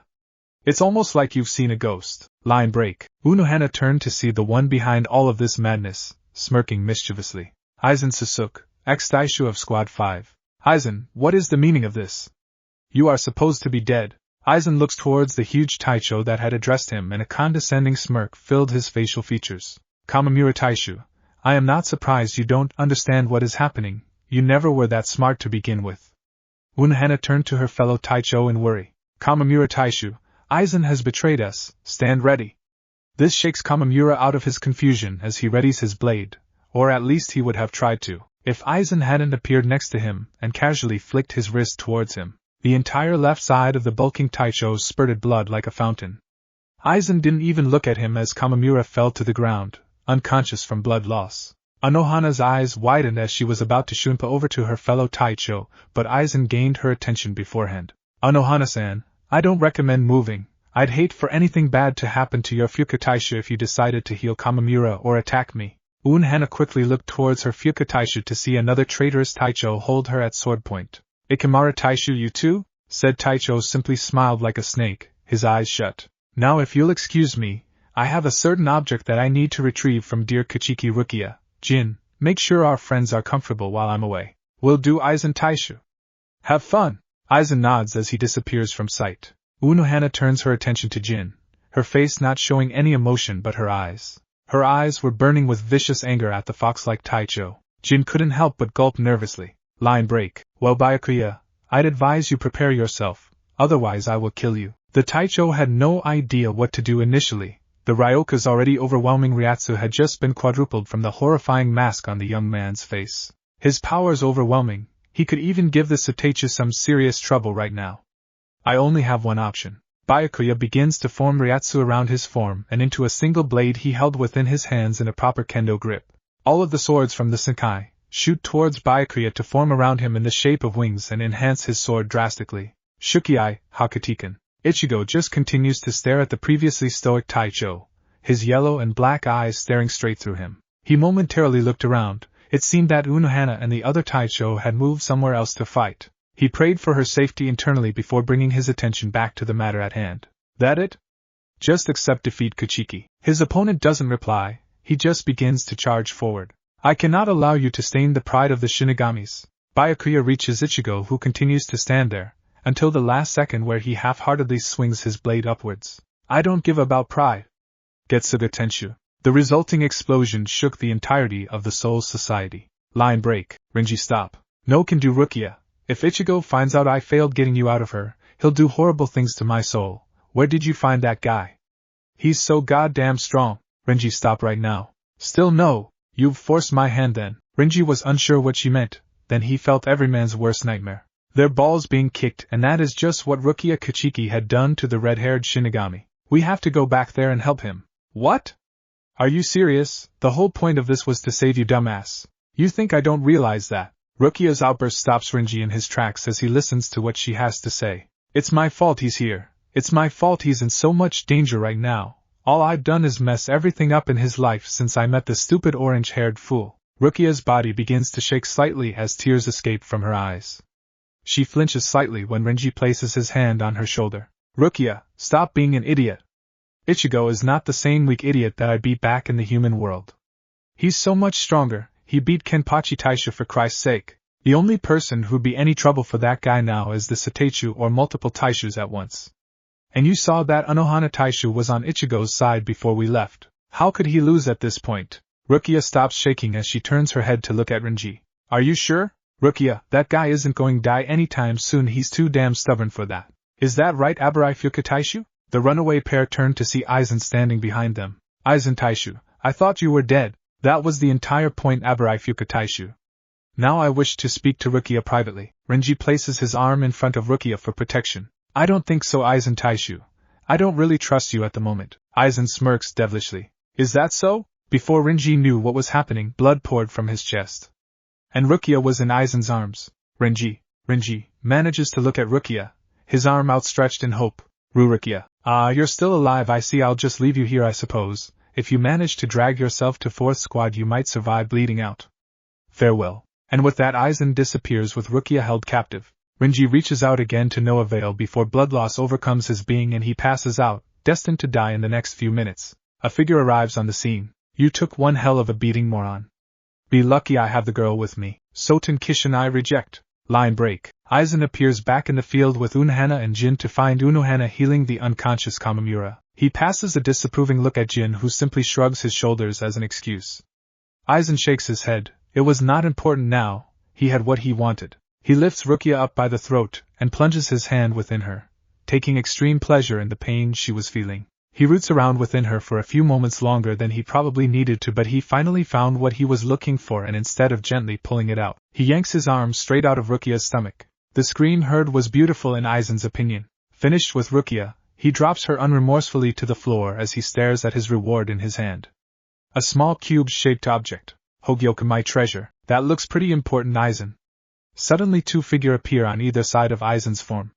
Yorichi and Soifan, master and pupil once more. Too bad you'll never get the chance to use it. To Aizen's credit, he didn't look even the slightest bit fazed in the situation he found himself in. He just continued smirking. Yorichi-san, Soifan-san, it seems you both have underestimated me dramatically. Allow me to show you just a fraction of my power. Aizen vanished from sight, and suddenly both Yorichi and Soifan were cut down, alive but barely. How? Soifan mumbles. It's quite simple really. My Zanpakuto allows me to do all of this. Kyoka Sujetsu allows me complete control over a person's mind as long as they have placed their eyes upon my shirkai. Is that right? Aizen turns at the unfamiliar voice to see an orange-haired Shinigami standing near Unohana, Byakuya on one shoulder, Aizen on the other. Aizen looks towards Jin to see him getting up from what seems like a vicious kick to the head. The orange-haired man allows Aizen to get off from Ichigo's shoulder onto the floor, to be greeted with Unohana's relieved smile. He then places Byakuya on the floor next to Kamimura, as he obviously needed healing from the massive cut going from his lower torso to his right shoulder. The man takes the moment to look around, seeing Yorichi and Soifan, bleeding, looking at him with shocked faces. His eyes then land on the unconscious form of Rukia Kachiki. Ichigo's rage exploded. He charges forward, screaming bloody murder at Aizen. Aizen sees him coming and smirks as he lifts his hand to catch Ichigo's blade, and he does, for all of 1 second. Getsuga Tenshu. Aizen's eyes widen as he has to shunpo away to safety, only to hear the same attacker shouting as he came down from the sky ready to impale the traitorous Taicho. Aizen steps to the side and attempts to unsheath his Zanpakuto, and he would have, if Ichigo hadn't grabbed his arm, stopping its motion. Here's a tip. You shouldn't reveal your Zanpakuto's main ability. Aizen simply scoffs as he vanishes from view, right behind Ichigo, his hand coming around to decapitate him. Ichigo ducks at the last second and swings around to hit Aizen. Only this time Aizen grabs his blade with a firmer grip than last time. Ichigo stops in shock. You're strong, Kurosaki Ichigo, but you're still so inexperienced. Ichigo simply smirks as he raises his hand to his face. Is that right? Bastard. Ichigo slashes downwards and his mask forms, and instantly Aizen realizes he can no longer just hold Ichigo's blade back and jumps back, only for Ichigo to appear behind him. Black, blood-red Ryatsu swirling around his blade. Getsuga Bakuhatsu. Ichigo's blade makes contact with Aizen, who only barely manages to unsheath his sealed blade partially to block some of the damage. The explosion sends Ichigo flying back with no mask anymore on his face. Everyone still conscious looks on in wonder at Ichigo's power, and most of them wonder how Ichigo got so strong all of a sudden, as he was too quick with using and dissipating the mask to tell what happened. Only 2 people there realized what he had used. Unohana and Yorichi, and both had similar thoughts. What power? The smoke dissipates and reveals Aizen looking worse for wear. His new white garb was damaged on the shoulder, and his sword arm had severe burns running up it. He glowers at the smirking Ryoka for a moment before recollecting his cool demeanor. I must say I'm surprised, Kurosaki. It seems you've exceeded my expectations by far too much, so I must have you destroyed. Ichigo looks puzzled for a few moments before he feels a presence behind him. He turns to see nothing but red as he is stabbed through the stomach by another attacker. This is what? The third time we've been stabbed today? This isn't becoming a thing, is it? Ichigo falls to the floor as another Taicho is seen behind him. Kanem Tozen, Taicho of the 9th Division, had also joined the enemy. Once Ichigo hits the floor, Kanem brings his blade up to stab Ichigo once again, securing the kill. Well, he would have if not for a certain bell-wearing Taicho appeared and blocked the attack. Can't let you do that. This guy still owes me another fight, and I intend to collect. Kenpachi, Taicho of the 11th Division, had entered the battle, a maddening grin on his face. Ichigo manages to push himself up to his hands and knees and through the pain sees Rukia pained face. And something snaps within Ichigo. He charges forward, a throat-wrenching scream escaping from his mouth as he fills his blade with as much power as possible. Getsuga Tenshi. Ichigo's attack hits where the 3 traitors were standing, causing a huge explosion of Ryatsu to unleash itself. Ichigo lands completely spent as he falls to the floor, barely conscious. Calm down, King. Your fight with Byakuya was draining enough when you were stabbed with his technique. You can't just keep using that much Ryatsu in your state, and you'll fall apart. Impressive, Kurosaki. If we hadn't have moved, at least one of would be dead right now. Ichigo's eyes widen as he manages to make out the 3 traitors, still standing, completely unharmed. Hacks, I'd love to take you with us and see what makes you tick, but it seems we have run out of time, Kurosaki. Ichigo. As soon as Eizen says this, the Suteichu, Jushiro and Shunsui appear, closely followed by Toshiro Hitsugaya. Eizen Sasuke, Jin Ikimara and Kanem Tozen, you traitors will not survive this. The oldest Shinigami says this as his old eyes open slightly, to stare at the 3. Oh, I'm sure if it came to blows we would surely lose this day. But that's why we will not be fighting today. Goodbye, Suteichu. Suddenly 3 beams of yellow energy plummet from the sky, lifting the traitors up towards a bunch of Minos Grande, their mouths emitting the beams. Everyone knows it futile to attack now, there was no way to get through that beam. Ichigo scowls at the ascending figures as Bison finally fades to black. The last words he hears are, Soten Kishin I reject. Work through losing the ability to walk? Hey, you said it, not me. Just don't remind me of the injury, please. It's killing me being cooped up in this room. No one's even come visit me yet. Well, maybe if you didn't get yourself stabbed, not once but twice in the time span of an hour, you wouldn't be in this situation. Okay, the first time was not my fault. I refuse to be blamed for it, and it was all the Hollow's fault. And stab number 2? Oh, I don't know. It might be because I had been training constantly, then used Bankai, and then was stabbed repeatedly. Then fought my Hollow in my inner world, using one of our strongest attacks, then used the Hollow Mask, then ran as fast as I could to Rukia, and remember, I still don't know how to use freaking Shunpa. Then after fighting Eizen, using an extreme amount of my Ryatsu, I lower my guard for a moment due to exhaustion and then I get stabbed. So yeah, if you can look past all of those incidents happening, then yes, it is my fault. A simple no would have sufficed. No need to be so rude. I'm sorry, Zangetsu. Despite what I just said, I'm so glad we managed to save Rukia considering all of the crap we had to get through. You make it sound like you thought we couldn't pull it off in the first place. I kind of did at first. I mean, how were we supposed to storm what is essentially a fortress of highly powerful spirits, and make it back out alive? It seemed impossible. Then why'd you agree to do it then? You could have just walked away. I know that most normal people would. You should already know the answer, partner. You're a part of me after all. I know, but I want to hear it from you myself. Well, I didn't walk away because I owed Rukia for the chance to protect my friends and family. That the only reason? No, I guess I sort of wanted my Shinigami powers back. Having them and them losing them, it felt like losing a piece of my soul and I wanted it back. Any other reason? Well, I suppose I'm no normal person in the end, am I? I wouldn't be here if you weren't King. Well, I'm glad my abnormality keeps you interested. Ah. Quit bitching, King, and enjoy your victory. I'm going to go rest for a while. You're not the only one who's exhausted from all of the crap we've been through. Okay, have a nice rest, Zangetsu. When Ichigo received no reply, he knew that his partner had cut the link and laid down to rest somewhere in his inner world. You deserve it, bud. Now that Ichigo had no one to converse with anymore, all he had to keep himself occupied was by looking around the room. Something of which he had done too many times for it to be interesting anymore. Small crack in the top right ceiling. That's new, I suppose. Don't know how that could have happened. I assume that the 4th squad keeps their rooms as best as possible. As Ichigo pondered on reasons why the crack might have been there, the door to his room was heard creaking open. Ichigo forgot about his investigation of the crack and smiled when he saw the easily recognizable purple hair belonging to his mentor, Yoruichi Shihoin. She smiled when she saw Ichigo's conscious form. Yorichi-san. Ichigo, you can call me just Yorichi. Lords know you're good enough to consider me an equal after the power you've demonstrated. Yeah, but that wouldn't have been possible if not for the training you gave me. You made the rescue possible in the end, so thank you, Yorichi. Yorichi looks at Ichigo for a few moments before her smirk transformed into a large smile. No problem, Ichigo. Anyway, I dropped by to check on you. Your friends haven't been allowed to see you besides Oriheim due to you being under special care as ordered by Unohana. Unohana placed me under special care? Was I that close to death? No, I simply placed you close by my office so I could make sure you recovered safe and sound. The mentor and pupil turned their heads to see the fourth squad Taicho herself walk into the room, a smile on her face as she closes the door behind her. As soon as the door locked, Ichigo realized that the two women in front of them being here at the same time was not a coincidence, because when Unohana turned around the serious look was on her face as well as Yorichi's. Unohana-san? Yorichi? We know Ichigo. Sorry? No what? We know about the mask. Well, I knew beforehand, but Unohana noticed it when you used it against Eizen. Oh, the mask, eh?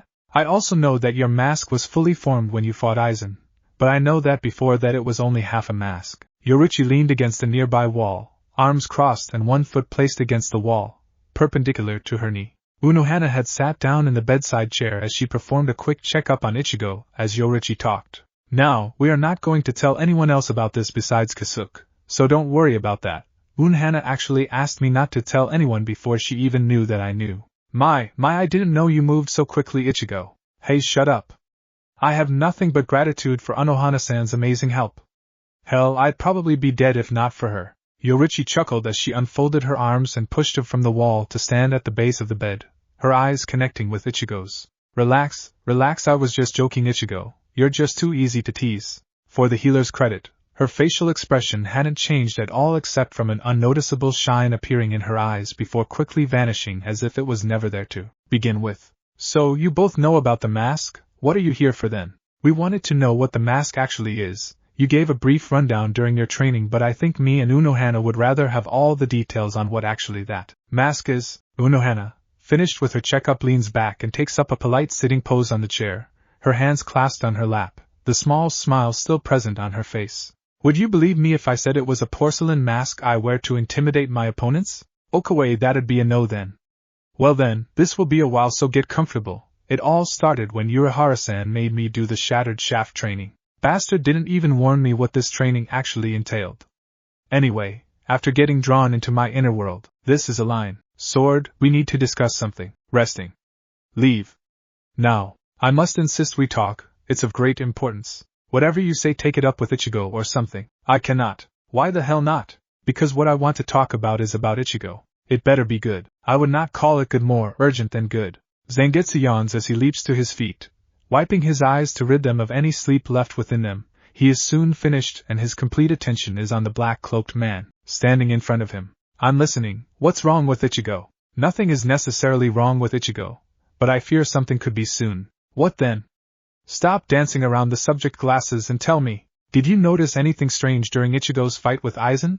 Zangetsu pauses as he adopts a thinking pose, his hand holding his chin in thought. His mind run through the entire fight, scene by scene, trying to find anything that could be considered strange during it. Gonna be honest, glasses, I see nothing out of the ordinary with the fight. I mean, yeah, sure, Eizen was pretty strange, but isn't that the typical attitude of insane villains? Why did Eizen let Ichigo live? Come again? When that traitor stabbed Ichigo, he was completely defenseless, even with the incoming Taichos. There was more than enough time for Eizen or one of his fellow traitors to easily finish off Ichigo. Now, why did he not do this? Geez, you sound disappointed, Flagpole. Fool, take this seriously. Do you not care what happens to Ichigo? Say that again, I dare you. You joke about why Ichigo was not killed when you should be figuring why Eizen spared him.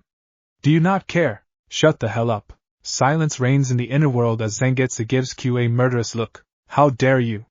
You think I don't care about Ichigo? I'm part of him. He created me. Of course I care about Ichigo. Don't you dare think I wouldn't give my life in an instant to keep him safe. Then why do you still jest? Fool, because I don't know why Eizen would have left Ichigo alive. How should I? I'm just his Zanpakuto spirit. All I can do is protect Ichigo, and I failed that. What, Ash? I failed at protecting him. I am his sword and I failed him when he was almost killed twice. How can I call myself a Zanpakuto when I can't protect my wielder? How? How? How? Q doesn't respond as he allows the Zanpakuto to rant and rave for a few minutes. At the end of his rant, Zangetsu sits down, his hands placed shakily on his knees as he draws in deep breaths. A Zanpakuto that can't keep their wielder safe isn't worthy to be a Zanpakuto, especially a Zanpakuto to such a great Shinigami like Ichigo. Q lowers his form to Zangetsu's level, he removes his sunglasses and stares straight into Zangetsu's yellow eyes. So what? Zangetsu growls. You lost a battle and Ichigo was injured. Keyword. Injured, not dead. You know why he isn't dead? Because of you. If you had not have been there, Ichigo would have died an uncountable amount of times by now. But is he dead? And no, he is still strong. He survived his spine being injured and is looking like he'll make a full recovery by the end of the day. You know why? Because of you. It is you that have kept Ichigo safe this whole time, so stop complaining. Or should I bring Ichigo in here to listen to your pitiful crying? It's a shitty day when you of all people verbally kick the wuss out of me. I'm not going to say thanks, but thanks. Zangetsu stands up and extends his arm out towards Q, who reciprocates the motion, clasping Zangetsu's arm with his own. Small smirks on both their faces. You just did thank me. Sword. It's the only one you're ever going to get out of me. Glasses. I can accept that. Good. Now go jump on a flagpole or something. I'm going to help my partner. Q nods as he vanishes within black fire forming out of his cloak. Freaks me the hell out when he does that. Line break. And that about sums up my situation. Ichigo looked at both Yoruichi and Unohana to gauge their reactions to his situation. Yoruichi looked pensive, as if deep in thought, but what worried Ichigo the most was Unohana. Her face was completely neutral at Ichigo's revelation. I'd rather have her give me a frown than that face. I have no idea what it means. It means she wants to know what I'm not gonna go there because she scares the hell out of me. Sounds like a smart idea. And welcome back. You have a nice sleep? Wonderful. Nothing I love more than sleeping on the rock-hard building floor. Well, I'm glad you like it. I was going to change it if I could, but if you like it so much, I'm gonna let you have that one, as you usually don't outsmart someone. Thanks. Hey, and the score is tied once again. It was Yoruichi that broke the silence of the room as she hopped onto the end of the bed and sat down with her legs crossed, her hand on her chin. So you and Zangetsu decided that this hollow was a good source of power in the end, and decided that instead of killing it at first and receive a rather mediocre power boost, you both decided to only absorb a portion of its power through severing a limb, thus allowing you both to gain even more power each time you fight the hollow. Have I got everything right, or is there something else? Well, I sure as hell am not telling them about Q, even we don't really know anything about him. Yeah, but he did fight with us to absorb the hollow. The least we can do is give him the benefit of a doubt. Since when did you and Q become the best of friends? Choke on one. Him and I aren't and never will be friends. I simply recognize another source of power when I see one. This one just happens to actually be on our side. Sure, Zangetsu, whatever helps you sleep at night. I hate you so much right now. Sorry, can't listen to you right now. I have to pay attention to Unohana-san and Yoruichi. No, you don't. You never listen to what the... Ichigo cut the link between himself and his Zanpakuto. He could just feel his blade's anger at him for his childish action. Nothing else comes to mind, Yoruichi. Just that it seems that every time we fight the hollow, its form changes and it's incredibly stronger than the last time we fought it. It's almost like it's evolving or something. Yoruichi and Unohana share a look at each other before Unohana speaks for the pair. Kurosaki-san, this hollow within you, do you truly believe that you and Zangetsu will be able to keep defeating it? Ichigo doesn't even hesitate. It doesn't stand a chance. Damn right. Oh, you're back. Yeah, I am. Don't think I'll forget about you cutting me off anytime soon. Oh, spooky. Whatever now, when are we getting out of? Ichigo cut the link a second time. He knew he was going to pay for that, but it was just too amusing to him to stop. Ichigo's answer allows the two females to visibly relax as Ichigo's determination flowed through his words. And that was all the assurance they needed from Ichigo. Unohana nodded as she stood from her chair and walked towards the door. Wait a sec, Unohana-san. How long do I have to stay here for? I kind of need to get back to the human world soon. Well, from the checkup I just performed, I am happy to say that the injuries you suffered from the battle are healing as well as I predicated. I believe that you'll be able to walk around by tomorrow morning. And don't worry about getting back to the human world. It has been decided that you will all leave back for the human world in a week. This will allow for all you fully regain your strength. Now I hope I don't see you getting up from that bed anytime soon. Doctor's orders. Do you understand, Kurosaki-san? Yes, ma'am, crystal clear. Unohana smiles as she opens the door and leaves Ichigo with Yoruichi. Not like I could get up anyway. Why is that, Ichigo? 'Cause you're sitting on my feet. Yoruchi only laughs at this and continues to stay sitting where she was. Not to be rude or anything, but why are you still here? I figured you'd be reconnecting with Watchsurface. The Taicho with the permanent scowl on her face. Yoruchi smirked at Ichigo's rather accurate description of her former pupil. Well, I have talked to her since the battle, but I felt it best that she got some rest of her own. She's been through a lot recently. What's her name? Soifan. Huh, you still didn't answer my question. Well, I actually came to check up on you and also ask you a favor after you get out of hospital. So what's the favor? I'd like for you to meet Soifan. She's had issues since I left, and I'd like for you to try and be her friend if that's not too much to ask. Ah, hell no. I could just smell the proper conduct radiating of her when she tried to kill us. She'll drive me insane. Do you do anything besides complaining? Yeah, I also help punkasses like your. Once again Ichigo severed the link. It was almost too fun at this point. Not that I'd hate to meet your former pupil and all, but she doesn't exactly look like the type to like me or anyone for that matter now that I think about it. Ichigo raised his hands in submission. Okay, I get it. No more cheeky comments. Not my fault Zangetsu's corrupted me. Yoruchi just shakes her head, an amused smile on her face. But seriously. Why me? Besides you we have nothing in common with each other, and I'm sure I'd do nothing but annoy the hell out of her. That could be true, but you don't know if you try. Come on Ichigo, please. For me. Ichigo sighed as he saw Yoruchi begin to cry fake tears. Oh for yes, okay, I'll do this favor for you. Just don't blame me if she tries to skewer me on her sword. I have the tendency to make people do that to me. Must be my charming personality or something. Yoruchi smiles cheekily as she gives Ichigo the thumbs up at his answer. Don't worry Ichigo, it'll be fine. Now, tomorrow afternoon sound good? At the secret training area? Yeah, it sounds good I suppose, but what will we be doing there? Yoruchi just smirked devilishly at Ichigo before vanishing before his very eyes. I just put myself up for some serious trouble, didn't I? Hate to say so, but yeah, you just signed your own death warrant. It can't be that bad, right? You don't want me to answer that seriously, do you? No, I know the answer. Anyway, welcome back Zangetsu. Ichigo, if you even think about cutting me off again, I swear to all things Shinigami that I will kick you so far up your kingy? Yeah, what? You didn't cut me off? No, I didn't. I'm just going to let the idea that I can cut you off at any time just sink in properly. You evil son of Abbott. Away and cut. Yep, I got it all from you, partner. Ichigo relaxed as the silence of the room overpowered everything. He could lie here and let the day pass him by. He had done all that he needed to at the moment, and he felt he deserved a little bit of peace and quiet, and effectively giving the Soul Society the kick up the ass it needed for a long time apparently. Yep, he deserved this peace and quiet with assurances that no one would disturb him for at least a day now. It seemed like God had allowed his light to shine upon Ichigo this day. Suddenly, the door to his hospital room was thrown open and in poured a multitude of people. Or maybe God is just using me for him amusement. It sure looks that way. In front of Ichigo's bed was 6 people. Renji, Rukia, Ganju, Orihime, Chad, Ishida. Hey guys. How are things? Any people I need to kick the ass of? Or am I not needed just yet? Orihime and Rukia laughed slightly at Ichigo's humorous remarks. As Ishida just shook his head at Ichigo's antics. How are you feeling, Ichigo?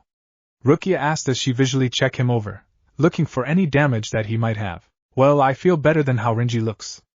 Take that for what you will. The redhead in question growls in his throat as he strides over to Ichigo, rolling his sleeve up as he prepares to punch Ichigo in his smirking face. That was until Rukia jumped onto his head and kicked him into the floor. Idiot!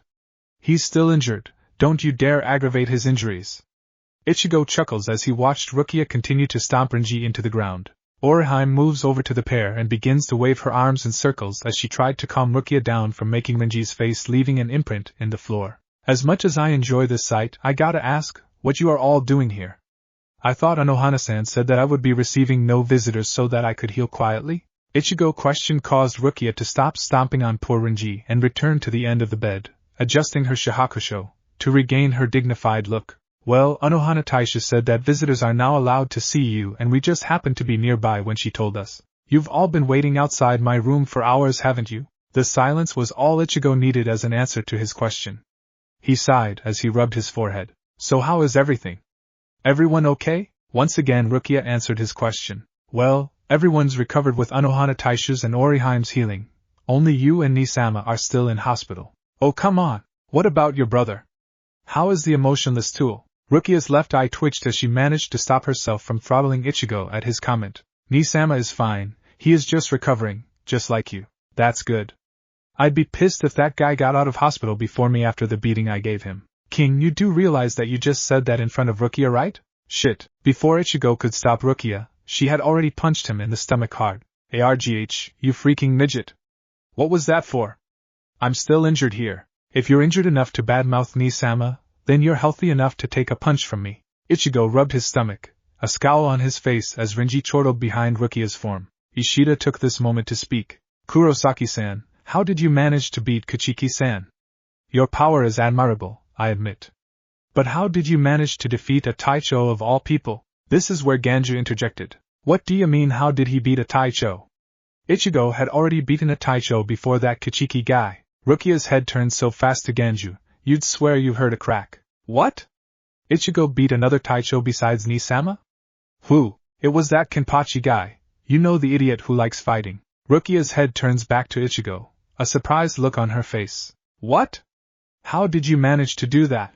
I hit him with my sword really hard on the chest. Rukia just lowers her head in defeat. She couldn't even be surprised by what Ichigo did anymore. She just accept it and move on. It was better for her nerves this way. Less worry. Whatever was about to happen next was cut short as sounds of shouting and struggle disturbed Ichigo and his friend's friendly atmosphere. Ichigo looked at the door and distinctly heard the sound of someone being thrown through the air. But that wasn't what angered him. What angered him was the sound of a shy Shinigami named Hanataro pleading for someone to not hurt him. Ichigo was out of his bed and throwing the door open before anyone in his room knew what was happening. Ichigo opened the door to see an unfamiliar Shinigami hold his friend up against the wall, his fist raised threateningly. The rather aggressive Shinigami didn't even know what happened to him. 1 second he was threatening a 4th squad member to let him leave the hospital. The next second he was on the floor, being curb-stomped by someone he had never met before. All he could tell was that the person currently curb-stomping him was angry, very angry. Ichigo sighed as he planted his foot into the unconscious Shinigami's head for the last time. He wasn't dead, nowhere near it, but he certainly would suffer a severe headache when he next awoke. Ichigo turns to Hanataro and checks him over. Happy to find no bruises or cuts, he allows himself to let out a sigh of relief. Ichigo, what the hell was that? Ichigo turned to see Rukia, pointing at the poor bastard on the floor. That, Rukia, was me effectively curb-stomping a sorry fool who dared threaten one of my friends. Nothing too out of the unusual in my opinion. Rukia had no reply to what Ichigo just said besides shrugging to his point. It was pretty obvious that whenever Ichigo's friends were in trouble, the person causing them trouble was going to be very sorry. Ichigo already showed this fact to the Soul Society when they ordered her execution. The Ryoka invasion was effectively Ichigo and friends curb-stomping the entirety of the Soul Society. Before anyone else could assess the situation, Ichigo stared down the hall and saw multiple Shinigami causing havoc for the assumed medics of the 4th squad, and the person who was thrown before was seemingly a member of the 4th squad who was currently unconscious on the floor. Ichigo raised an unamused eyebrow as he turned to Hanataro, a perplexed look on his face. He simply gestured towards the abuse the 4th squad was suffering. Thankfully Hanataro understood the motion and began to explain. Remember when I said that the 11th squad hates us 4th squad members? Ichigo nods in affirmation. Well, whenever an 11th squad member is admitted into the 4th squad barracks, they are less than willing to stay and will try almost anything to escape back to their squad. Okay, I get that, but still doesn't explain why they are beating up your squad. Well, usually they're not this aggressive because of Unohana Taishu, but she's currently out at a meeting at the moment, and well, you see. So, to put it basically, these assholes are just bullies? Hanataro nods. I don't like bullies. Neither do I, King, neither do I, King. So what are we going to do about this? Ichigo, don't do anything too stupid. Rukia warns as she begins to hold her hand out to her friend. Yuzu was being bullied when she was younger. She didn't tell me about it for months until I found a small bruise under her left eye. I told the teacher of the primary school about it, and thought that was it. All of Ichigo's friends stared worriedly at Ichigo as he began to shake in anger. All Yuzu wanted to do was help people. She wanted to be a medic like Dad, and they bullied her. The bullies called their big brothers on her. Thankfully, recently I had been walking Yuzu home from school to keep her safe. They told me to leave and let them have a few words with my little sister. You know what I did after that. Renji walked forward, next to Ichigo, cracking his knuckles as he also stared angrily at the blatant bullying of the 4th squad. I told them no. I told them to go home and leave Yuzu alone forever. But they didn't listen. The group of big brothers attacked me, I beat the ever-loving shit out of all of them for dare even thinking about harming my little sister. Afterwards Yuzu wanted to help the assholes, she gave them ointment and healed their bruises. Yuzu wanted to heal those assholes, even after they wanted to hurt her. Ganju stood on Ichigo's other side cracking his knuckles. Rukia looked like she was about to interject but Ishida grabbed her arm. She looks at him, and sees him shaking his head. She then looks over to Orihime and Chad. Chad stood ready behind Ichigo, whilst Orihime had a brave look on her face as she nodded to Rukia. Rukia was shocked at the fact that even Orihime was okay with what was about to happen. Hanataro looked incredibly nervous but somewhat hopeful at the same time. Ichigo smirked slightly as he finally cracked his knuckles and neck. So I'm gonna do the 4th squad a favor. I'm gonna teach the 4th squad to never mess with someone weaker than them because the day where I protected Yuzu was the day I realized why I was named Ichigo Kurosaki. You know what to do, King. That day, I realized that I was the one who protects, and I intend to keep that realization. Show them exactly who protects the weak. Without warning, Ichigo ran forward and punched the closest 11th squad member being aggressive in the face, knocking his clean of his feet onto the ground below, unconscious. Ichigo then ducks underneath an angry swing from another member, and then brings his fist up into the squad member's chin, sending him into the air. He grabs the Shinigami's foot and swings him into another member of the squad 11, knocking them into the wall. Another member came at him with a wild swing, and this punch was blocked by Renji, who smirked aggressively as he threw the squad member into a nearby wall. Ichigo runs forward and pushes off the left wall with his foot, propelling him over a couple of 4th squad members. He landed by drop-kicking an 11th squad member who realized that he had made a big mistake by getting out of his medical room. Ichigo's feet implanted onto the Shinigami's face, sending him flying into a bunch of 11th squad members, knocking them down like bowling pins. Strike, and the winner is Ichigo Kurosaki. Once Ichigo hits the floor, he kicks his leg out and catches one of the attackers in the shin, knocking him to the ground. He looks up and sees one more member of the 11th squad that was abusing the 4th squad. He jumps forward, shifting his head to the left slightly to avoid a straight punch. Ichigo counters by grabbing the outstretched arm and judo flips the Shinigami straight into the ground. Ichigo stands up straight and brushes himself off, just now realizing that he wasn't wearing his black shahakusho but simple white hakama pants with a white traditional Japanese robed shirt. Pretty strange medical clothing in Ichigo's opinion. He also noticed that all of the squad 11 bullies were now all on the floor, either unconscious or rubbing their new bruises. Seeing that they were all dealt with, Ichigo brushes his hands together and returns to his friends to see Ganju and Renji looking no worse for wear. He thanks them with a nod of his head before turning back to Hanataro. You all wouldn't mind putting them back into their beds, would you? Hanataro nods, so do all of the other squad 4 members, looking at Ichigo with admiration in their eyes. They had never been defended so effectively from anyone except from their Taicho. Ichigo turns and addresses all of the squad 4 members. Let's keep this all from Unohana-san, sound good? Once again nods were their resounding answers. And if any of the 11th squad start acting up again, just tell them that the healer's protector will sort them out, okay? Nods once again. With that, Ichigo enters his room again, holding his side and limping slightly. And your image is ruined. What do you mean? Renji hurries and places Ichigo's arm over his shoulder to support the orange-haired substitute Shinigami. Easy there, idiot. Let me help you. Yep, completely ruined, destroyed, devastated, blown up. I get it, okay. Hanataro rushes over and checks over Ichigo quickly before realizing what was wrong with him now. His fight just then must have aggravated his back injury. Quick, we have to get him into bed. Inoue-san, could you please heal his aggravated injury to the best of your abilities? Orihime nods as she and all of Ichigo's visitors rush into his room to make sure he's okay. And after one 10-minute session of Orihime's constant healing, his back felt as good as it did before he got into the fight. Hanataro sighs in relief. Thank goodness, he'll be fine now. His back will heal completely tomorrow just as planned. Before anyone could sigh in relief, a member of Squad 4 rushes into the room. Unohana Taishu's back. Everyone in Ichigo's room felt a chill down their backs at what would happen to them if Unohana found out about the fight. Crap, crap, crap, crap. Line break. Unohana had just returned to her barracks after a rather tiring Taicho meeting. They discussed everything from what to do about the traitors and as well as what to do with the now allied Ryoka. They even discussed Ichigo's usefulness in the Godai 13 once he passes on to the afterlife. Unohana liked to think ahead, but considering Ichigo's position in the Godai 13 after he dies seemed like a bit much even for her analytical mind. But that wasn't the strangest thing that had happened to her today.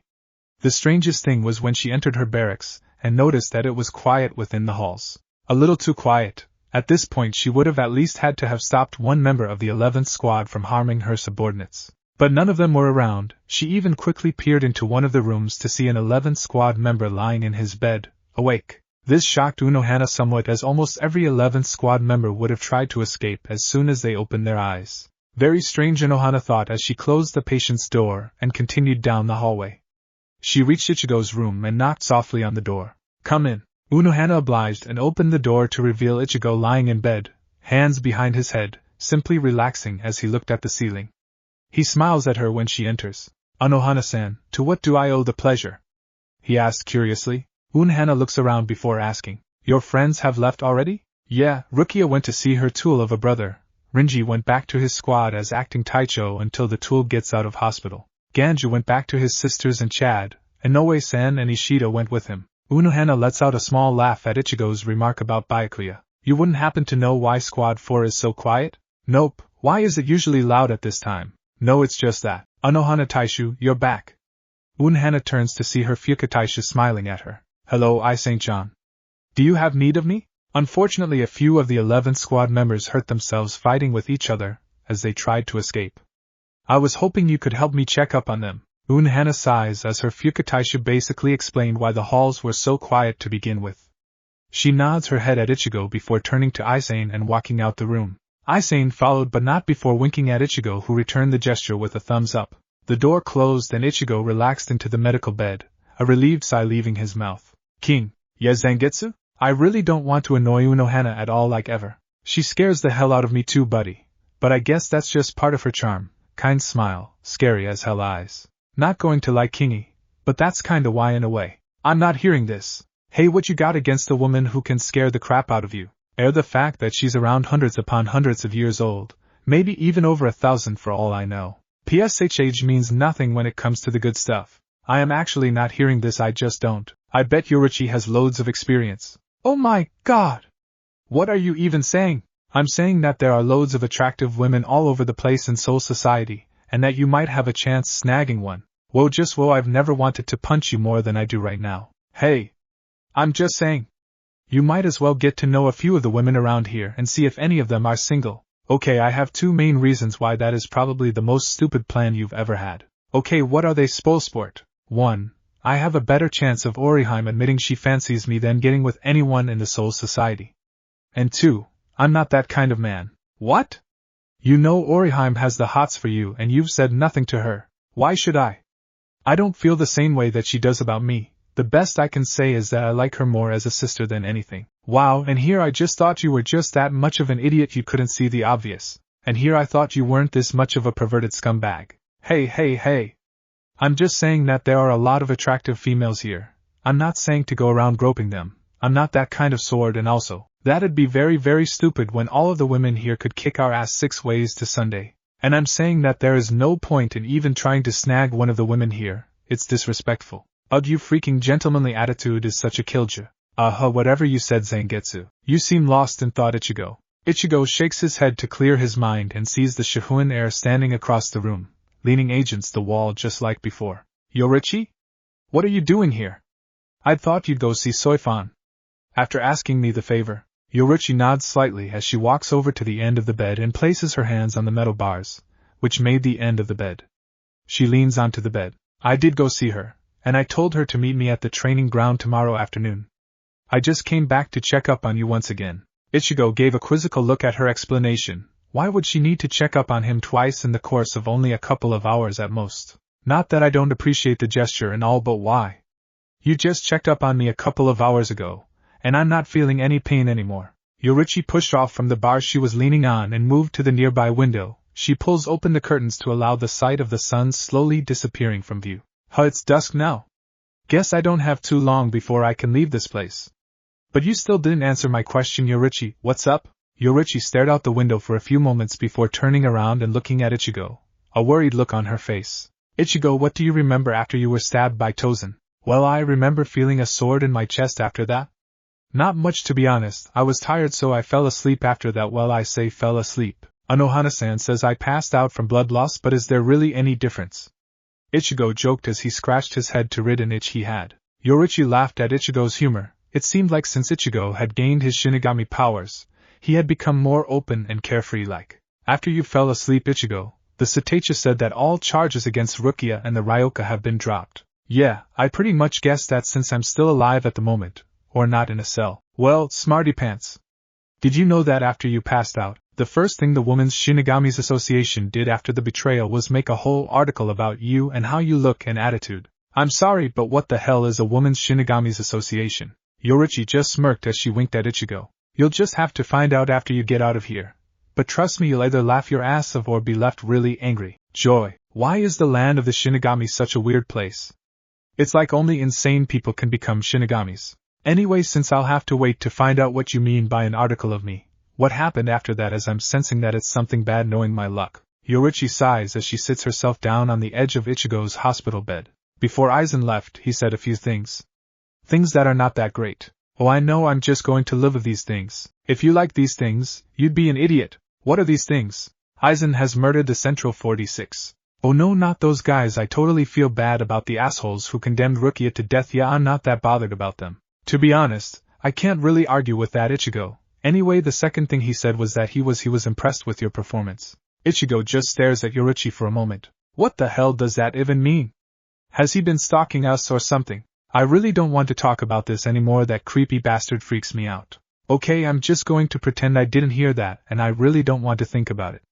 What was the third thing he said? Aizen has declared war on the Soul Society. Oh, that's Bawewat. It's a bit worse than just bad, but I can't disagree with ya. We don't have any concrete info about how Aizen intends to wage war on the Soul Society, but since he now has the Hogyoku, I'm worried. Anything Urahara creates can cause some serious damage. Ichigo groans. Can Urahara-san even try to be less of an evil genius stereotype? Or am I just asking too much? Yoruichi laughs at Ichigo's joke. A tense silence had covered the room as Yoruichi sided up to Ichigo in his bed, leaning against the bed spring above the bed sheet next to Ichigo. Surprisingly, Ichigo didn't react, just moving up slightly so Yoruichi could gain more space on the single bed. So any more great news you have to share with me? Ichigo asked jokingly. No, nothing else to shock you with. I think you've had enough surprises for one day. That's good. Now I can ask what the hell you are doing next to me. Hey! You moved up. I'm just accepting the accommodation. Yeah, whatever, but seriously, what are you doing here? Besides giving me the less than stellar news. Well, I'm here for a few reasons, to be honest. The first is something I found quite amusing. And I'm sure you're about to tell me what you found so amusing. You know me so well, Ichigo.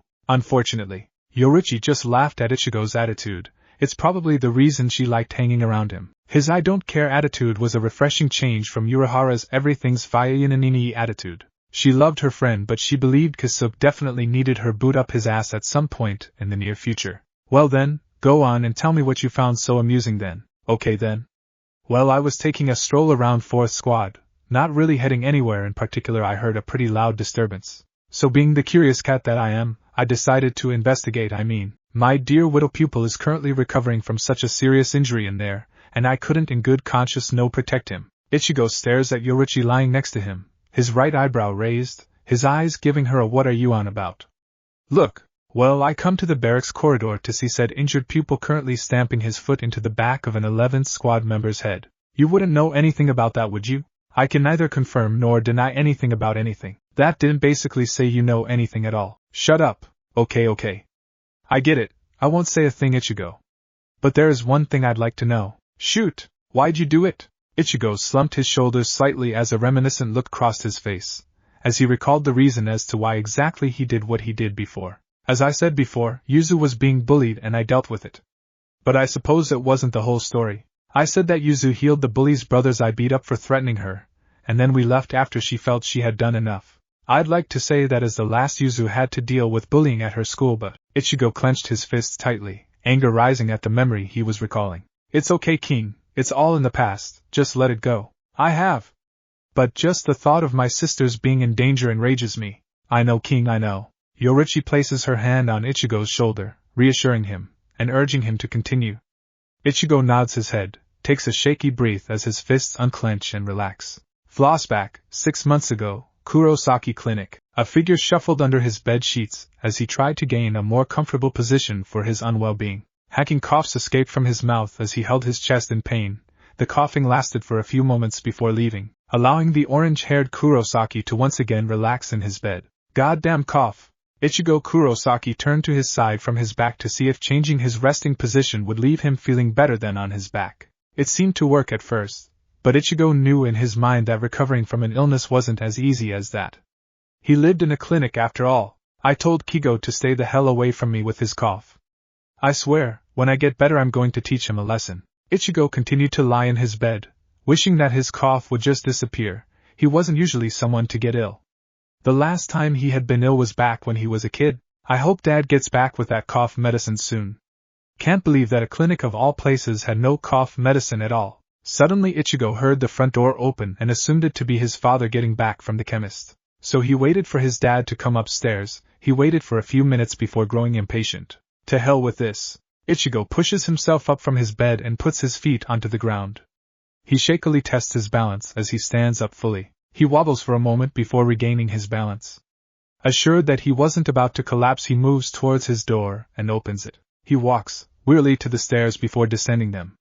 It was at this point where Ichigo heard muffled crying, and Ichigo was down the stairs quicker than thought possible in his current state. He arrived on the ground floor and rushed to the lounge where the sound was coming from. He could hear it clearly now.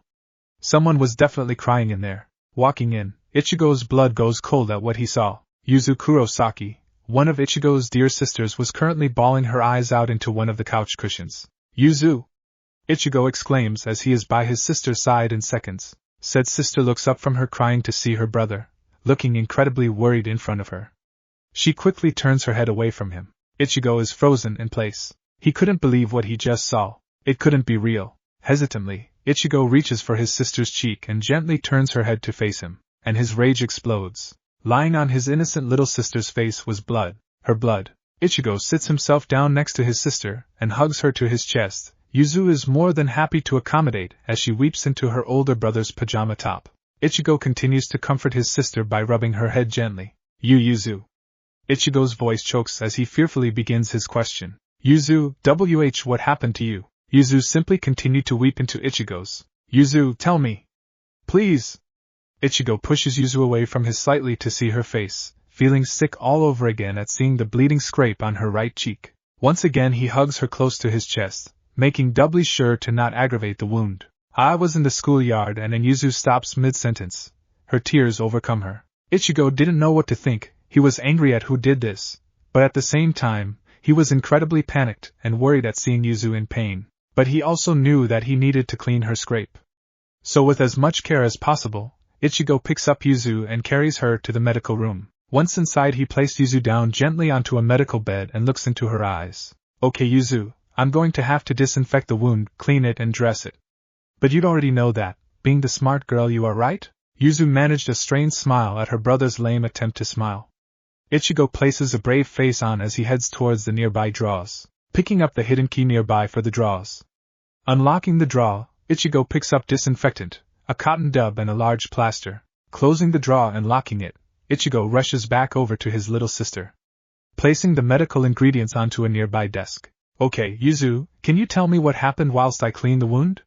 Please? PR promise you won't be mad?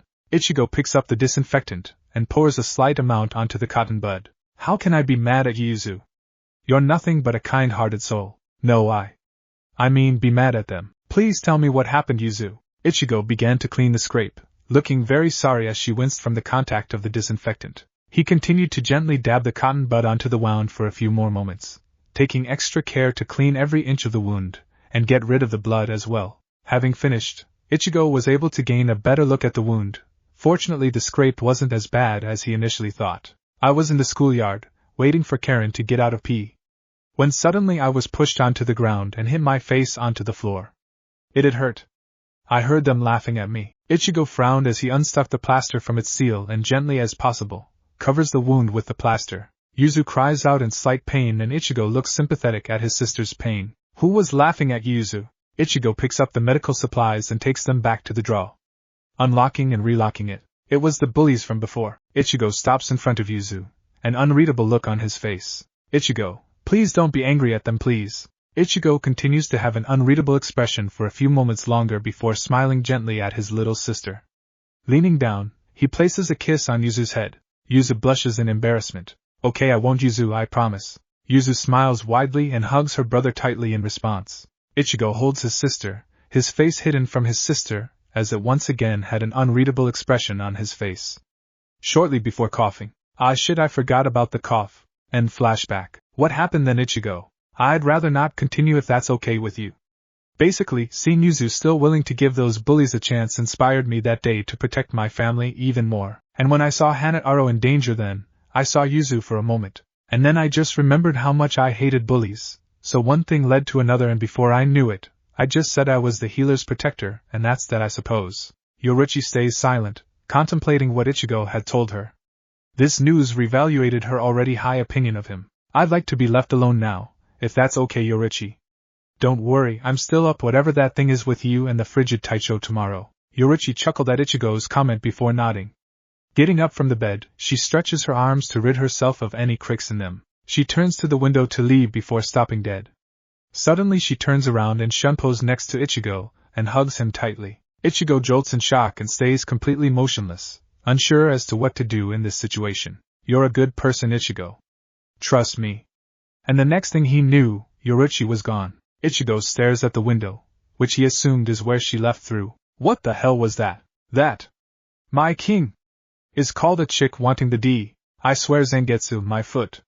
So far up your ass. Okay. Ichigo isn't sure what to do right now. Talking about that memory had brought up some unwanted memories.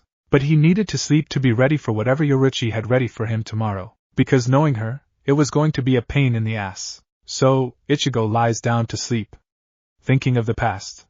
The silence in the room, overwhelming his senses. Don't worry about the past, king. Your family's okay and safe. I know, but I just regret what almost happened after that. Keyword, being almost king.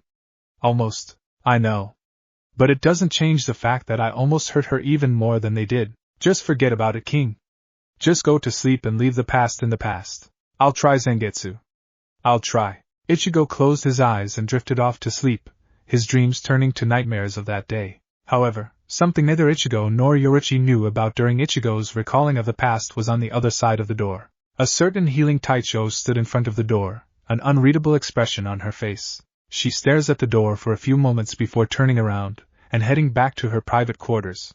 To think about a few things. It seemed Ichigo Kurosaki grew more intriguing every time she was near him. Day 2, second squad's picnic? It was finally time. Ichigo had been in hospital for a whole day whilst being conscious, and that was just far too long a time. Thankfully, it was time to be discharged, something Ichigo had been looking forward to since waking up in the Squad 4 healing barracks. He was discharged by Unohana, who returned to him his Zanpakuto, and there was much rejoicing. But Ichigo had pressing matters. He had a certain bizarre appointment to keep with Yoruichi and her former pupil. Any thoughts on what this could be, Zangetsu? King, I'm going to level with you. I may act like I know how to attract women and know how they work, but honestly, I have no freaking clue. Women work in mysterious ways, especially women who have been around for thousands of years as they've perfected their mysteriousness. So in summary, King, no, I do not know what this appointment could be about. A simple no could have sufficed. Yeah, but I like to hear myself talk. Oh really? I would have never guessed. I bet. You aren't that smart to begin with. I hate you. Yeah. Love you too and whatever, just hurry up. I'd rather not risk seeing what an angry Yoruichi looks like if it's all the same to you. Good idea. Ichigo stopped his motion and landed upon one of the many old Japanese buildings littering the inside of the Soul Society. He was originally just casually hopping from building to building. But that wasn't going to cut it, it seemed. Gathering Ryatsu within and around his fist, Ichigo shot forward into a Shuinpa, a speed technique he had finally learned before his fight with Byakuya. But even though Ichigo had basically just learnt this technique, he was already what an average Shinigami would consider, a connoisseur of speed, as he literally flew through the air towards the meeting point. It would take someone of at least a Fukataisha level to be able to see him at this moment, and this was in his Shurikai. If someone thought he was incredibly fast already, then imagine how fast he would be if he was in Bankai. A form built for speed. Anyway, Ichigo was now making great time in getting to the appointment with Yoruichi and her pupil. He was close to the mountain now, close to the secret training area in the mountain. Ichigo finally reaches the base of the mountain before shortly jumping up, towards the secret entrance, forming Ryatsu around his feet in midair to push off from, to continue his ascent. After a few moments of doing this, he finally reaches the cave entrance, and goes inside. Ichigo rushed through the cavern, heading towards the central area. He finally emerges within the massive open area. Once there, he finds Yoruichi already waiting for him. She sees him, and waves him over. Ichigo waves back as he walks over to his mentor. Seems like I got here before Soifan. Bit strange considering that it seemed like that woman was really fond of Yoruichi. Yeah, almost creeper levels fondness. Like, call the police, I have a stalker level of fondness. Like, come into your room whilst you sleep and smell you level of fondness. Alright, I get what you're trying to say.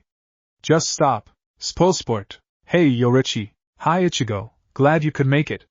You even made it earlier than Soifan surprisingly. So, what are we doing? Yoruichi smirked devilishly as she wagged her forefinger in front of his face. You will find out when Soifan gets here. Can have you having an advantage over her. Why do I have a feeling of dread right now? Because you're smart, King. Because you're smart. Thought you said I wasn't smart? Hi Ichigo, I'm Zangetsu. I'm a Zanpakuto spurt that constantly changes his mind. It's a pleasure to meet you. Alright smartass, I get it, you're temperamental, get over yourself. Screw you Asho. Ichigo once again cut the link between himself and Zangetsu. He really enjoyed annoying Zangetsu apparently. It was the little things in life. A sudden spike of Ryatsu alerted Ichigo to a new presence within the cave. He turned his head to see the petite Taicho Shunpa into the area. At first her expression was one of happiness at seeing her old master. However that look quickly dissipated when her gaze traveled onto Ichigo's face, where a small frown took over her face. Well, it's nice to see you too. Oh, she looks like a tsundere. I mean that air, don't even say anything. But I mean that she looks like someone who hides affection behind aggression. I know what you mean. Just never bring it up again. Ever. But, ever. Shutting up now. Ichigo shook his head to rid himself of what his Zanpakuto revealed about himself. He never figured his Zanpakuto to be an otaku. I'm not a freaking otaku. I just know things. Ichigo decided to ignore his otaku of a Zanpakuto. He bet no other Shinigami had Zanpakutos like that. Yoruichi-sama. What is he doing here? The venom in her voice momentarily disturbed Ichigo. He didn't recall doing anything to offend her personally. You have Yoruichi's attention, that's the problem. What? Why is that the problem? Replaced tsundere with yandere. Yandere is the one who worships the ground someone walks on, right? Uh-huh. But you're missing one key aspect of what a yandere is. That is, the person a yandere worships is called a senpai, and a yandere gets extremely jealous and aggressive when their senpai is being taken away from them. But I and Yoruichi aren't like that. Doesn't matter to them. How do you know this? Hey, just because I'm a Zanpakuto doesn't mean I can't watch anime. But how? You'd get good internet connection in your head. I'm just messing with you. I just go through some of your memories of when you used to watch anime. That was years ago. Yeah, and I'm still catching up on Dragon Ball Z, so shut up.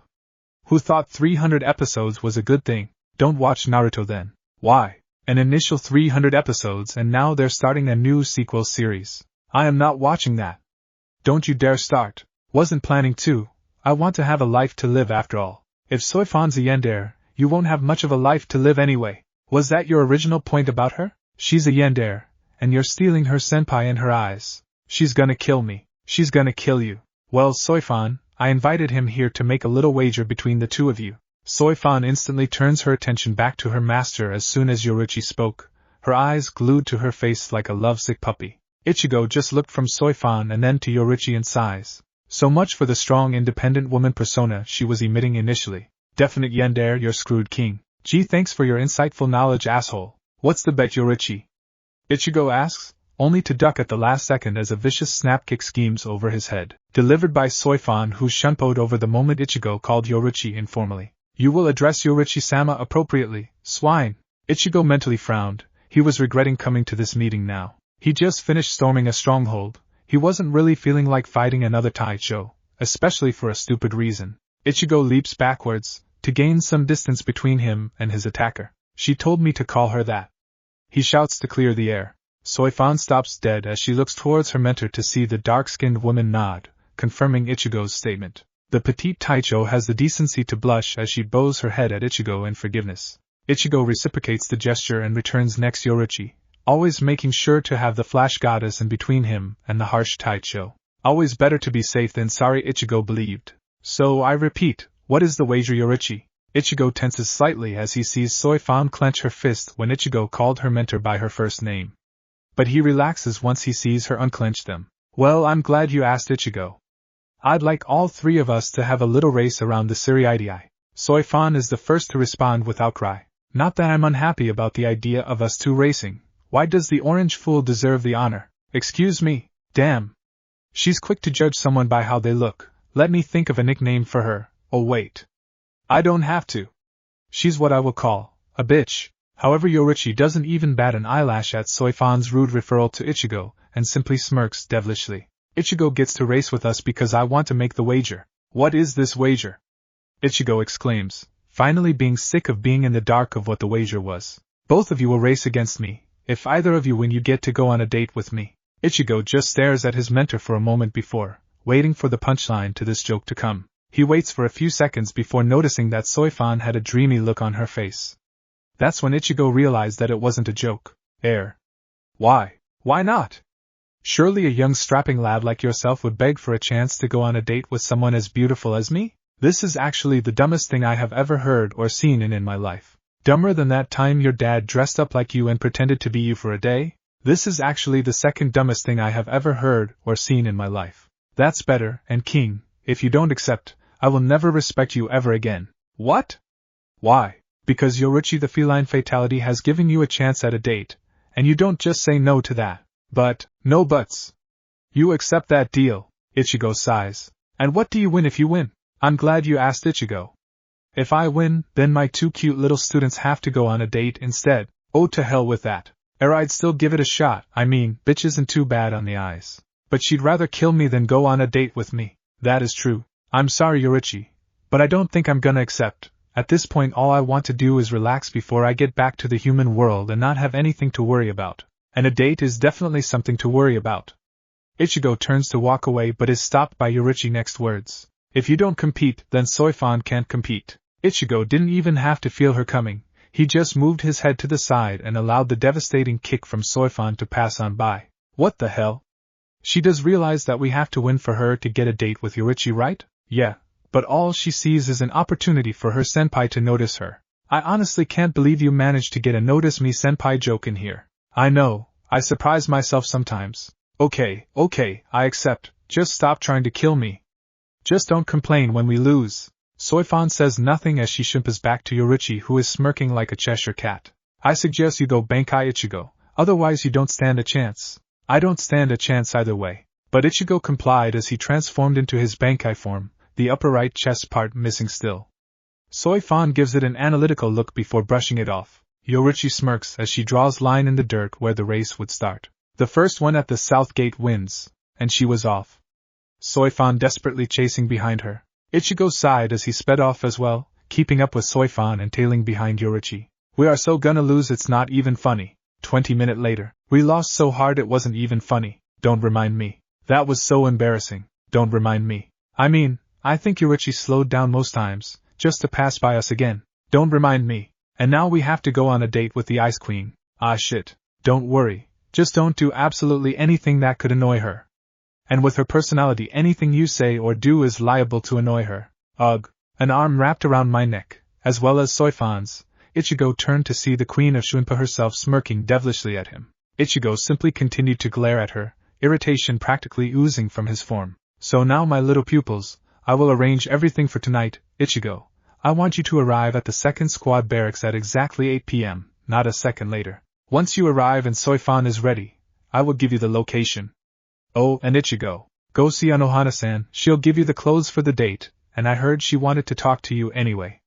All clear? Ichigo just sighed as he nodded. He had unfortunately agreed with the conditions, and so he had to suffer the consequences of losing. Consequences seemed like the appropriate word in this situation. Yorichi let go of me as she wrapped both her arms around Soifan's neck. But now, I and the little bee need to talk about this date, so we will see you later, Ichigo. With that, Yorichi vanished, Soifan in her arms and a massive blush on her face. Ichigo scratched his head in a way to pass the time as he thought of his next move. What the hell do I do now? Get the clothes, I suppose? UGH, this is some shit right here. Can't Yorichi see that Soifan hates my guts? I don't think she cares, King. I think she's just doing to tease the both of you at this point. Whatever, I suppose I should go see Unohana-san at this point and get ready for my untimely death. What's scared Soifan will kill you after the date? No, I'm scared she'll kill me before the date. That's a fair worry. Time skip. Unohana-san, you wanted to see me? Ichigo peered his head around the sliding door to the 4th Squad Taishu's private room. Kurosaki-san, please come in. Ichigo slides the door and nervously walks in. Unohana gestured to a cushion across from her and Ichigo clumsily seats himself onto it. Unohana smiled kindly as she pulled up a wrapped package from the side of her, and placed it on the small table between them. This package contains the clothing for tonight, are you looking forward to it? Unohana nudges the package towards him. Ichigo half-heartedly reaches for it. Honestly? Not really. I know next to nothing about Soifan, and it seems pretty obvious to me that she'd rather have the date with Yoruichi than me. Unohana says nothing, she simply nods her head slightly to show she heard him. Very well, Kurosaki-san. Would you like some tea while you're here? Ichigo scratches his neck, unsure with what to say. I don't know. I'd hate to inconvenience you. It's no inconvenience at all, Kurosaki-san. I have surprisingly little paperwork at this time, and in all honesty, I'd like the company for a while. Not many people willingly visit the medical barracks for social calls. Ichigo chuckles slightly at the Taishu's harmless joke. Very well then, Unohana-san. Tea sounds great. I have nothing else on my plate until tonight. Unohana smiles as she reaches for the teapot on the small table between them. She pours Ichigo a cup before pouring herself one. Steam rises from the cups. So Kurosaki-san, tell me a little about yourself. She places the teapot back onto the table as both participants in the conversation allow this tea to cool a little before drinking. Sure. But first off, call me Ichigo. Kurosaki-san sounds like my old man. And the less I feel like him, the better. Unohana cracks a small grin at that. Very well then, Ichigo. But I must insist that if I have to call you Ichigo, then it is only fitting for you to call me Retsu. At least in private anyway. It's only fair after all. I guess that's fair, Retsu. What would you like to know? Retsu paused as she sipped at her cup, testing the heat. I'd like to know about what makes you fight in the first place. It's not every day that so inexperienced with being a Shinigami manages to overthrow the Tsurugi almost single-handedly. A red hue adorned Ichigo's cheeks. He wasn't used to someone talking about his achievements. It wasn't all me. Without people like Ganju or Hanataro, I would have lost way before I attained Bankai. I'm nothing special. I just have supportive friends and comrades. Unohana shakes her head, a smile on her face. Even so, Ichigo. The fact you even managed to attain Bankai in such a short amount of time shows just how much potential you have as a Shinigami. So, what make you fight? What drives you? I fight to protect my friends. Unohana looks at Ichigo, keeping note of his eyes. His eyes spoke volumes of just how serious he was. To protect your friends? Like in your name, the Protector? Ichigo laughed. You know, you're the first person to see the connection. Most people just see strawberry in my name. But yes, it's exactly like that. Ah, yes, I noticed the strawberry in your name as well. It's rather cute in my opinion. The Strawberry Protector has a nice ring to it. Ichigo groaned at that new nickname as Unohana couldn't stifle the small amount of laughter that escaped from her mouth. Please don't tell anyone that nickname. I don't think I could handle it if people like Inoue-san began to call me that. Okay, very well, I'll make sure to keep this as our little secret. Ichigo nodded as he took a final gulp of his tea. He looked outside a window to see the sun starting to set. Oh man. I've been here longer than I thought. I've gotta get going, otherwise Yoruichi-san will kill me. Ichigo stood up quickly, bowed towards Unohana and turned to leave. Farewell, Retsu. I'd like to talk again sometime if that's okay. Indeed it is, Ichigo. I think I'd like that as well. But that can wait. I suggest you get ready, and remember the clothing. Ichigo waved goodbye as he slid the door open and walked through. Ready to get dressed for the date that would most likely end in his unfortunate demise. What Ichigo didn't see was Unohana rushed to grab a small notepad which was hidden underneath the table. On the front of the notebook was, Women's Shinigami Association. A small smirk crossed Unohana's face. Line break. This is going to suck. Don't be such a melodramatic little bitch, Kingy. You will get dressed, march to the second squad's barracks.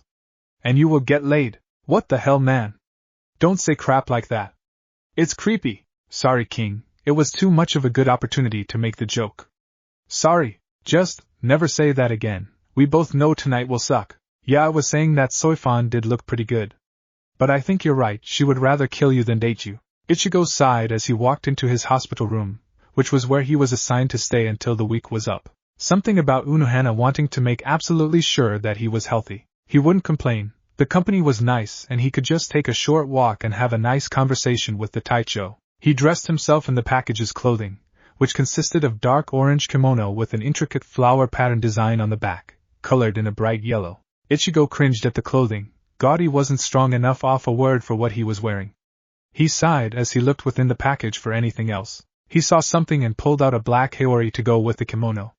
The haori wasn't as bad as the kimono, he would almost call the haori stylish in a traditional sort of way. The rest of his uniform was a pair of traditional Japanese sandals with traditional white tabi for socks. He checked the time, 7:45 p.m. God kill me. To be honest, Kingi, I thought tonight couldn't get much worse. But this takes the topping off the metaphorical cake. Tell me about it. I've got to move quickly to the second squad.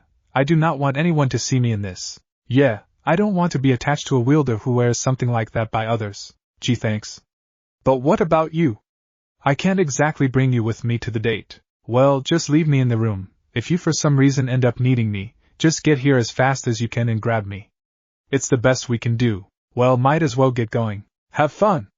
Try to make it back alive. Ichigo readied himself before opening the window and jumping out of it. Shampooing as fast as I could to the second squad's barracks. I arrived soon after, 5 minutes before the date was set to begin. He was nervous. He checked himself over, taking extra care to make his haori cover as much of his kimono as possible. He was unsure as to how long he exactly had left to wait, but he knew it couldn't be more than a minute or two at this point. Suddenly Ichigo felt the presence of another, and turned to see Yoruichi standing next to Soifan. Yo, Ichigo. You clean up well, it seems. Well, then this piece of paper has all the instructions to the date tonight. Where the restaurant was and all that. And here's the yen for the meal, my treat. Ichigo took both things unsurely as he pocketed them both. Yoruichi placed her arm around Soifan affectionately. Well, I and the little bee will be off. Have fun. And they both shunboed away. Wait, what the hell just happened? Another presence appeared behind Ichigo as he turned to see the last person he expected tonight. Hello there, Ichigo. It seems Yoruichi-san was right about you cleaning up well. Retsu? Wa. Unohana walked forward, dressed in a deep red kimono with floral patterns on its back, colored in a deep shade of blue. You seem surprised, Ichigo. Is something wrong? Ichigo had absolutely no idea what to say or do. But Unohana simply smiled as she walked by. You look quite dashing in that kimono, Ichigo. You shouldn't hide it behind the haori so much. Come on now, I assume Yoruichi gave you the restaurant location? Ichigo nodded. Unohana turned to her date for the night. Well then, are you coming or not? Only one thought ran through Ichigo's mind. What? The food here looks rather nice, don't you agree, Ichigo? Ichigo glanced down at the menu grasped within his hands, his eyes scanning over a few of the menu items. Yeah, sure. It's strange that I haven't been to this restaurant before. The atmosphere is so peaceful. I wasn't even aware that Suriidai had restaurants. From first look it seemed like this world was based around a very old-fashioned Japanese theme. I'm honestly surprised I haven't struck upon a kabuki theater yet. You seem unsure about something, Ichigo. What is it? Ichigo brought himself back to reality as he stared at the taicho across from him. Honestly, she looked absolutely divine in the deep red kimono, her hair in that usual braid around her neck. Of course Ichigo was unsure about something. He originally thought he was going to be forced into a date with the Ice Queen of Suriidai. But now, life had decided to throw him a curveball in the shape of a beautiful woman. To be honest, Retsu, for some bizarre reason I originally thought I would be going on a date with Soifan. Not that I'm not happy about this surprise or anything, but Ichigo was at a loss. Having no dating experience beforehand, he was understandably unsure on what he should and should not say. However, Unohana understood what Ichigo was trying to say, and chuckled quietly. It's fine, Ichigo.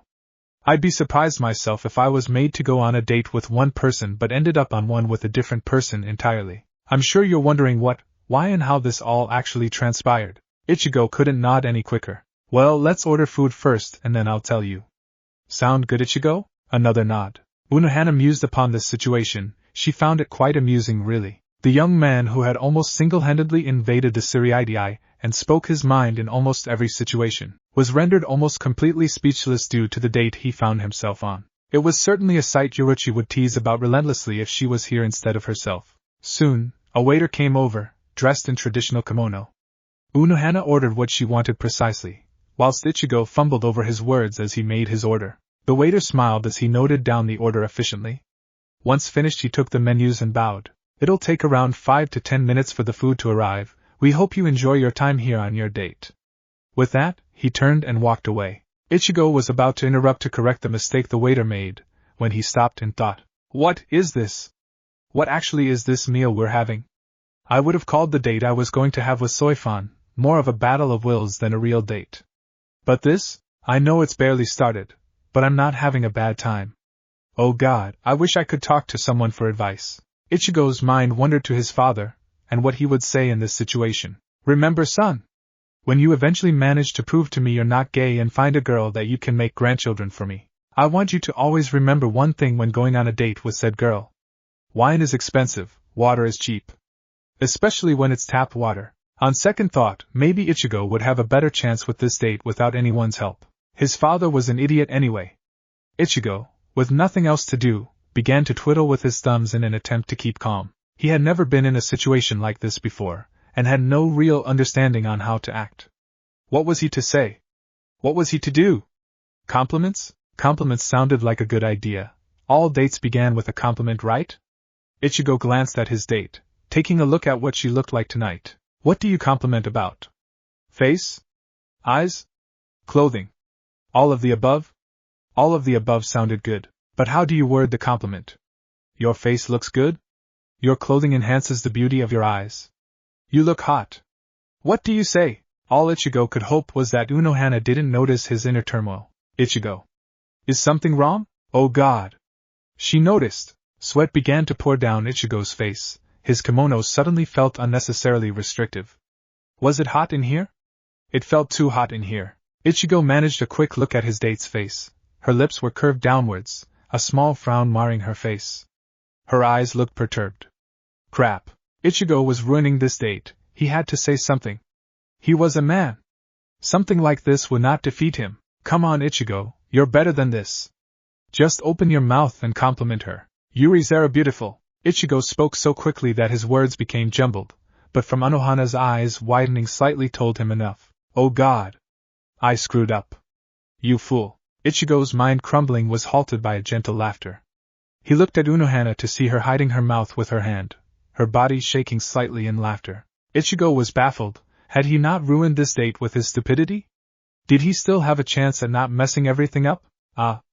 Ichigo, whilst I'm quite flattered at your compliment, I feel I must stress that you take a deep breath. It seems like you're having a few problems speaking. Ichigo chuckled nervously. Yeah, sorry about that, it's just that I haven't really ever been on a date before. Ichigo peered downwards to hide his shame. He was being so foolish. He had invaded an entire different world with barely a worry. But now, on a date, he was a nervous wreck. Oh, how the mighty have fallen. Well, it's sweet that you're trying, Ichigo. To be honest, I haven't really tried this date thing before. Ichigo's head shot up. You serious? How have you not been on a date before? I'd understand Soifan saying something like that. But you? You're so kind and beautiful. How have you not been on a date before? Unohana's eyes once again widened in surprise. Her mouth hung open slightly.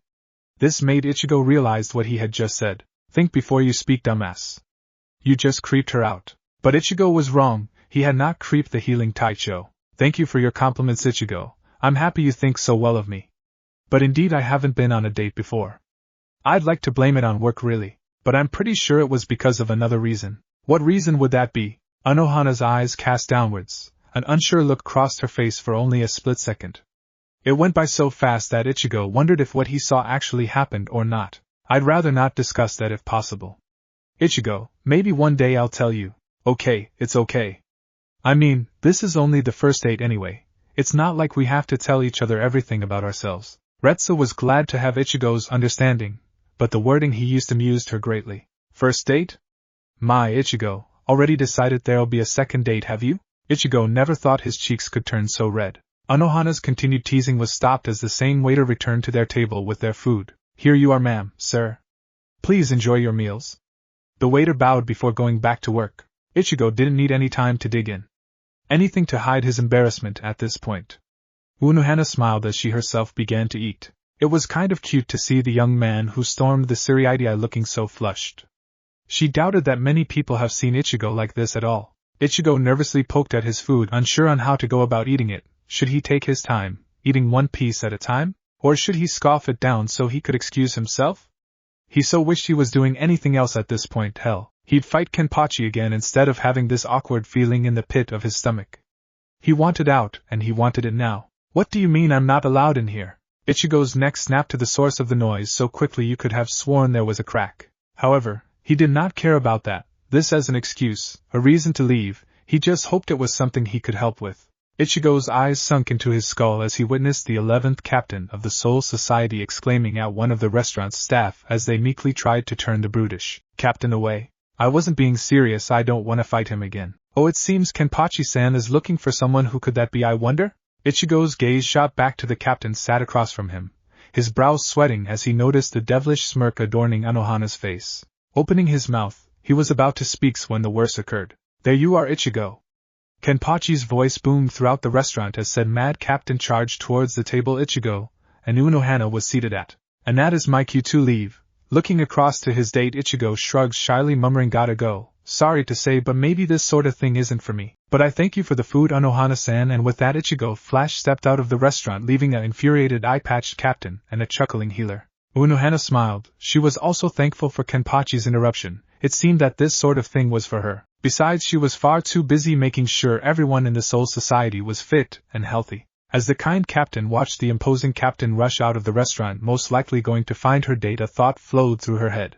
Maybe if he was a few hundred years older. Ichigo sighed in relief. He had just managed to outmaneuver the insane captain. It was quite easy in all honesty. Kenpachi was so fight-centric he had absolutely no ability to track, be it with Ryatsu sensing or simple tracking in general. Ichigo had literally thrown a fallen mop down an alleyway and watched as the moron stormed down said alleyway, not thinking for a second to look down the alleyway where the mop had been thrown from.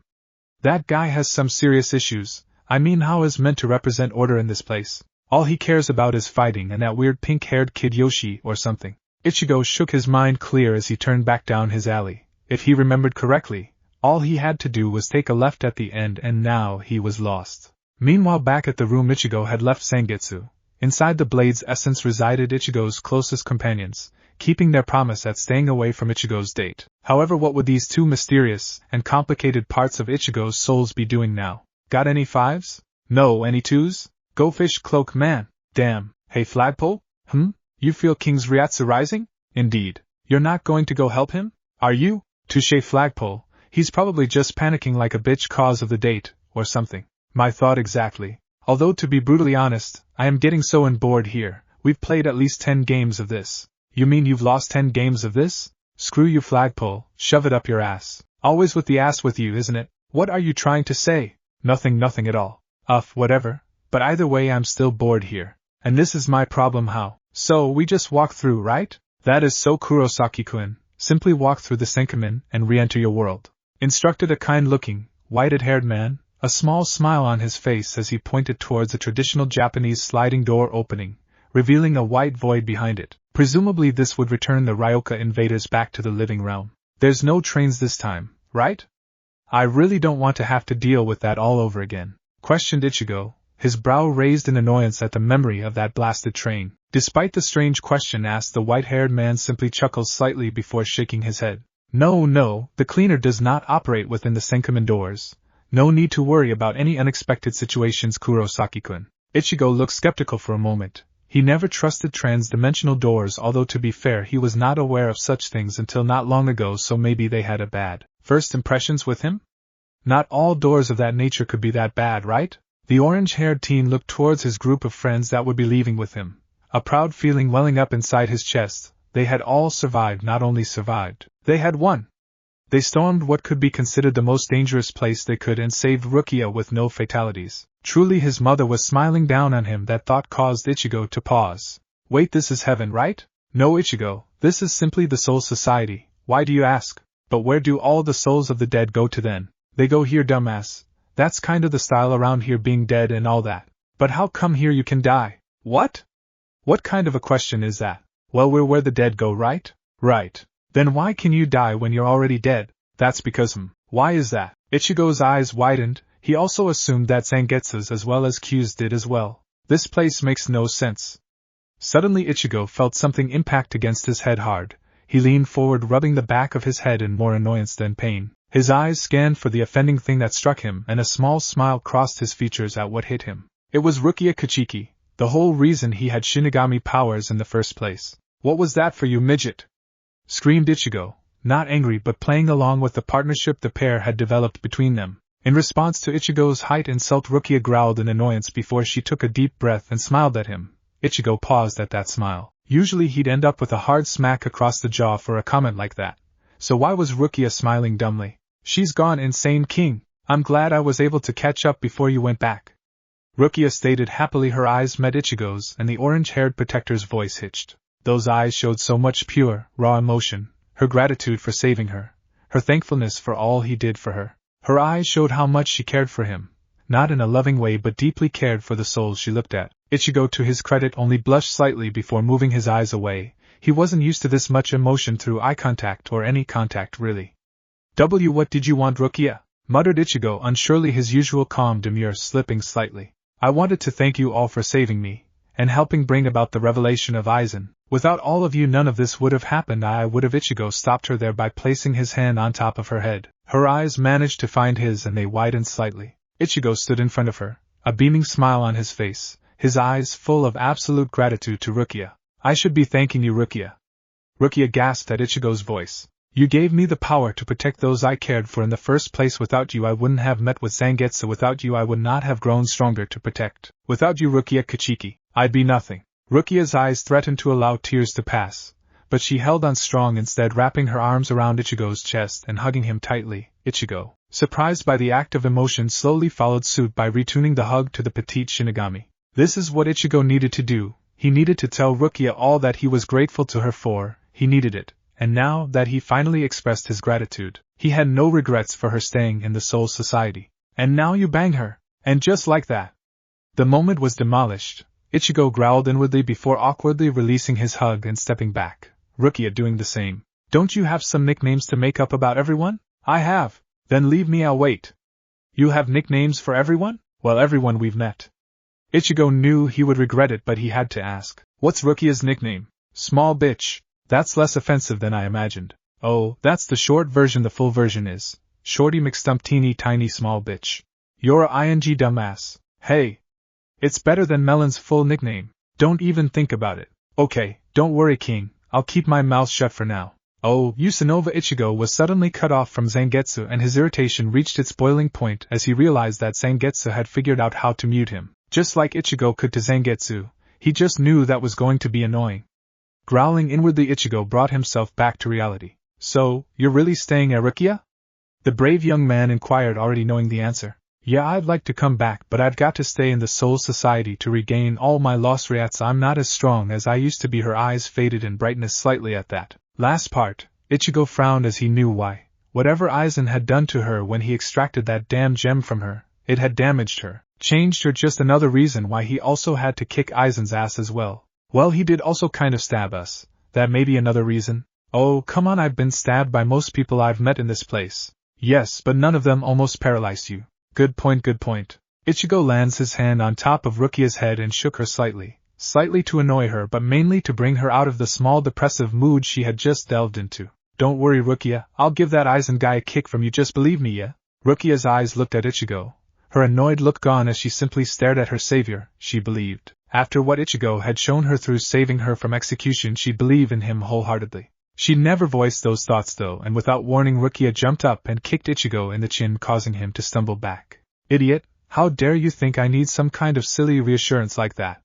Just go back to the human world and try not to screw anything else up. Her voice was harsh and loud, but when Ichigo caught her eyes with his, what she actually meant was said even louder than her words. Thank you, go home and stay safe, Ichigo. Ichigo nodded, a small unnoticeable smile gracing his features. He felt a small weight land upon his shoulder as his eyes moved to ascertain what had landed on him. He realized that it was Yoruichi in her cat form currently cleaning her paws. Ichigo frowned in annoyance. He wasn't a freaking cat stand. What's up, Yoruichi-san? Said Cat, paused mid-clean as her golden/yellow eyes peered at his own. It's time to go, Ichigo. We have stayed here long enough. Ichigo nodded knowingly, both he and Rukia looking slightly downtrodden at the sudden interruption, but allowed a small smile to grace her features. I'll see you later, Ichigo. Huh, yeah, see ya. With that, Ichigo turned towards the Senkamen with his comrades, Yoruichi the cat upon the shoulder. The bright white void unnerved Ichigo momentarily. His mind went back to that train thing back when they first invaded the Soul Society. That thing almost stopped their adventure before it had even begun. That reminded him once again. He needed to punch Urahara in the face hard. Kick him the... Why? Why not? Fair enough. It was time to go, and with a deep breath and a small smile on his face, he stepped through the white void after all his comrades. And now he was falling to his death. Wait, what? Ichigo was falling very quickly. The void led to the night sky of Karakura town. The only problem was that he was currently above Karakura town, and gravity was doing its damn job. He pondered briefly as he fell where his friends were. Oh, they were below him. Made sense now that he thought of it. This is Urahara's fault somehow, I just know it. See, I'm telling. Kick him in the... Ichigo was severely debating that now. He was still falling, he'd probably have to do something about that soon. The whole dying from gravity in sprit form didn't really appeal to the orange-haired teen. However, Ichigo had no need to respond to this situation in any way, as halfway to his untimely death, as he suddenly landed on something soft and warm. Looking down, he saw he was now on a magic flying carpet of all things. Aladdin he was not. The driver of said carpet was none other than Urahara, a mischievous grin adoring his face. Ichigo quickly checked to make sure all his friends were safely upon the carpet before staring at Urahara blankly. So blankly, in fact, that the man under the gaze felt somewhat uncomfortable. I've thought of something even better. Urahara-san, do you want me to show you something? The lazy-looking blonde grew curious at this question. He expected a far more outrageous outburst from the easily annoyed substitute. However, this calm and collected question intrigued him far too much to pass up. Well, that depends, Kurosaki-san. Is it as the kids these days say, cool? Ichigo smirked. You could say that I'm gonna show you a whole new world. Before anyone could anything, Ichigo had kicked the shopkeeper of the carpet, sending him plummeting to the ground below. This is Sparta. That's for all the crap you put us through. Ichigo then sat back down, feeling quite happy with himself. Ichigo, you do realize that he was the only one who could fly this carpet, right? Oh, it looked like getting to the ground would certainly be considered a bumpy ride. 2 weeks had passed since Ichigo and Ko had commenced their invasion of the Soul Society, and everything was back to normal as can be for the young moody teen. School had started again. He managed to defeat the dreaded enemy of schoolwork for over the summer, and overall it had been peaceful. That was until a certain stubble-adoring shopkeep had asked him to come over one day. At first Ichigo would have dismissed an invitation from the suspicious hat man. However, his overall curiosity would not allow him to stall, and before he knew it he found himself in front of Urahara's little shop.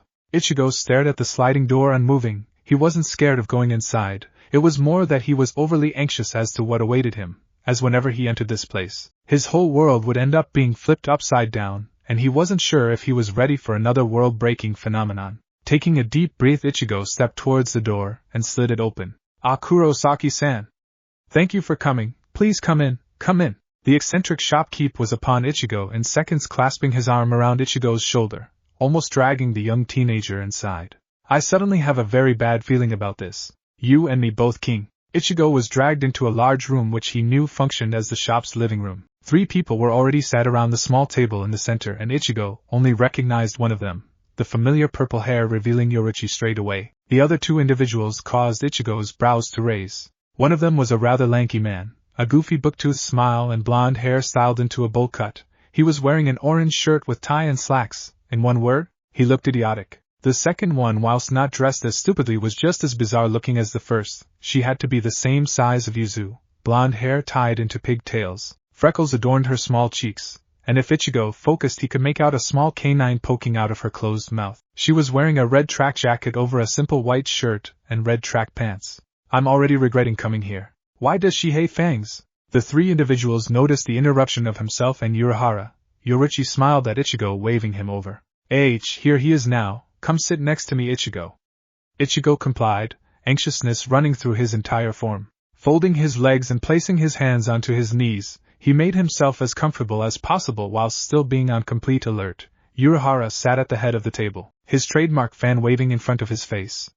Ichigo wanted to punch him so badly. I thought I destroyed that fan after we crashed.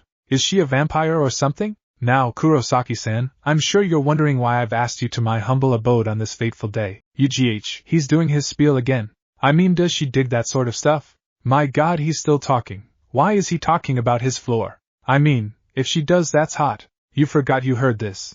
Anyway, I would like to introduce you to some of my old friends. Urahara finished his long babbling speech with flourishing his fan majestically towards the 2 strangers. He was rewarded with a sandal suddenly smashing against his face, sending him into the back wall. Ichigo debated caring about Urahara's state but decided against it. Instead, he had all his attention on the 2 across from him. the smaller one replacing the sandal she had thrown from her foot.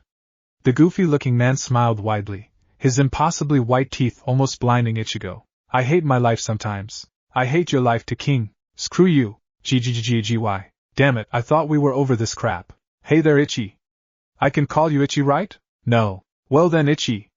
Me and my companion here are here to talk about something very important with you. Don't call me Ichi. Glad you're interested, Ichi. You see, we know about a secret of yours, a very secretive secret, you could say the most secretive of secrets. Care to guess what this secret is, Ichi? No, can I go now? It's my turn to cook tea for Yuzu and Karen. You could have heard a pin drop at that reply. Bokut seemed annoyed a little, nothing compared to his companion who looked fit to blow a gasket at Ichigo's response. Oh. An easily angered midget, haven't met one of those before yet. Totally. Kurosaki-san, I think it'd be best to listen to what he has to say. Urahara spoke from behind his fan, and even though no one could see the lower half of his face, Ichigo could practically feel the smug smile consuming the shopkeep's lips. However, Urahara's comment did give Ichigo pause. If the weird shopkeep himself recommended listening, it could only be something very important. Ichigo sighed. It was going to be one of those days. What's this secret? The blonde man smiled widely as he flourished his hand to his face in a very familiar manner. Ichigo's eyes widened as he felt the familiar dark ryatsu swirling around the guy's hand. Suddenly one of the shop's caretakers barged into the room. It was Jinta, the small spunky lad who could be constantly found belittling the little girl who worked here. Boss, we got a problem. What are these things? Questioned Ichigo as he nimbly stepped side to side to allow humanoid figures in white cloth and black pointy heads to pass by. They were absolutely everywhere. Every available space was filled with one of these shambling figures, each of them completely the same as the other. Urahara stepped next to the confused teen, a perturbed look on his face. I'm afraid I have no idea, Kurosaki-san. The best I can say is that these are some kind of spirit. Maybe lost spirits? Or they could be spirits in between the next life and ours? At the term spirits, Ichigo's head shot up in fright. Why is you, Karen? Quick, King, get going. What about the weird guy with hollow energy? Sod him. Make sure your family are okay. Ichigo grumbled. He was in his human body, leaving his substitute badge at home, so with no other choice Ichigo sprinted through the large crowd, practically bowling over any of the spirits that were in his way. He could hear the weird blonde guy from before shouting after him, but he ignored it. He had to get home as fast as possible. He ran as fast as he could. The shortest way he knew to home was across the local construction site. Taking a sharp left, he barged down an alleyway, bringing him to a fence wall surrounding the site. Jump that sucker. Ichigo happily complied. Coming close to the fence, he jumped as high as he could, grasping the fence top. With one fluid movement, he heaved himself over the fence, his legs clearing the top. Landing on the other side, he shot off as fast as possible, his mind going a mile a minute with worry of his sisters. He was halfway across the site within half a minute, however. He had to roll forward to avoid an incoming force. Pushing himself up hurriedly, he gasped when he found himself completely surrounded by those weird spirits, but their once black spiky heads were now a deep red, and they were all advancing towards him threateningly. Oh great! This is just what I need right now. They were so close to him now, some even grasping his limbs. Ichigo tried pulling away, but more would simply grab him. He cursed loudly. He couldn't get away. I will go down with this ship. I won't hold up my arm and surrender. Not the time, dumbass. Ichigo struggled with all his might, but his human body was simply not strong enough. He cursed his shortcomings, his weak living body, but he couldn't fight on for much longer. His energy seemed to be leaving his body at an alarming rate. Damn it! I'm sorry, Yuzukaren. Hey, don't go giving up now, King. What can I do? I can't do anything like this. I know, but there must be something. Hey, what's that? Bring them to the twilight. Mirokumura shouted an unknown voice. Ichigo looked up to see what looked to be a female Shinigami, quite young in appearance, close to his age in appearance actually. She soared through the air, her sword transforming into a Najitana, spinning the spear weapon around in circles. A small tornado formed up and swept all the spirits away, saving Ichigo in the process. The unknown savior lands, deftly resealing her Zanpakuto as soon as they landed. Ichigo, now being free, was about to question who this girl was when his mind went back to his original objective. Thanks for the save. See you later. Ichigo shouted as he turned to the direction of his house and began his sprint once again. He'd have to remember to look for her later and thank her properly. Hey, wait. Don't you want to know who I am? Ichigo didn't even stop running. He just shouted over his shoulder. Sure, what's your name? My name's Senna. For some reason Ichigo imagined the now-named Senna making a peace symbol with her fingers when shouting her name. Thank you, Senna, but my family needs me. and he continued onwards, close to his house now. Although something told him that he'd see that strange purple-haired girl again very soon, he briefly wondered why he never met her before. If she was stationed in Karakura town, then he should have known that she was here weeks ago. Why do I feel like she's somehow involved in all of this? Because you're paranoid, King. Because you're paranoid. Ichigo hated the fact that his Zanpakuto was right. It wasn't like this day couldn't get any more complicated than it already was. Ichigo would look back on this day and realize how wrong he was. Ichigo didn't even try to hide the smirk that covered his face. Cutting Zangetsu off mid-rant was quickly becoming one of his favorite pastimes. Ichigo grumbles at what to do now. He could go out and investigate what these spirits are, but that meant leaving his sisters undefended. But he was probably the best person for dealing with this whole mess. That's when his mind goes back to the Shinigami who saved him. Senna, she had dealt with the spirits in no time flat as if she had dealt with them before. In all honesty, she was probably the best chance that he had at figuring out what's going on. Grasping the soul badge, he is about to press it against his chest when his eye catches the form of small moving Pushy. Khan! Ichigo shouts as he grabs the small mod soul, ignoring its outcry. Squeezing the toy, a small pill pops out and Ichigo swallows it. Instantly he feels his human body leave him, leaving him standing in his soul's form. Swinging around to his body now in control of the mod soul, he glares dangerously. You will stay here and keep my sisters safe. If I find out you left the house to go search for girls, I will end you. Ichigo's cold, calculated voice sent shivers down Khan's form. The mod soul nods hurriedly, scared of this new attitude of Ichigo, never seeing this side of the substitute Shinigami. Ichigo nods and leaves through the window of his room, taking a moment to try and find the purple-haired girl from before. He heads to the one person who usually had all the answers, Urahara. With that thought, Ichigo simply vanished from his spot, traveling faster than what most organisms could see. He needed to get to the bottom of this whole thing. Kind of harsh to the toy back there, King. I know, but I had to make sure he understood that he can't just wander off like usual. Totally agree with you there. Just wondering why you threatened him like that. I don't know. The words were coming out of my mouth before I could even think of them. Think I might be rubbing off on you a bit too much, King? Yes, you might, and I'd appreciate it if your idiotic barbarity did not infect Ichigo. That's it, me and you right now, flagpole. Humph, I'd like to see you try sword. Oh, you motherfuck. Ichigo cut Zangetsu before he could flood the young man's mind with such foul language. Q, what do you make of all this? I honestly am in the dark as much as anyone else in this. These things could only be spirits, and yet they feel different, unnatural. Almost like them being in this realm should be an impossibility. I get what you mean, Q. I can't sense any kind of reacts off them. It's like they don't even have any. It's probably best you do go to Urahara's. He might have come up with some answers. And remember to ask about that Senna character. I also think she is somehow involved in this madness. Before I forget, Q, how's the hollow situation? The creature has gone silent, far too silent for my liking. I fear it may attempt another attack soon. And Ichigo. Yes? I fear it may have changed. What do you mean changed? You will find out in due time, I'm sure. Now I must deal with your sword. He's currently trying to impale me with a spoon. Farewell. Wait, what? Ichigo was cut from his mental conversation with Q. He grumbled, hoping that they at least didn't kill each other. Ichigo looked down. He was above Urahara's shop. He dropped to the ground and rushed into the shop. Urahara! Yorichi! You guys here? Ichigo. That voice, whilst not Urahara or Yorichi, was still welcomed all the same. Out of one of the many doors in the back walked out Rukia. The petite Shinigami looked fully recovered from the invasion incident. Rukia?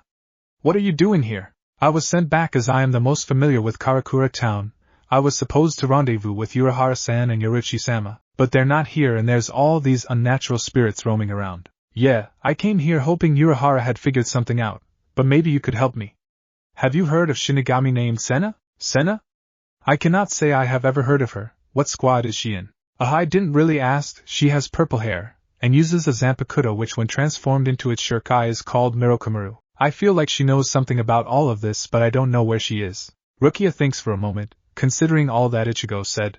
Can't say I know anyone by those details. I'll have to head back to Soul Society to check the records. Are you sure that this Senna is involved somehow? It's the best lead I've got. Rukia nods, and brings out her soul pager. Entering a few buttons, she flips it close and pockets it. Right, I'll head back now and look around. You keep trying to find her. Let me know the minute you find her, okay? Yeah, I will do. Make sure to let me know what you find. Rukia nods again before unsheathing her sword and opening a senkamin. She waved briefly at Ichigo before the small Shinigami entered, allowing the soul gate to close. Ichigo sighed. It was going to be a long day for him. He returned outside as he tried to figure out a method of finding that Senna.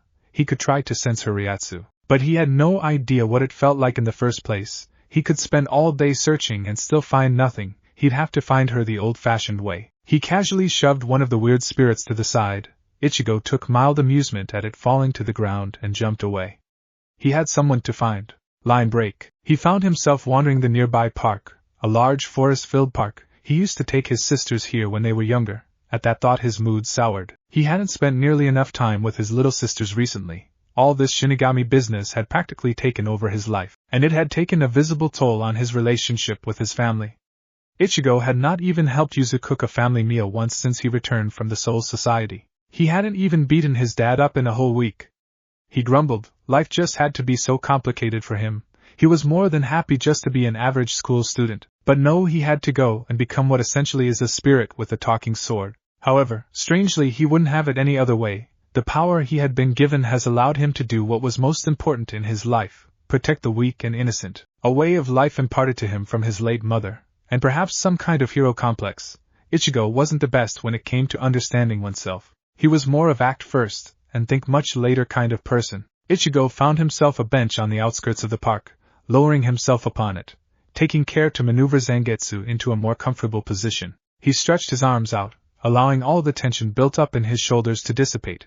Ichigo takes in the scenery around him, taking great pleasure in the peacefulness his local park extruded. He'd have to bring his sisters here soon, make up for all the time he hadn't spent with them, and maybe bring someone else with him, someone who he could walk hand in hand with, and just be himself around them. Ichigo's eyes bulged as he shot forward on the bench. Where in the world did that thought come from? That wasn't like him at all. The thought made him somewhat uncomfortable. Although to be fair he did go on that awkward date with Unohana a couple of weeks ago, and frankly he just couldn't see him and her together like he had just thought of. Ichigo leaned back once again, his mind wandering yet again around the bizarre thought he had just had. Who could he see himself hand in hand with? He couldn't imagine himself with any of his school friends. He just didn't see that kind of thing happening. Rukia? Nah, she was more of a treasured friend than anything else. He barely knew any other women in the Soul Society. Well, what about Yorichi? What about her? You haven't imagined that scenario. Because it wouldn't happen in a million years. And anyway, isn't she with Urahara-san? That bucket-hatted bastard wouldn't be able to snag that fine piece of ass if his life depended on it. Okay, first, never call Yorichi-san a fine piece of ass, and second, shut up. You're not denying the idea though, King. I don't know, to be honest. Suddenly, Ichigo's form goes rigid as a wave of disgustingly dark Ryatsu washed over him. Within nanoseconds he had stood up and readied his Zanpakuto. That's hollow Ryatsu, and it's an ungodly amount of it. Careful, King! It's coming from deeper into the park. I can also sense melon jugs and the giant bastard over there. Hurry! Ichigo nodded and dashed off. Chad and Oriheim wouldn't be able to handle that kind of power. Scene change. Oriheim tried as hard as possible to ignore the overwhelmingly oppressive aura marching closer to her, but she couldn't run, even if she was scared out of her wits. She had to stand firm and brave, she had to save as many people as possible, and now she was all that was keeping multiple people alive. Normal people couldn't handle the outpouring hollow energy, and she had to all she could to keep them alive, especially Tatsuki, her best friend. She had to save her best friend. She had to hope that Chad could hold of the enemy long enough for someone to arrive. Oriheim's focus was shattered as her giant friend came flying towards her, crashing into a nearby tree.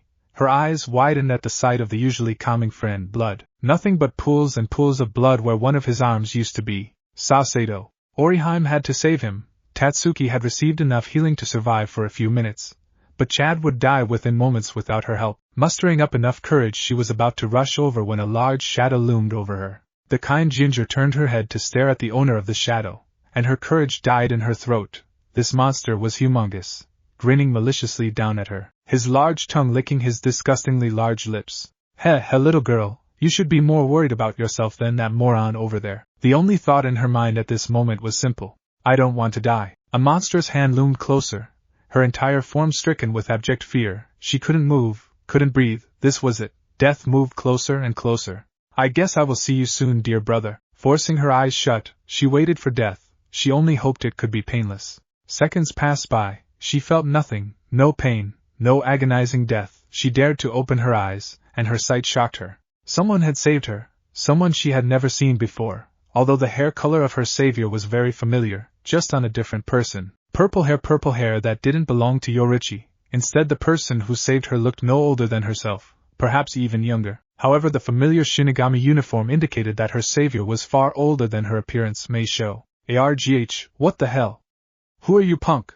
The monstrous figure shouted in anger, her previously outstretched hand now held closely to his chest, drops of blood dripping from his palm. Oriheim's eyes traveled to her savior to finally witness how she was saved. Her savior held a naginata, the blade lightly coated in blood. The savior did not respond to the huge figure, instead preferring to direct the tip of her blade at the enemy. Said enemy gave a guttural growl at being threatened, his large furious eyes glaring at the offender who had cut him. Hey Okiora, the orange-haired girl isn't our target, right? Oriheim flinched at her assailant's booming voice, but what really worried her was the figure he was addressing.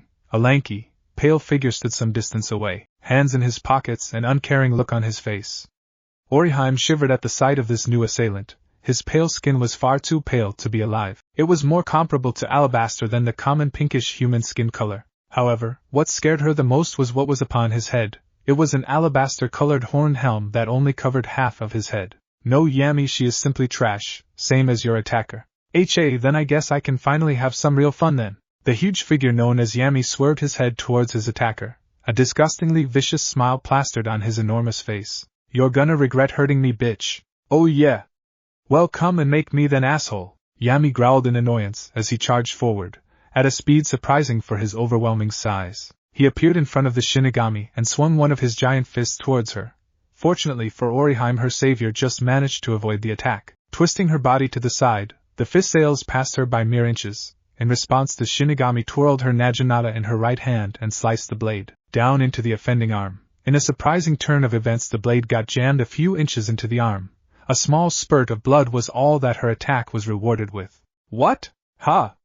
Now that I'm ready, you will never be able to hurt me with my hierro now. You're what now? Yami laughed mockingly as his attacker tried to yank her weapon out of his arm to no avail. Taking the opportunity presented, Yami's free fist shot forward and smashed straight into his attacker's side. A sickening crunch echoed through the area as the Shinigami was sent flying. No scream or shout, the body simple flew through the air and crumpled to the ground next to Oriheim. To her credit, Oriheim managed to look at her savior, a feeling of dread welling up inside at the blank, unaware look the Shinigami had on her face. For a brief, terrifying moment, Oriheim feared the worst for her savior, but the small rising of her chest showed she still lived, but was simply knocked unconscious. However, that was a kind way of describing her savior's state at the moment. The purple-haired Shinigami's body was broken. From the way her legs were angled, her spine must have been snapped in half. Thankfully, Oriheim knew she'd be able to heal that kind of wound, or at least heal it enough so that she could still walk. That was it? That's all these Shinigami have to offer? Ha!